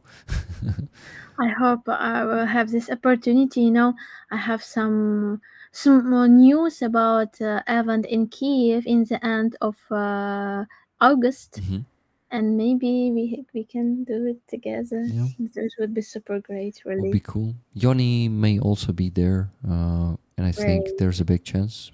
Yoni, Yeah, are you I think planning? August is not. I think August I might not be there because I was in July. So I try to usually. I think next time I will go will probably be for my next campaign. But I also need to renew my passport. It's less than 6 months before it expires, so I need to redo it. But I will be back in Kyiv. That's a pity that you won't be able to meet in August, but maybe some other month. Yeah, there will be other ones. I'm trying to get Aziza to move to Kyiv, but it's not that simple. You know, it's the money connected process. It's not. It's not that. It's pretty expensive to live in Kyiv. You know. Yeah. So guys, please subscribe to Aziza's base and become her monthly supporter, financial one. I'm a subscriber. Please follow my lead and become a subscriber too. She really deserves it. She is very talented. Yoni, I'm gonna send you a link to one of the songs of Aziza, and you listen to it, and please subscribe to her channel also. Yeah, I will. And even if it's not your style of the music, it may be that I don't know your style of music. I think you will definitely see the talent, the passion, the also the potential. Aziza has the potential to become a worldwide star. Ooh, never gonna let you down. Raffle tickets for rollers. Robert Johnson just donated 8,000 more hryvnias, and that's about $200. Just Amazing. a bit less than that. Thank you so much, Robert. Amazing. And you're bringing us closer to the goal. On PayPal, we actually did not have any donations after Tune's donation, and her donation was $200. I remind you guys, and it was 13 minutes ago. So we actually have plenty of time, like 17 minutes, to do it in the next half an hour as we agreed 13 minutes ago, right, guys? We're agreed. I mean, okay, so let me tell you how much we still need to raise. It's actually just a little left. I'll quickly calculate it here. What do we have here? 8,000 hryvnias divided by 41.6, $192.30. That's what we got from Robert Janasar. And 30 cents. So we still need to raise $476.66. Come on, dear oligarchs. It's your time. Time to shine. We actually lost a few oligarchs, but it's understandable, you know. Like, we still have plenty of them there. So guys, come on. Even though we lost some oligarchs, I know that those of you who are not even oligarchs, for me you are, you know. For me you are. And whoa, was that a Shahid drone? Oh, who was that? Okay, I don't know. This, who has this sound? I think it's Yoni. Yoni, it's like, it's like a small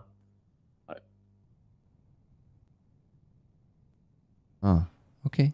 I guess it stopped. Shahid drones. We have this mind of the war, you know. yeah. Not the best sound, but I don't know.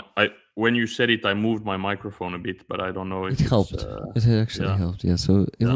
was though like a bit of a white noise. Yeah. So it helped.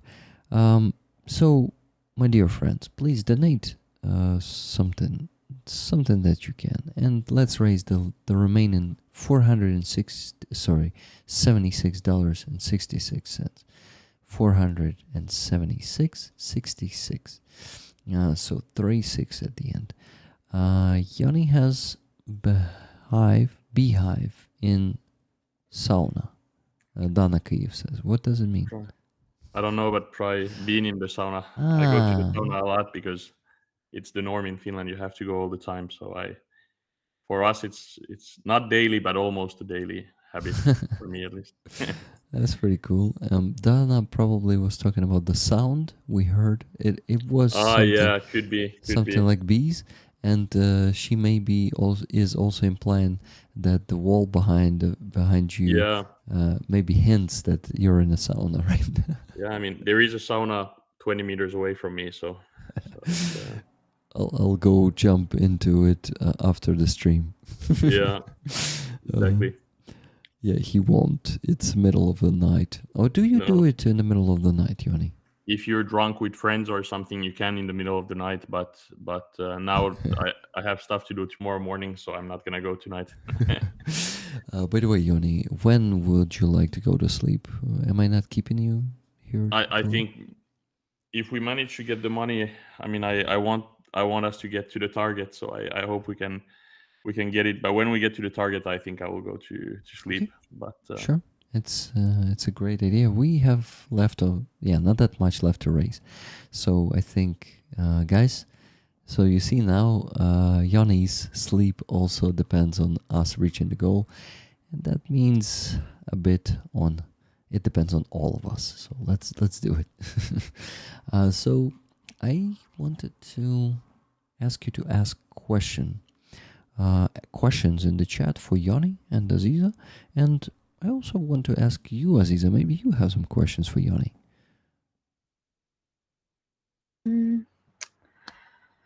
Do you know something about Crimean Tatar, Crimea, and in your maybe you heard something before in your life story? And I have been at a Crimean Tatar restaurant in Kyiv. Had some food. It was really good. It was really good food. It was there was Musafir? I think it was a famous restaurant there. I don't remember the name, but yeah, I think it's Musafir. Yes, exactly. The red letters. Mm-hmm. That was good.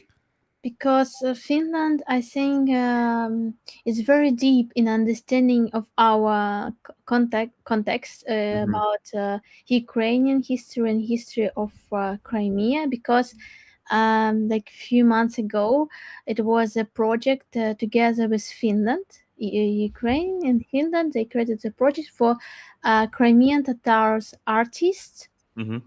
About the colonization of Crimea, about Crimea. Unfortunately, I wasn't elected, but it seems that it would be I forgot how to say exhibition. It would be exhibition in Finland with 6 artists from Crimea and in Ukraine, and they prepared really big projects with interesting arts, and in general we respect Finland too much, and it's really so important to have such great friends, and we can you can understand, and we can understand each other very good. So we have some Tatars in Finland, actually, not many, but we have a few, and we have actually last night I was at a barbecue at an army friend of mine, and he's a quarter Tatar, I think, but he's Finnish, and one of our most famous politicians who has been in the parliament for 50 years or something, his wife is a Tatar from Finland as well, so I think that might play a tiny bit of a role also in that link between Tatars and Finland, but they are not necessarily from Crimea. They are ones who came as refugees to Finland at some point decades ago, but we have a small community here of them. I'm actually partially a Tatar, but not a Crimean Tatar. My ancestors are from Tatarstan, that is occupied by Russia currently. And actually, Crimean Tatars, I think, they don't have much connection with those Tatars. So it's it's totally Different. Yeah, different. it's really interesting story because of our name. Crimean are actually not Tatar, but in the past, when it was Crimean Khaganate, we were this Tatar for.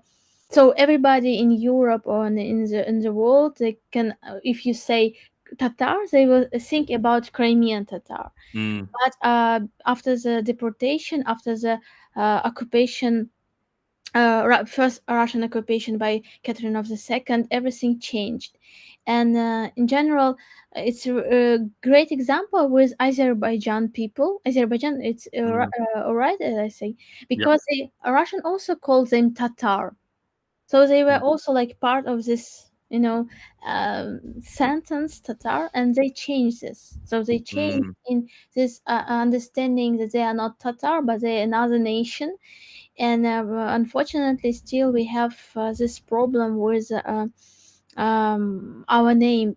I think it's most it's because of Crimea is still under Russian occupation. Yeah. We cannot like choose how we can change this, and people can understand that Crimean people, Kreml, are not Tatars, and we have own identity, own history, and we look different, and we have open interesting history. And also in a few days it would be Day of Indigenous People, and it would be also event in Kyiv, like Day of Indigenous People. You can find it, Rick. You can find the Crimean Tatar music, Crimean Tatar food, and something like that. So it's a long way of fighting for own identity in the time when we are very, we are in different places. Like you say, there's a lot of refugees in Europe and Finland and Norway, everywhere, and in Turkey, and also in Ukraine, and a big part in Crimea. And that is why it's so important when we can meet people who can understand our history. And so great that Finland is really, your people do a lot for our culture, and for for the army too. So thank you so much for this. Thank you. And I wish we did more, but thank you.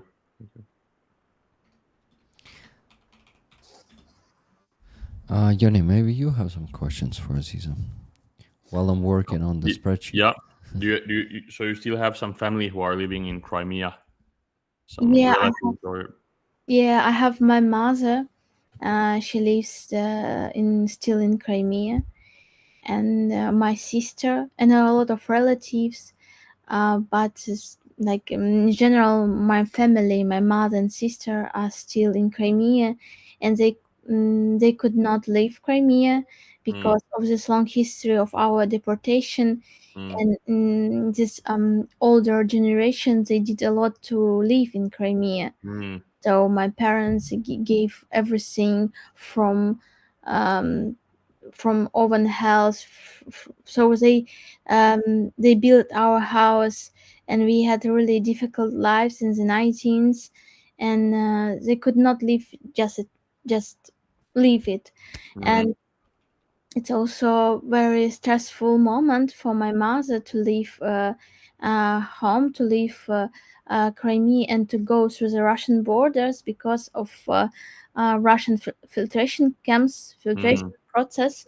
When you will be visible for them. So like you live in your home and nobody knows about you, but when you are like try to go through the border, this Russian system will catch you, will know you. And it's also very stressful for my mother, and it's also hard to support them because Yeah.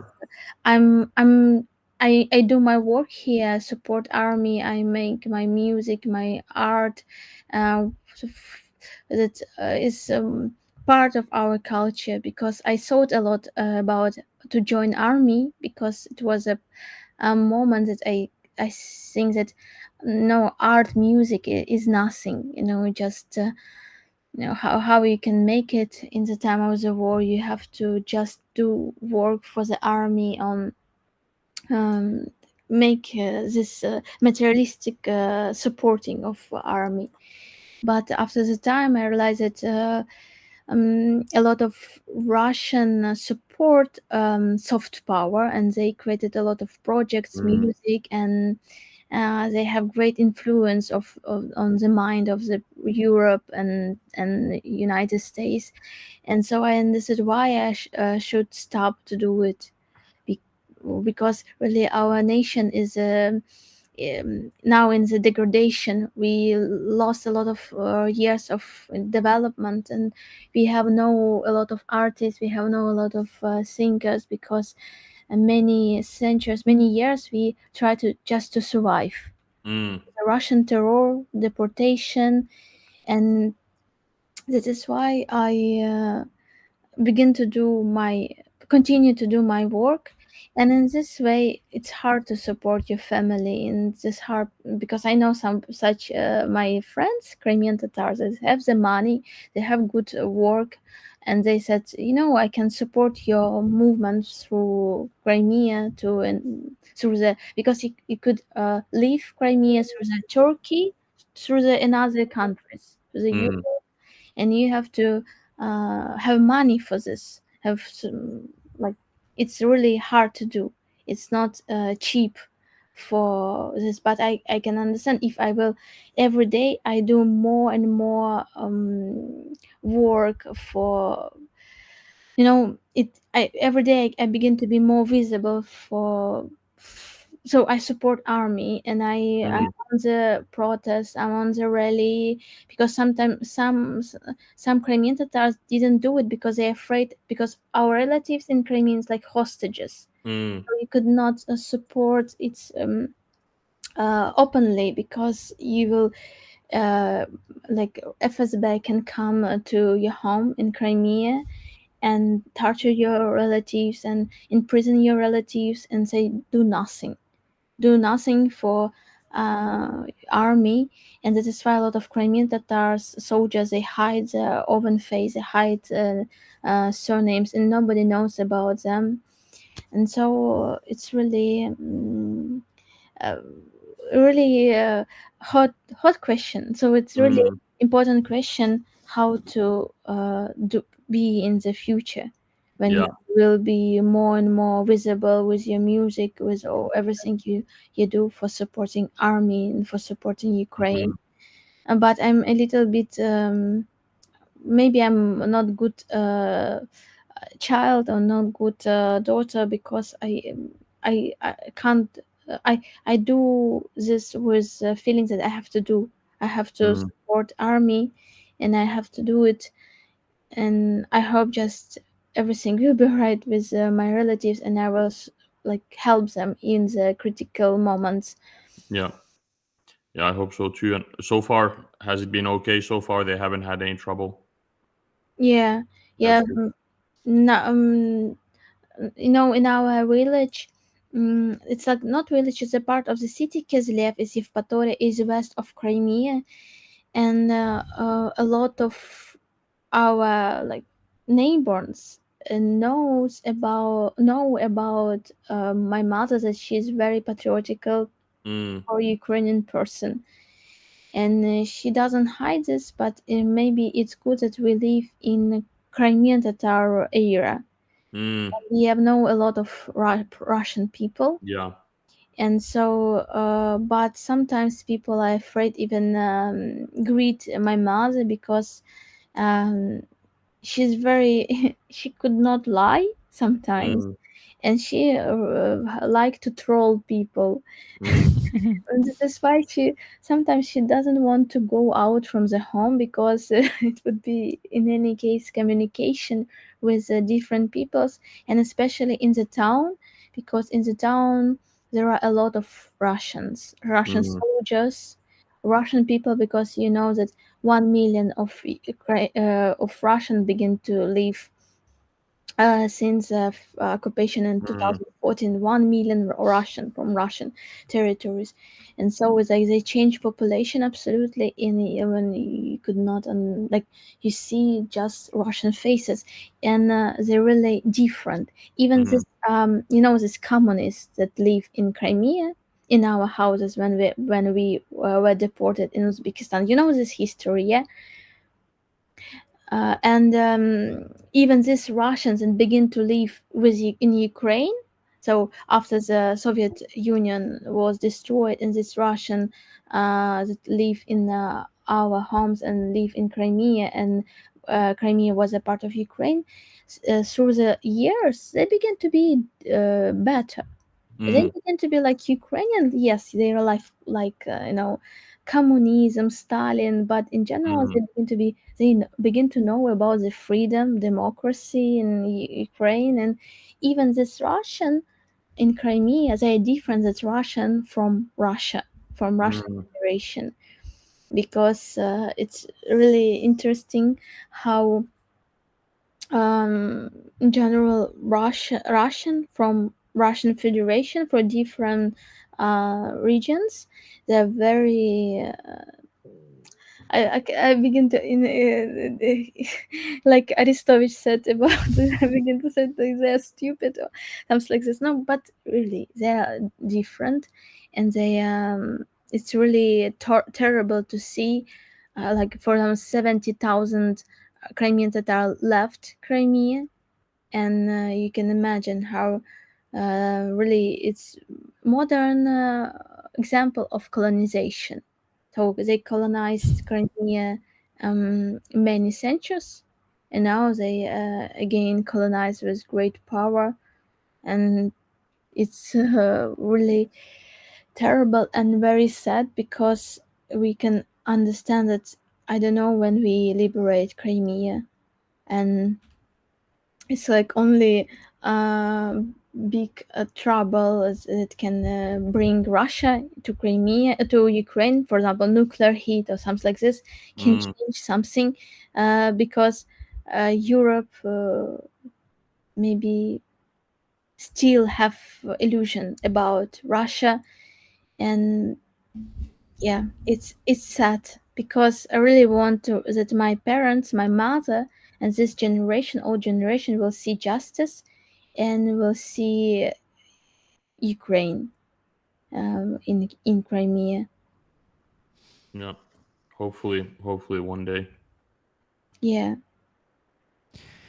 Yeah, I also am hoping for this. I had 4 donations. First was $1.22 from Silver Earth. Cracked my piggy bank. Wish I had more.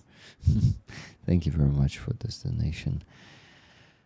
Silver Earth and Martin from Norway donated $100 more, saying, Great. saying next, new month, so I will stretch it a bit to get the soldiers their fund, and the 3 of you some sleep. Only, and he says, only takes 4 more like this to wrap it up.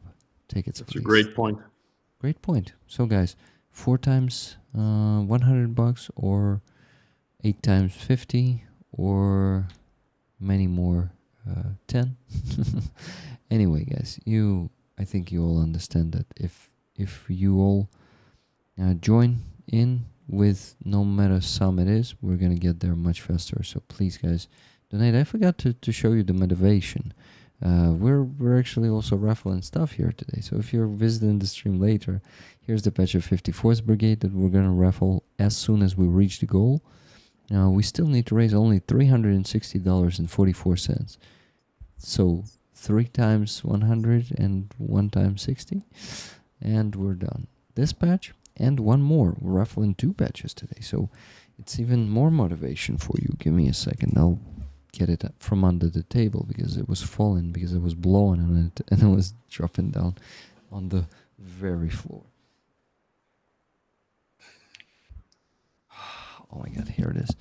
Yeah, I'm usually putting it on the microphone, but it doesn't hold well, so I better not breeze and not be too passionate in my speeches, you know. It's hard to be passionate in a speech during the night at 1:30 a.m. When you've been working. Luckily today, not the whole day, because you see, I actually missed the Free Azov stream because it happened yesterday instead of today. And I discovered only in the evening, and I was like, shit, like, but the stream is still out there, and I needed, like, ideally I needed to go live for 5 minutes and explain how I screwed up, but instead I probably will have to delete it. But yeah, I missed the Free Azov stream, and yeah, this week is not this week, today. Yeah, but this stream is great. I like that we have this stream. And guys, that was a question. That was a great question from Dana Kyiv that I missed. What is a Finnish alternative to Slava Ukraini? That's a good question. We don't have such. I mean, there's this old saying that doesn't. It's not the same, but it's hakka päälle. Hakka päälle means hakka means beat it, kind of like go through and beat it, kind of. But it's about Russians, so it's like hakka päälle Suomen poika. It's kind of like it's saying it's like go Finnish boy, run through them, kind of. And it's a saying, and it's about it's because all our wars have been against Russians always, so it's we have this. But we don't have. I mean, we can say like hyvä Suomi. It means like let's go Finland or good Finland and stuff like this. But we don't have this exact same thing, unfortunately. So hakka päälle is the closest one. Hakka päälle Suomen poika. It's kind of like it's walk through them, Finnish boy, kind of. That's the point, kind of like go through them. Go through them like knife, a hot knife goes this through word butter. is also, if you beat someone up like on the streets, this word hakka is also used for that. So if you like punch someone or something, it's also that same word. So it's Hakka. Interesting. Yeah. Thank you for answering. Skol is not. Someone is asking. Skol. Sisu is Finnish, but skol is not Finnish. But we also use it. In Finland we use kippis or hölkyn when we like cheer. We say kippis. Kippis. But yeah, actually, I don't know if it's any help for because it's not part of the raffle. But when I was in Ukraine 2 weeks ago, one of the soldiers that I know, a friend of mine, a French soldier who is fighting, he gave me a helmet of a Russian from the Frontline that I have here. So I don't know if it's worth showing or not, but worth showing. I can show it. So then, if it can motivate people to donate more, even if it's not part of the raffle. By the way, we had 3 more donations, and it's getting us much closer to the goal. Amazing. So $50 from, it's from Robert, RP Marson. 8 for Ukraine tickets, please, and join live stream. Thank you very much. I'm enjoying it today a lot too. $100 from Brian R. Patch raffle tickets, half for me and half for rollers. Thank you very much, Brian, for an extra donation today to get us to the goal. Thank you. $50 from Nikki Hill, scrapping together more funds. Tickets to rollers. Amazing. Thank you. So, guys, only $160.44 left to raise. Come on, we can do it. Come on, let's do now it. For the final donation, some. Yeah. And here it is. Oh, the ugly one. Yeah. And it even has a call sign on it. Sliva. It's Plum. Plum. It's a good call sign. Plum is no more. Plum is no more. Great. Yeah. I like this phrase. Yeah. Ah. I went to the airport in Poland with this one in the plane, and they looked at me a bit, but I got it through. Oh wow! Usually it's pretty hard with Polish people. Yeah.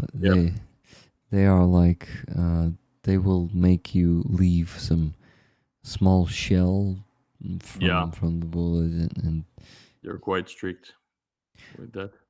but you're lucky to get that helmet through. Yeah. That's pretty cool.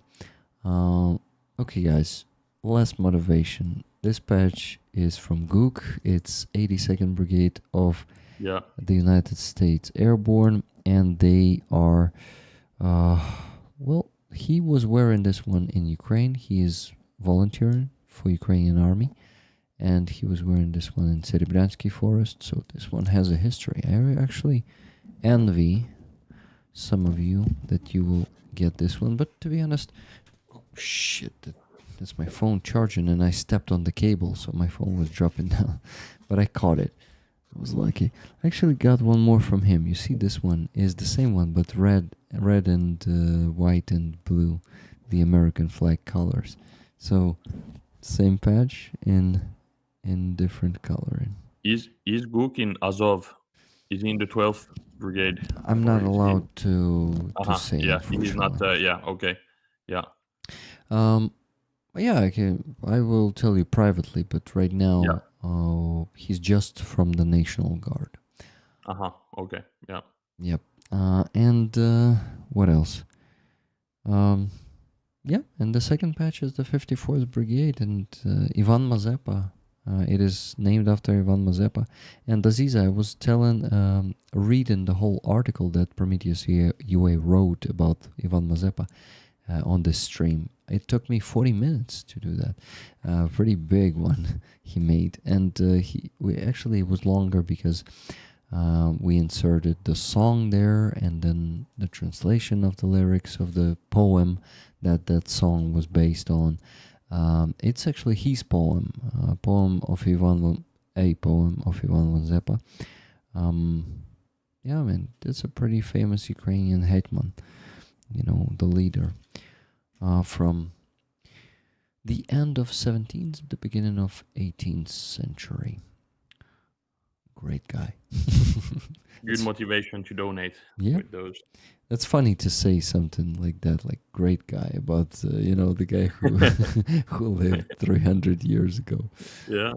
And I mean, if you mark history so much that people talk about you in a positive way, 300-400 years later, then you probably were a great guy in a way. So and not only your compatriots, but also Russians keep talking about you in 300 years and keep making you like anathema. They read this in their churches where they basically curse Ivan Mazepa still until this day in their so-called church, the FSB, FSB church. FSB church, yes. Nice version. Fantastic patch. It is indeed, Cheryl. One more donation, $20 from Lynn S. So we're only $140.44 away from the goal, guys. Almost there. Hey, Danielle, here you are, right at the spot. 140 more bucks and 44 cents. I know that you cannot donate right now because you're about to come to Ukraine, but who knows? Maybe some loan money. I'm joking. We were just raising that topic today earlier.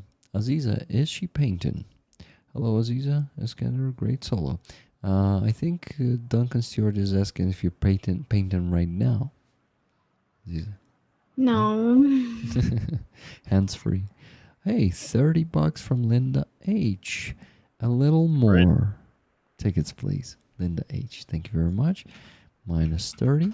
110.44. And guys, I need to do a quick bathroom break because holding is bad for my health. So, and I've been doing it for quite some time now. Sorry for the details, okay?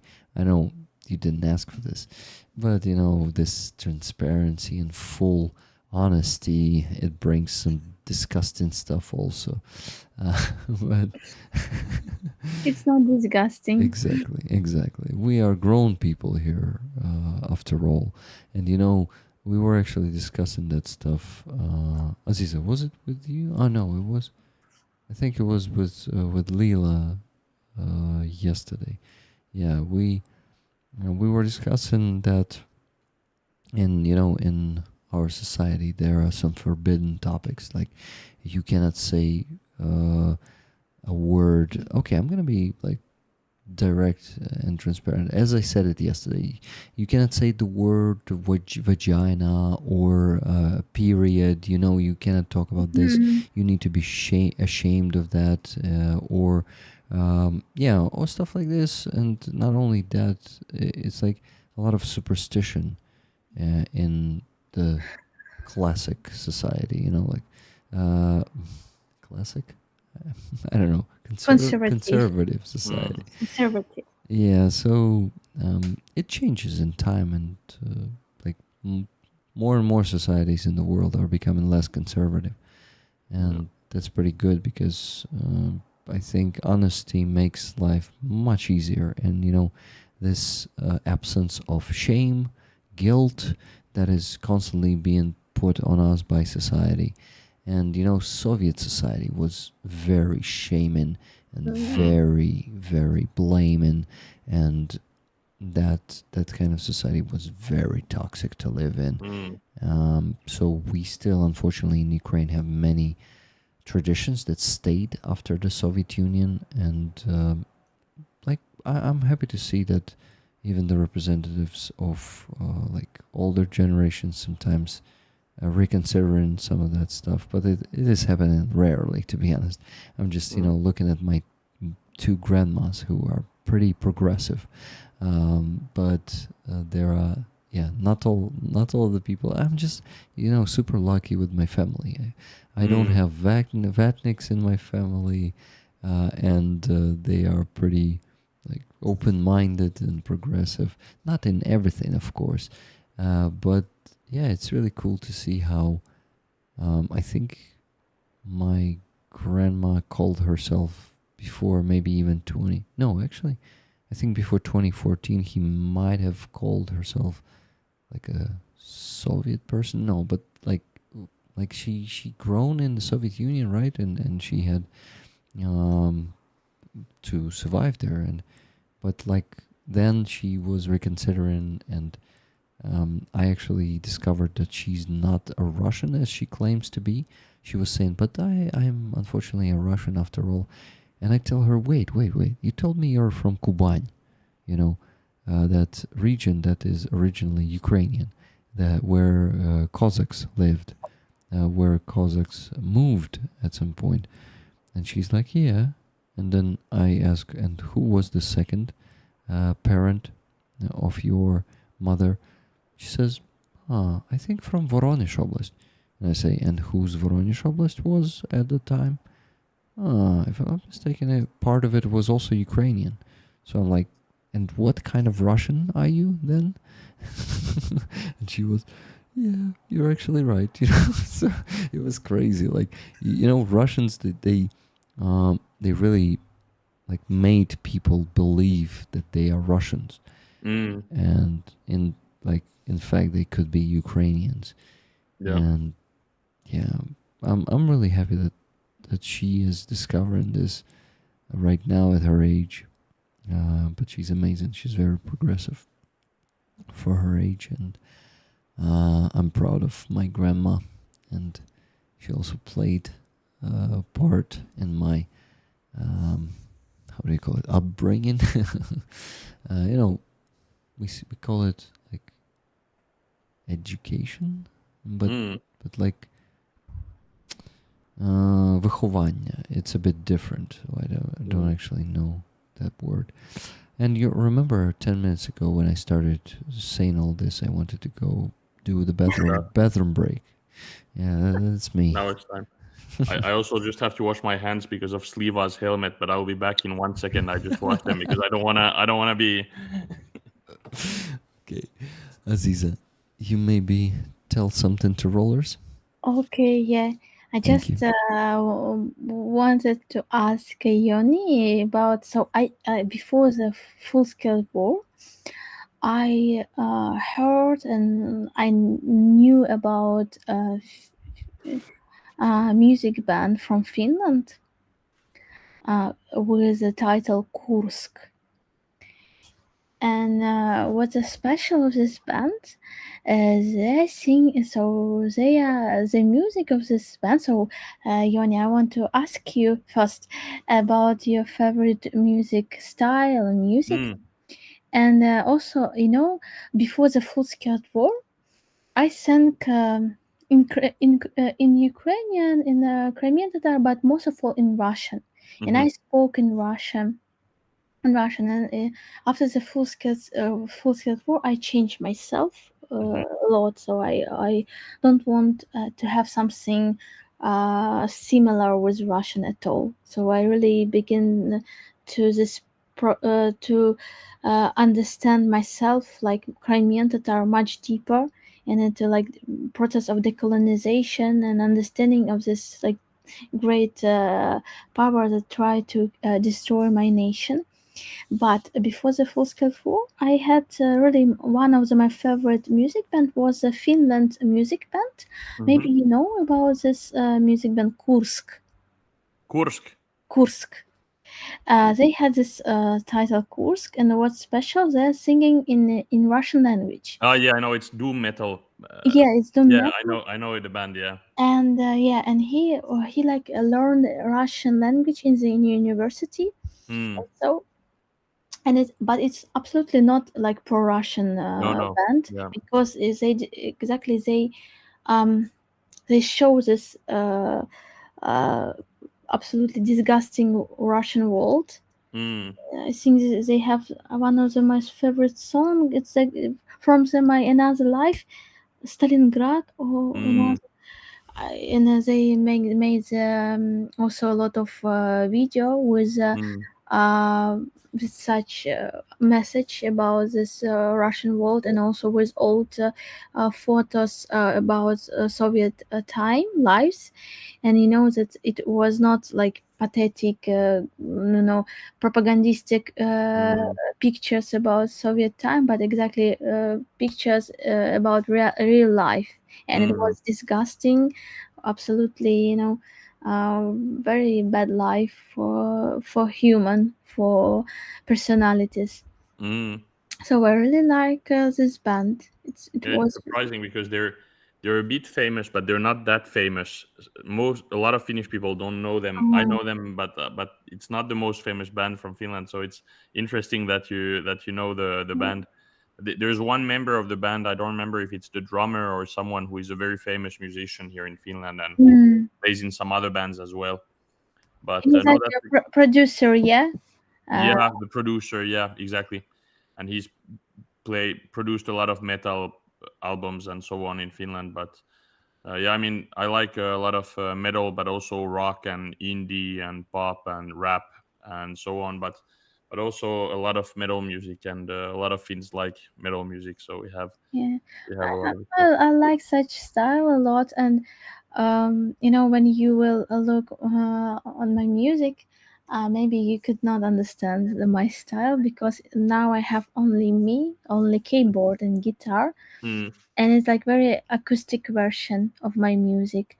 But in the future, I see my music in such a very dark.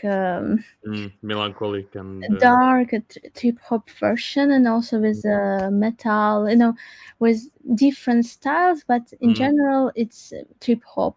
mm, So it's dark music, but with this deep understanding of sense of life, mm, and how we are going through the darkness to be alive, to be honest with yourself, because for me it's more important to be honest and to be happy, or like show your mm, great side of your life, but reality is more important for me.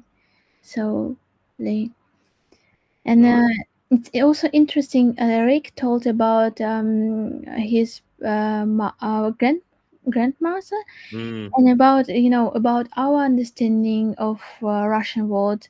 It's interesting by you. Uh, how did you think about Russia before the occupation of Crimea or before full-scale war? So I think Finland knew everything much Fi- powerful yeah. than the Ukrainian. Finland is a weird country on that because in some way we all knew, in a way we've always been taught since we were children that Russia is bad and Russia always tries to invade us and so on. So in some way we were very aware of that, but at the same time, even if we were aware, we always had mandatory military service for men and so on. But still, even if we had that, our political leadership and our population, we still believe that we just have to live with this neighbor and we have to trade with this neighbor and so on. And we're not pro-Russian, but we still obviously were doing business with Russia and so on. And because of that, it's weird because I would argue that Finns are some of the most Russophobic people in the world. But at the same time, we were in this very pragmatic Mhm. way of doing politics and business, and a lot of Finns, we saw Russia as an important partner, not in a positive way of being an ally or anything, but more like a neighboring country. But we were of course aware of the risks involved with Russia, and we were never fans of it. But even today, there are still some people in Finland who think that. Who say things like, "Yeah, Russia is our neighbor, and we will need to be able to get along with them," and so on. So even if we are not huge fans of Russia, we still have some of those. But overall, Finland is one of the most immune countries to Russian propaganda in Europe because of the many wars that we've had with them and because of the history that we have. And almost everyone has someone in their family who lost their home or lost well, the, someone from Karelia or someone from somewhere in their family who lost some area or something from them. So most of us are quite aware. And when you are in the military service for 1 year, even if the Finnish military service is quite nice and it's well organized and so on, when you're in the forest under the rain guarding some tent and you know that it's only because you have Russia as a neighbor, it gives you extra motivation not to be a big fan because you know that you're only there because of them. But yeah, it is what it is. This I shared history when Ukraine was a part of Soviet Union, Yeah, and we were in the Red Army, yeah, and we exactly with the hands of Ukrainian. This war was with Finland, yeah. and it was absolutely disgusting. And it's so important to be honest with yourself to say about this, Mm, because still some people in Ukraine they could not understand that a Red Army was same evil evil. Yeah, yeah. in Nazi German, Mm, and they really in the it's not a good point to say my grandfather was in Red Army. yeah. My Definitely. grandfather was in the Red Army. He joined army in the beginning like Mm, this World War II, so yeah. he was just 16 years old.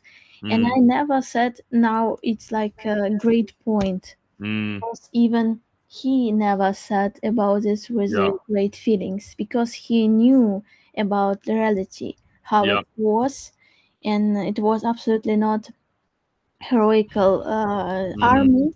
And a lot of our people died in this Red Army, not because of Nazi German or somebody like this, but because of our leaders, mm, generals. And but it's really important to understand that mm, Russian army is not so powerful without Ukraine. So that's true. together with Ukrainian soldiers, Mm, it really can be more effective, and it's really mm, important to really defend Ukraine from this world, and Ukraine is a great partner now for Yeah. democracy and people who can understand that we are fighting for human rights, for our future, for nature, for like just normal understanding of everything, and you have normal value of everything,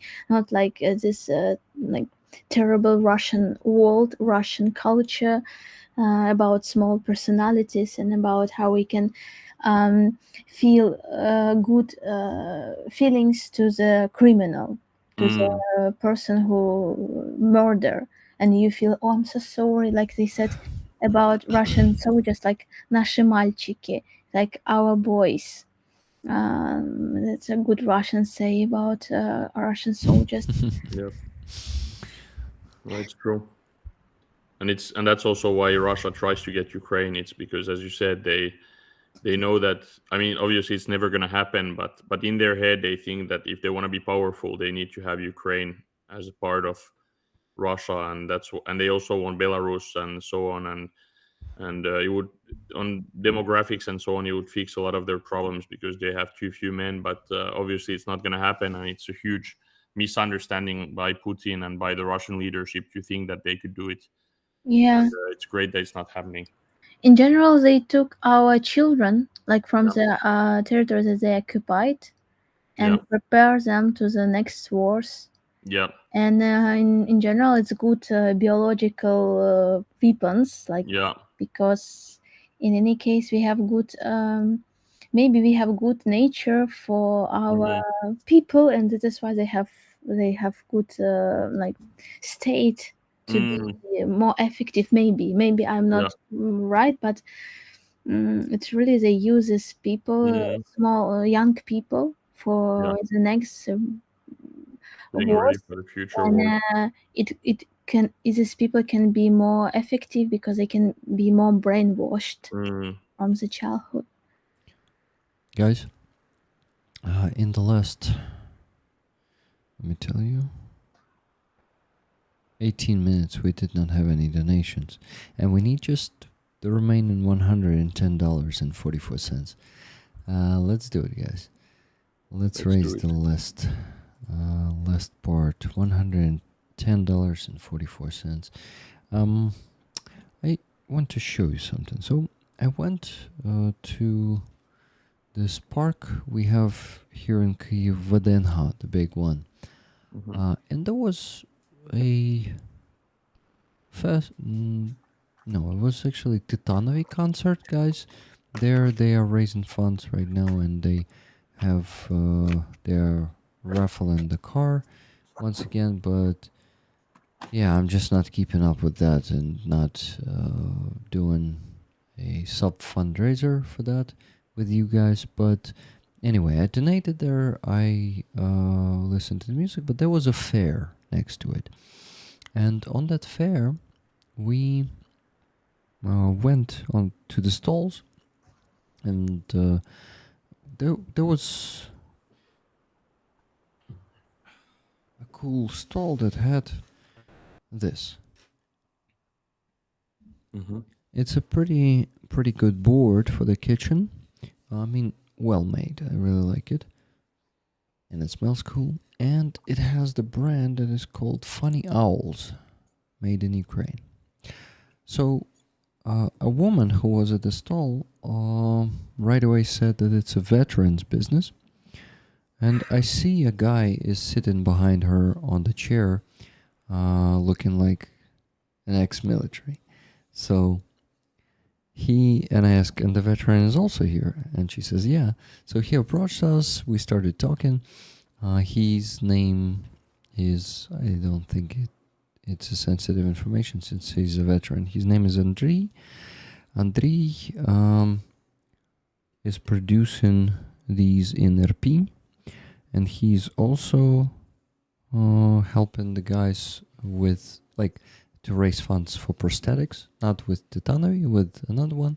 It was just a coincidence that they were basically at the same spot at that time. I asked him why is it called Funny Owls, By the way, their logo looks like this.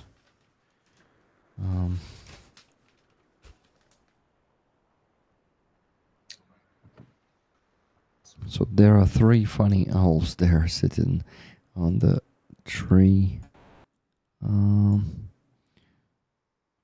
branch. Yeah, and he says, well, I and 2 of my friends, we were serving in GUR, the Ukrainian main directorate of intelligence of Ukraine.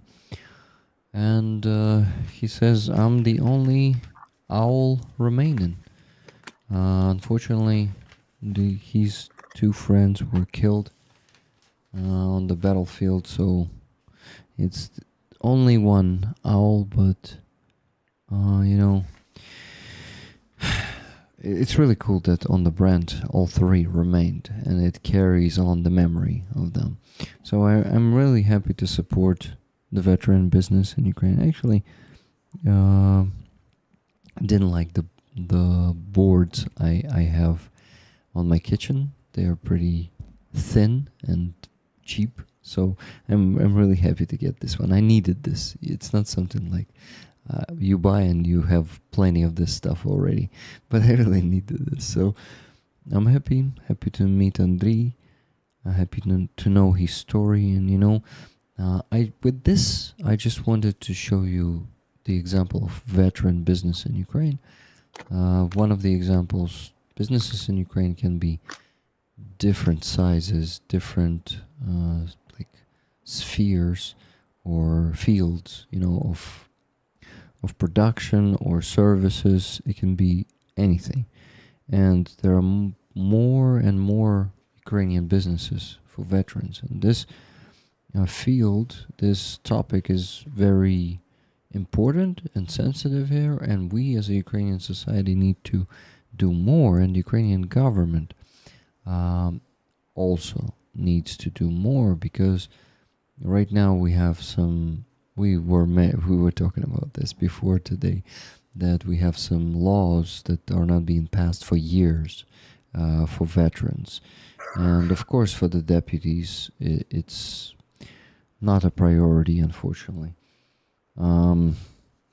And we need to pressure them. So coming back to the topic of you know, overseeing our government and their work, we still have plenty of problems unsolved that are also blocking our future EU citizenship. Like, for example, we have this Bureau of Economic Security, and our government was supposed to appoint a candidate. His second name is Tsivinsky, and last name is Tsivinsky, and the first name is Alexander, if I'm not mistaken. The commission that consisted of 3, if I'm not mistaken, international and 3 Ukrainian representatives. Actually, he passed that commission, passed the examination, and our government had to just appoint him. But he also checked the SBU checks. He passed it, all was okay. But when it came to like voting in the cabinet of the ministers, they refused him in this position because of the letter from SBU of the connection of his relatives to like the occupied territories. So some of his relatives live on the occupied territories. And you know, actually this is not a reason. We have plenty of governmental workers who have relatives on the occupied territories, and it's actually not like a lawful reason to... Even Danilov, I think, and Sirsky. Sirsky has the Marza in Russia. In Russia, right? Yeah, so this is total bullshit. And you see, the problem is they are delaying this appointment for already like a year. There are many scandals connected to this, so our government is basically crippling this um, institution, another anti-corruption institution, which I actually learned a bit more about it a few days ago, that this institution is actually meant to not fight corruption like when it already happened, not investigate it, not then prosecute someone, but to actually create laws that will actually prevent corruption. So basically, this is a very important institution in Ukraine that will be implementing the approaches to different sides of our even like government, I would say, because there are ministries there that, for example, they are responsible for education, some of them for the culture, some of them for agriculture and stuff like that. So those will be writing, a Bureau of Economic Security will be writing the recommendations and maybe even like pushing the laws to change the work of those based on the examples of corruption that were discovered, to prevent those schemes, from being organized again.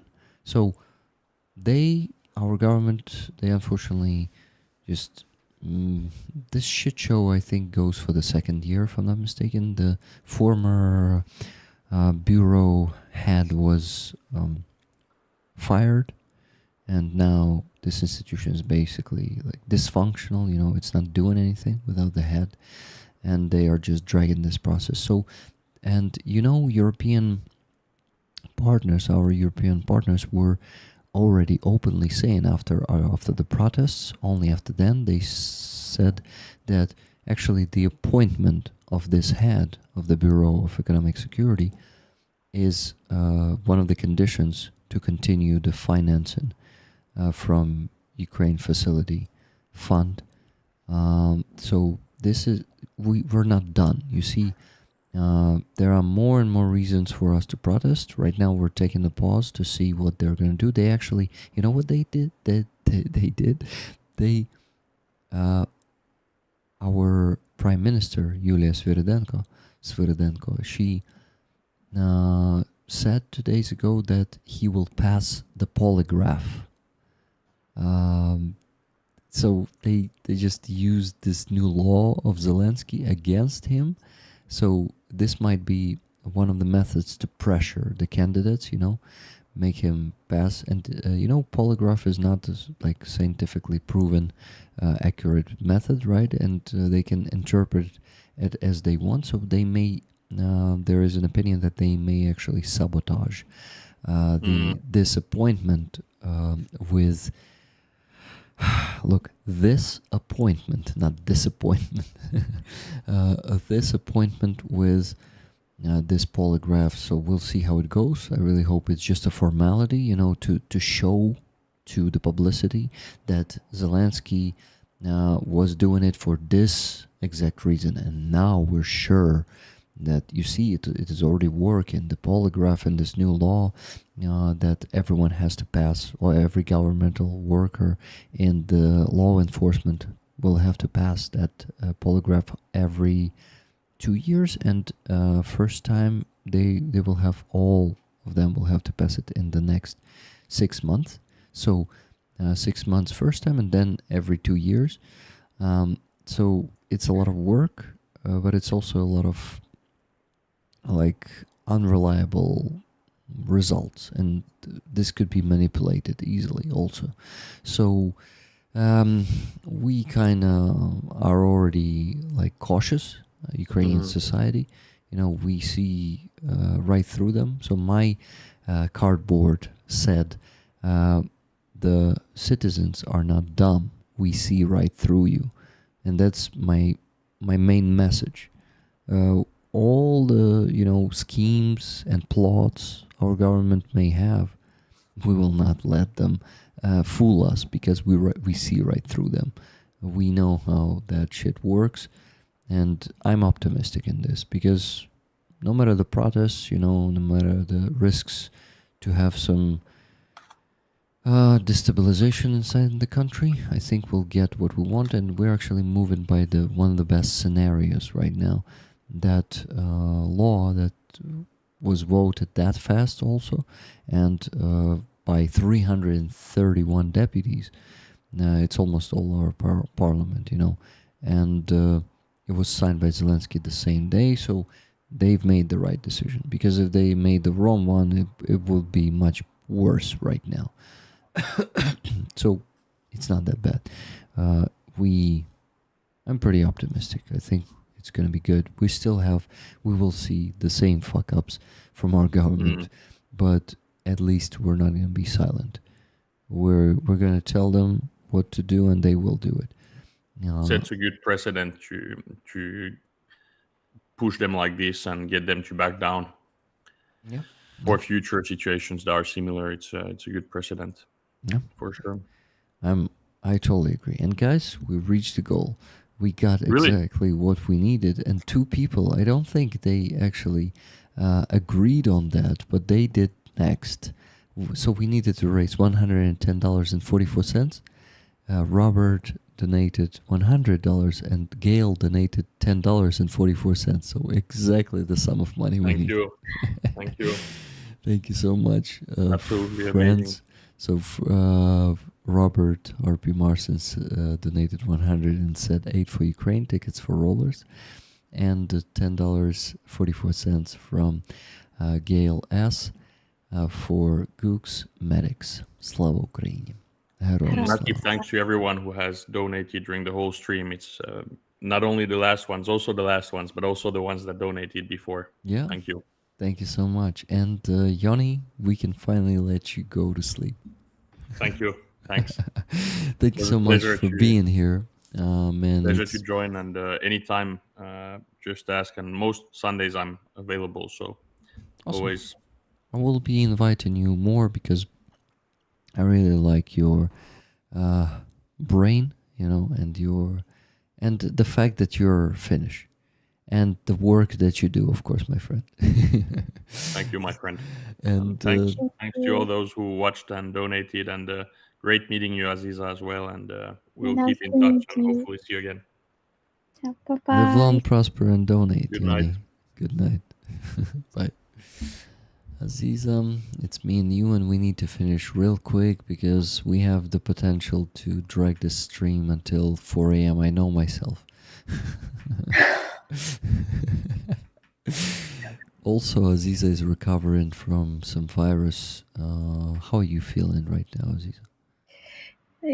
Today morning was the first day that I feel myself finally much better, but it was like hard days. I'm sorry to hear that, my friend. And Aziza told me that it was hard for her mentally also, like it was depressing. I think it might be a COVID, and even maybe from me. I'm sorry. Because COVID has this symptom of, depression and life has no meaning, this stuff. Maybe. So it might be it. Well, actually... Yeah. I really don't like the state when you have no power to do nothing, and I hate this. I also hate this. I know how it feels, Aziza. So I'm sorry. Well, it's okay. Let's drink some water. Let's raffle the patches, and let's roll to bed. In Kyiv, I met a girl who has a call sign Kislev. Huh. So she's from Kyiv, but in some way she has this name, Kislev, before even she joined to the army, and she also she made for me present so patch. Cool. I wanted it's my first patch from the soldier, from the directly. Oh wait, she is a soldier. Yeah, she's in the first medical brigade. Oh, There is a first medical brigade. yeah. Wow. Kirimda körüsi. Kurışırmız. Like Görüşürüz. побачимось в Криму. Ah, we'll see each other in Crimea. It's really cool. Okay, guys. Wow, Aziza, congratulations for getting the patch. The patch from her. So she got it with her and she gifted it to you right there. Cool. She studied in France. Like she learned French language. How to say it? Philologia, французская. Philology, I guess. Philology, and she used a lot of topic about languages, French, English, and other. But she came back to Ukraine 1 year ago and joined to the army. Wow. And began to like research information about Crimea. I think I had to ask her how it was, in what moment she began to think about Crimea. But she began to really research a lot of topic about Crimean Tatar language.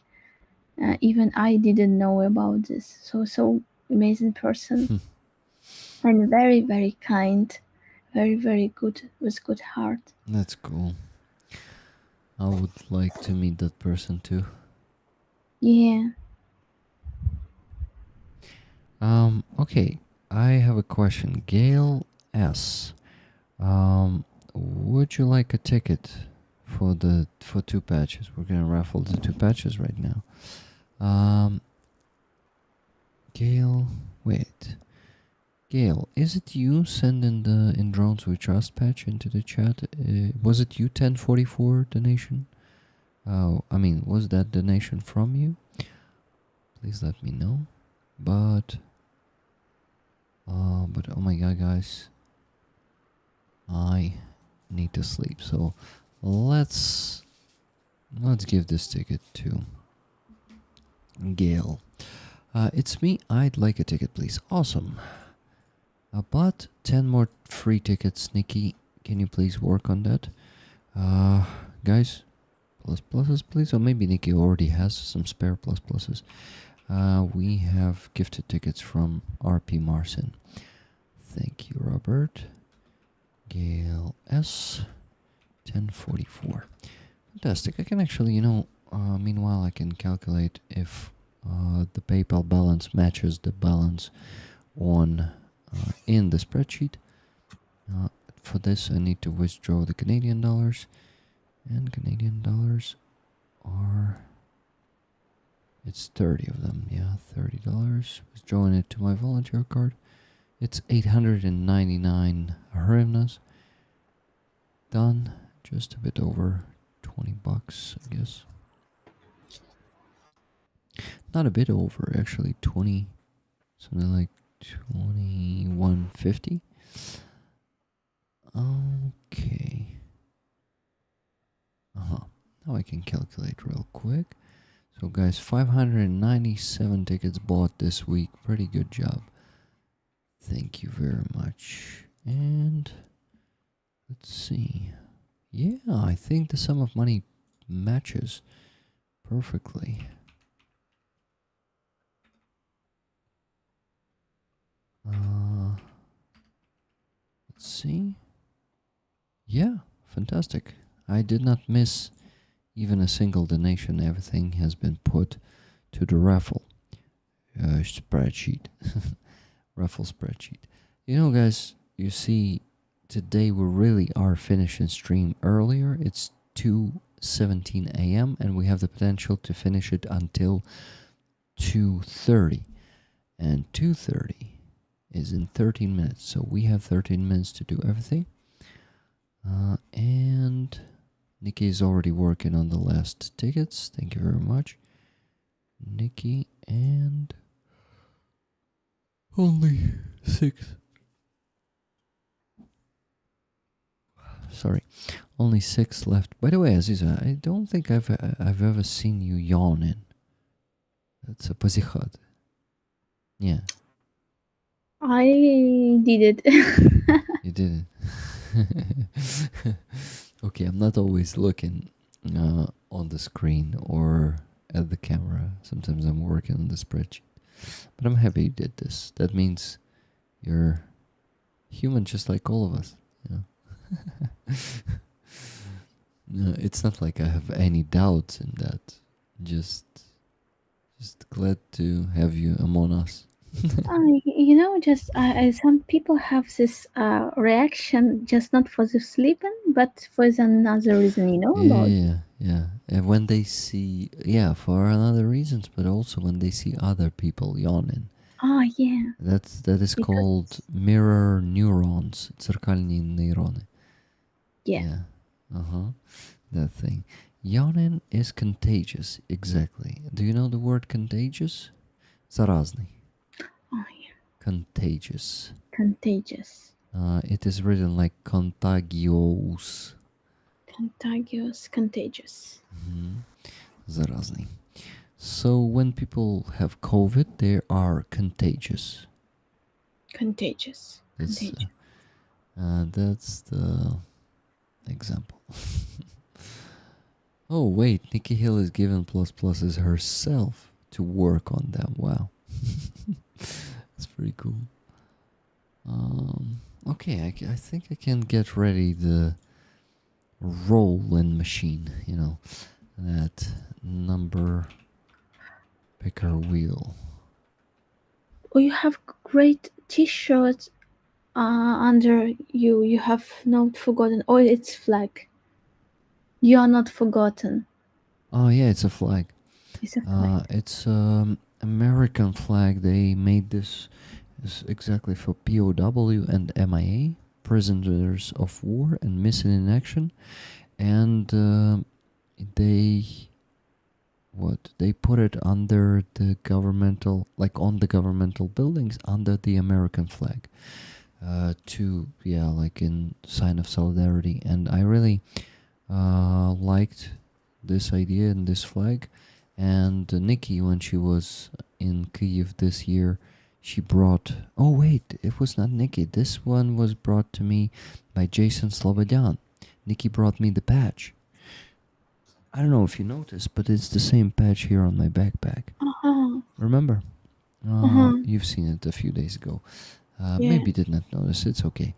But yeah, Nikki brought me the patch, and then Jason Slobodyan brought me the flag. He said, I heard you wanted one, so you see my solidarity with all the POWs and missing in action. It is also displayed here on the shelf. Great. I'm trying to keep things transparent, Rick. Thank you, Nikki. No cheating if you give ++ to someone in the chat. Yeah. No one was given ++s. This is why you had to decide for them. Got it. So I think we have all the tickets there. Let's see. Yeah. Thank you very much, Nikki. Thank you very much for doing it also that fast. You're really fast in this. I'm much slower. So how many tickets do we have there? 597. Guys, to keep it fair, I'm gonna be raffling this badge only from the tickets that you were buying on the stream.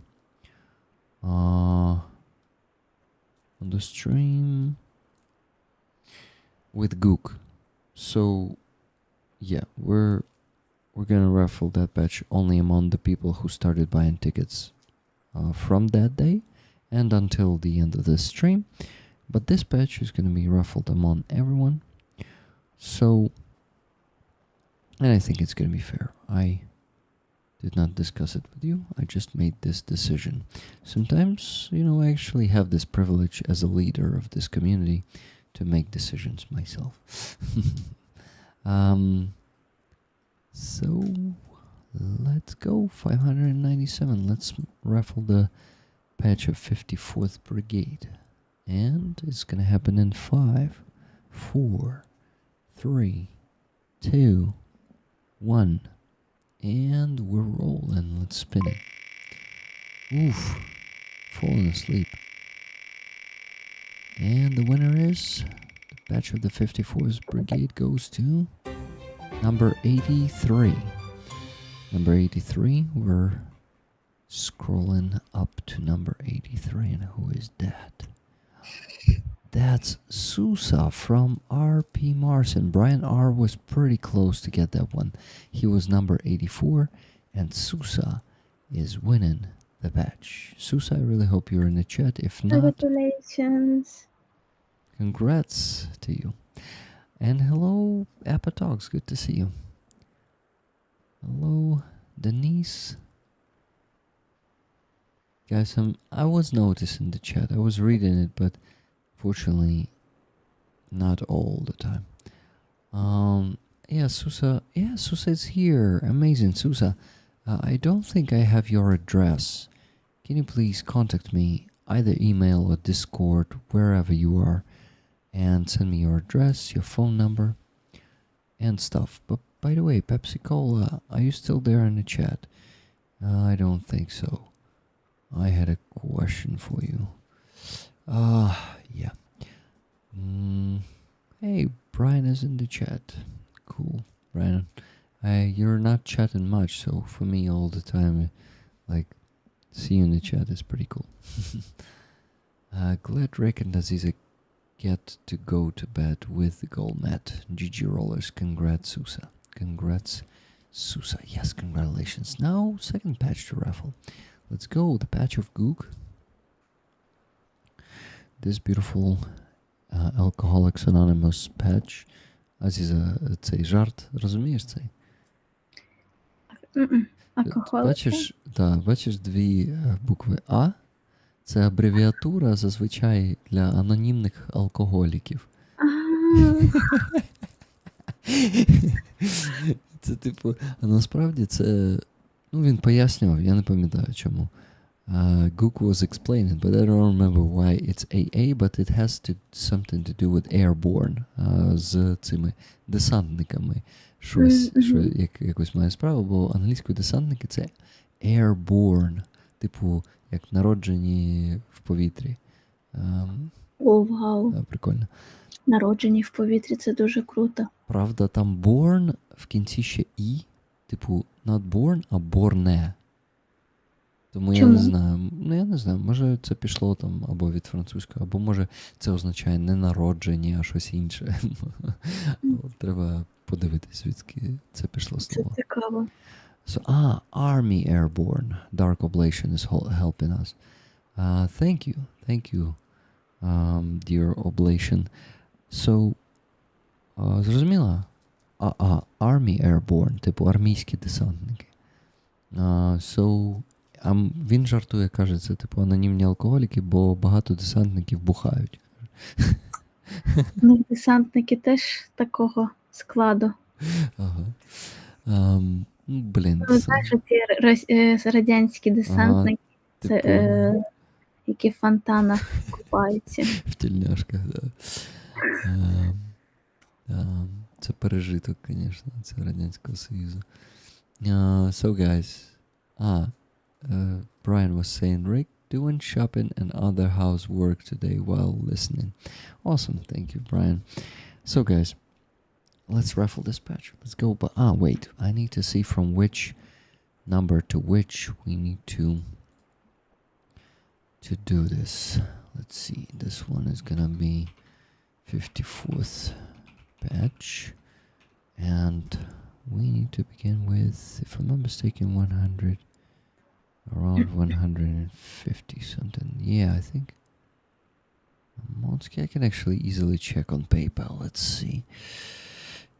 The stream with Gook was on 31st. Whose donation was the first on 31st? Let's see. On 31st. we had Amonsky 30 bucks, then Andres like 20. Yeah, so here from Amonsky from number 174. So we go here 174 to 597. These people are gonna be participating. Yeah, just to make it fair, because this was announced on Thursday, and we need to give it to one of the people who was donated from Thursday, right, guys? Sorry if someone will be insulted, but I think it's the right thing to do. So raffle and dispatch in just 5, 4, 3, 2, 1, spinning, and it's doing the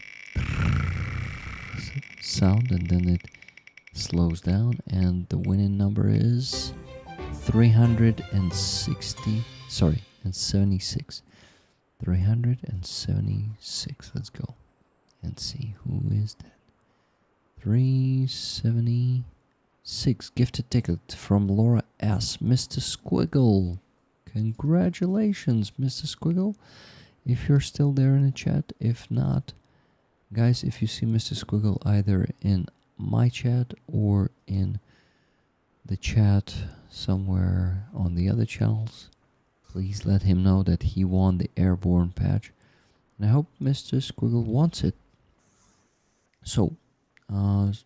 Squiggle, guys, we have this right rule that if the person who won the patch did not contact me in 2 weeks, we re-raffle it among the same people. So I really need Mrs. Squiggle to contact me and give me their address or his address. Congratulations, Mrs. Squiggle. Congrats. So now I need to donate to Helena, Anton, and Hostomel Shelter. These are 2 donations, not 3, because Helena and Anton are the husband and wife, and they just need to get 1 payment for IFAX. So $500 from Rick Rollers. Rollers for Helena for IFAX with love. Slava Ukraine. And no progress bars will update. Shouldn't it have been 1 to 174? No, Cheryl. It should have been 174 to 597, because we began from Thursday. And Thursday we began from the ticket 174. And all the tickets that were bought before the patch was introduced. I hope it's understandable. And I guess it is. Okay. Cheryl, don't worry, you were participating because you bought at least 1 ticket today, and I think you probably grabbed some of the free tickets. Okay, 500 sent to Anton Kristopin, Helena's husband, and now 150 to Hostomel Shelter, as we usually do. This one is going to be from Rick Rollers with love. And sending this one, making the screenshot of both payments, of both notifications for these payments. And here they are. Making a screenshot, sending it to... You see, guys, I'm actually pretty focused and productive right now, not distracting myself at all. But tired as fuck, to be honest. Need to go to sleep. Okay, screenshot is done, and just show it on the screen, and that's it.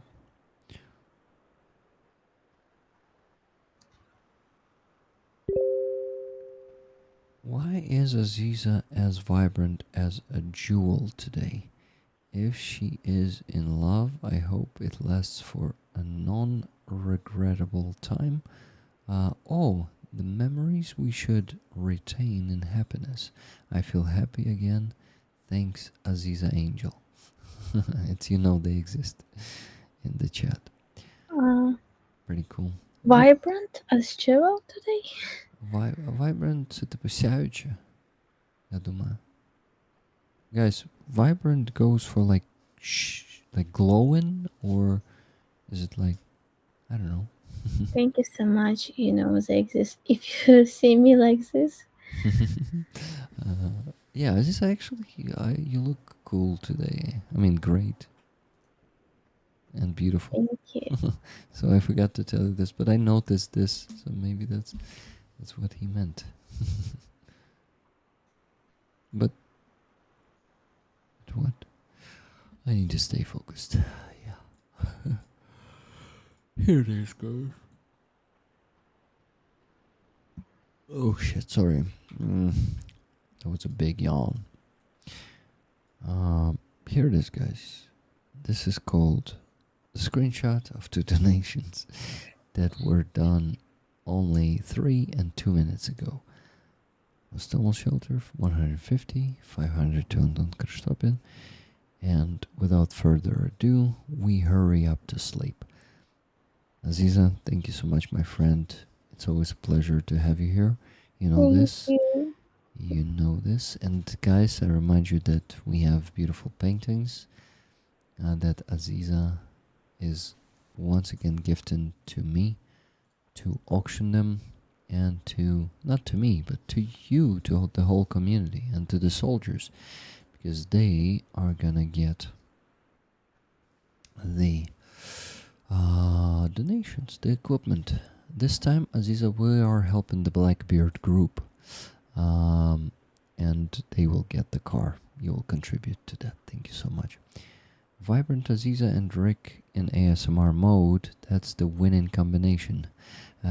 David Elston says. Hope you have a quiet night, Rick and Aziza. Thank you so much, Brian. Sweet dreams and many blessings, Rick and Aziza. Wishing you a peaceful sky tonight from Elvin Archer. Cheryl says, Kiramli flag color. Yeah, this painting, this beautiful painting that I'm displaying on the screen. It is called Devotion. And actually, Aziza, Aziza, next time, next Sunday you will tell us more about the paintings, because we really need to go to sleep, because if I ask you to tell us right now, it will take 5 minutes, then 5 more minutes, and then we were gonna go to sleep at 3. Yeah. Thank you, everyone. But yeah, the paintings are there. Place your bids, please. Yes, they are pretty expensive, but we have... Oh, MVS is actually outbidding the 9 Lives. MVS bid for My Identity $400 and $300 for Devotion. That's fantastic. Thank you so much. And yeah, so we already have a competition there. Martin, you're a legend, and we really, me and Aziza really are hoping to see you someday in person. You know, I know that you're planning to come to Ukraine after the war. That's what Tunet told me. But who knows? Maybe you reconsider someday. Life is short, you know, and anyway, it's not only you. I understand family is also important, and taking care of the family is important. Beautiful bright colors. I especially love the other one, but I love both, Cass says. Hope you have a good sleep. Thank you very much. Thank you, guys. Love you all. I noticed you all in the chat today. I just did not react to many messages, but you see how much work I have to do on these streams, and I just cannot be everywhere all at once, you know. So thank you so much, moderators, for doing a great job. We actually had a troll patrol here. At some point, around 40 trolls joined, and yeah, so there was kind of troll attack here, and moderators were actually, these were either Korean or Chinese ones this time. We had some hieroglyphs there. I don't know, how do you call them in English, but yeah, they were pretty annoying. But thank you, moderators, for all the hard work that you do. Special thanks to Nikki for also working on the spreadsheet, on the free tickets. And Aziza, before we go to bed, say something to us. It was great time together with so great people. I was so happy to be part of this great action of supporting great Ukrainian army and our fighting for the freedom. Thank you so much, dear friends. Thank you, Rick, for everything you do. Thank you, Aziza. Please take care of yourself. I wish you good night, good day, good morning, and see you next time. Hug you. Hugs, Aziza. Okay, then live long, prosper, and donate. And slava Ukraine. Героям слава. Bye. See you soon. Good night, everyone. Night. Bye-bye. Bye. Night rollers, thank you for this great time. See you on Tuesday. 2 streams. Coffee shop stream with Andres and Tana, and a donation stream, I guess. But I'm hoping to rest tomorrow. Rehabilitation first, and some pool. Also, there's a rest. Bye, guys. Love you all. And I really need to go to sleep. Slava Ukraine. Героям слава.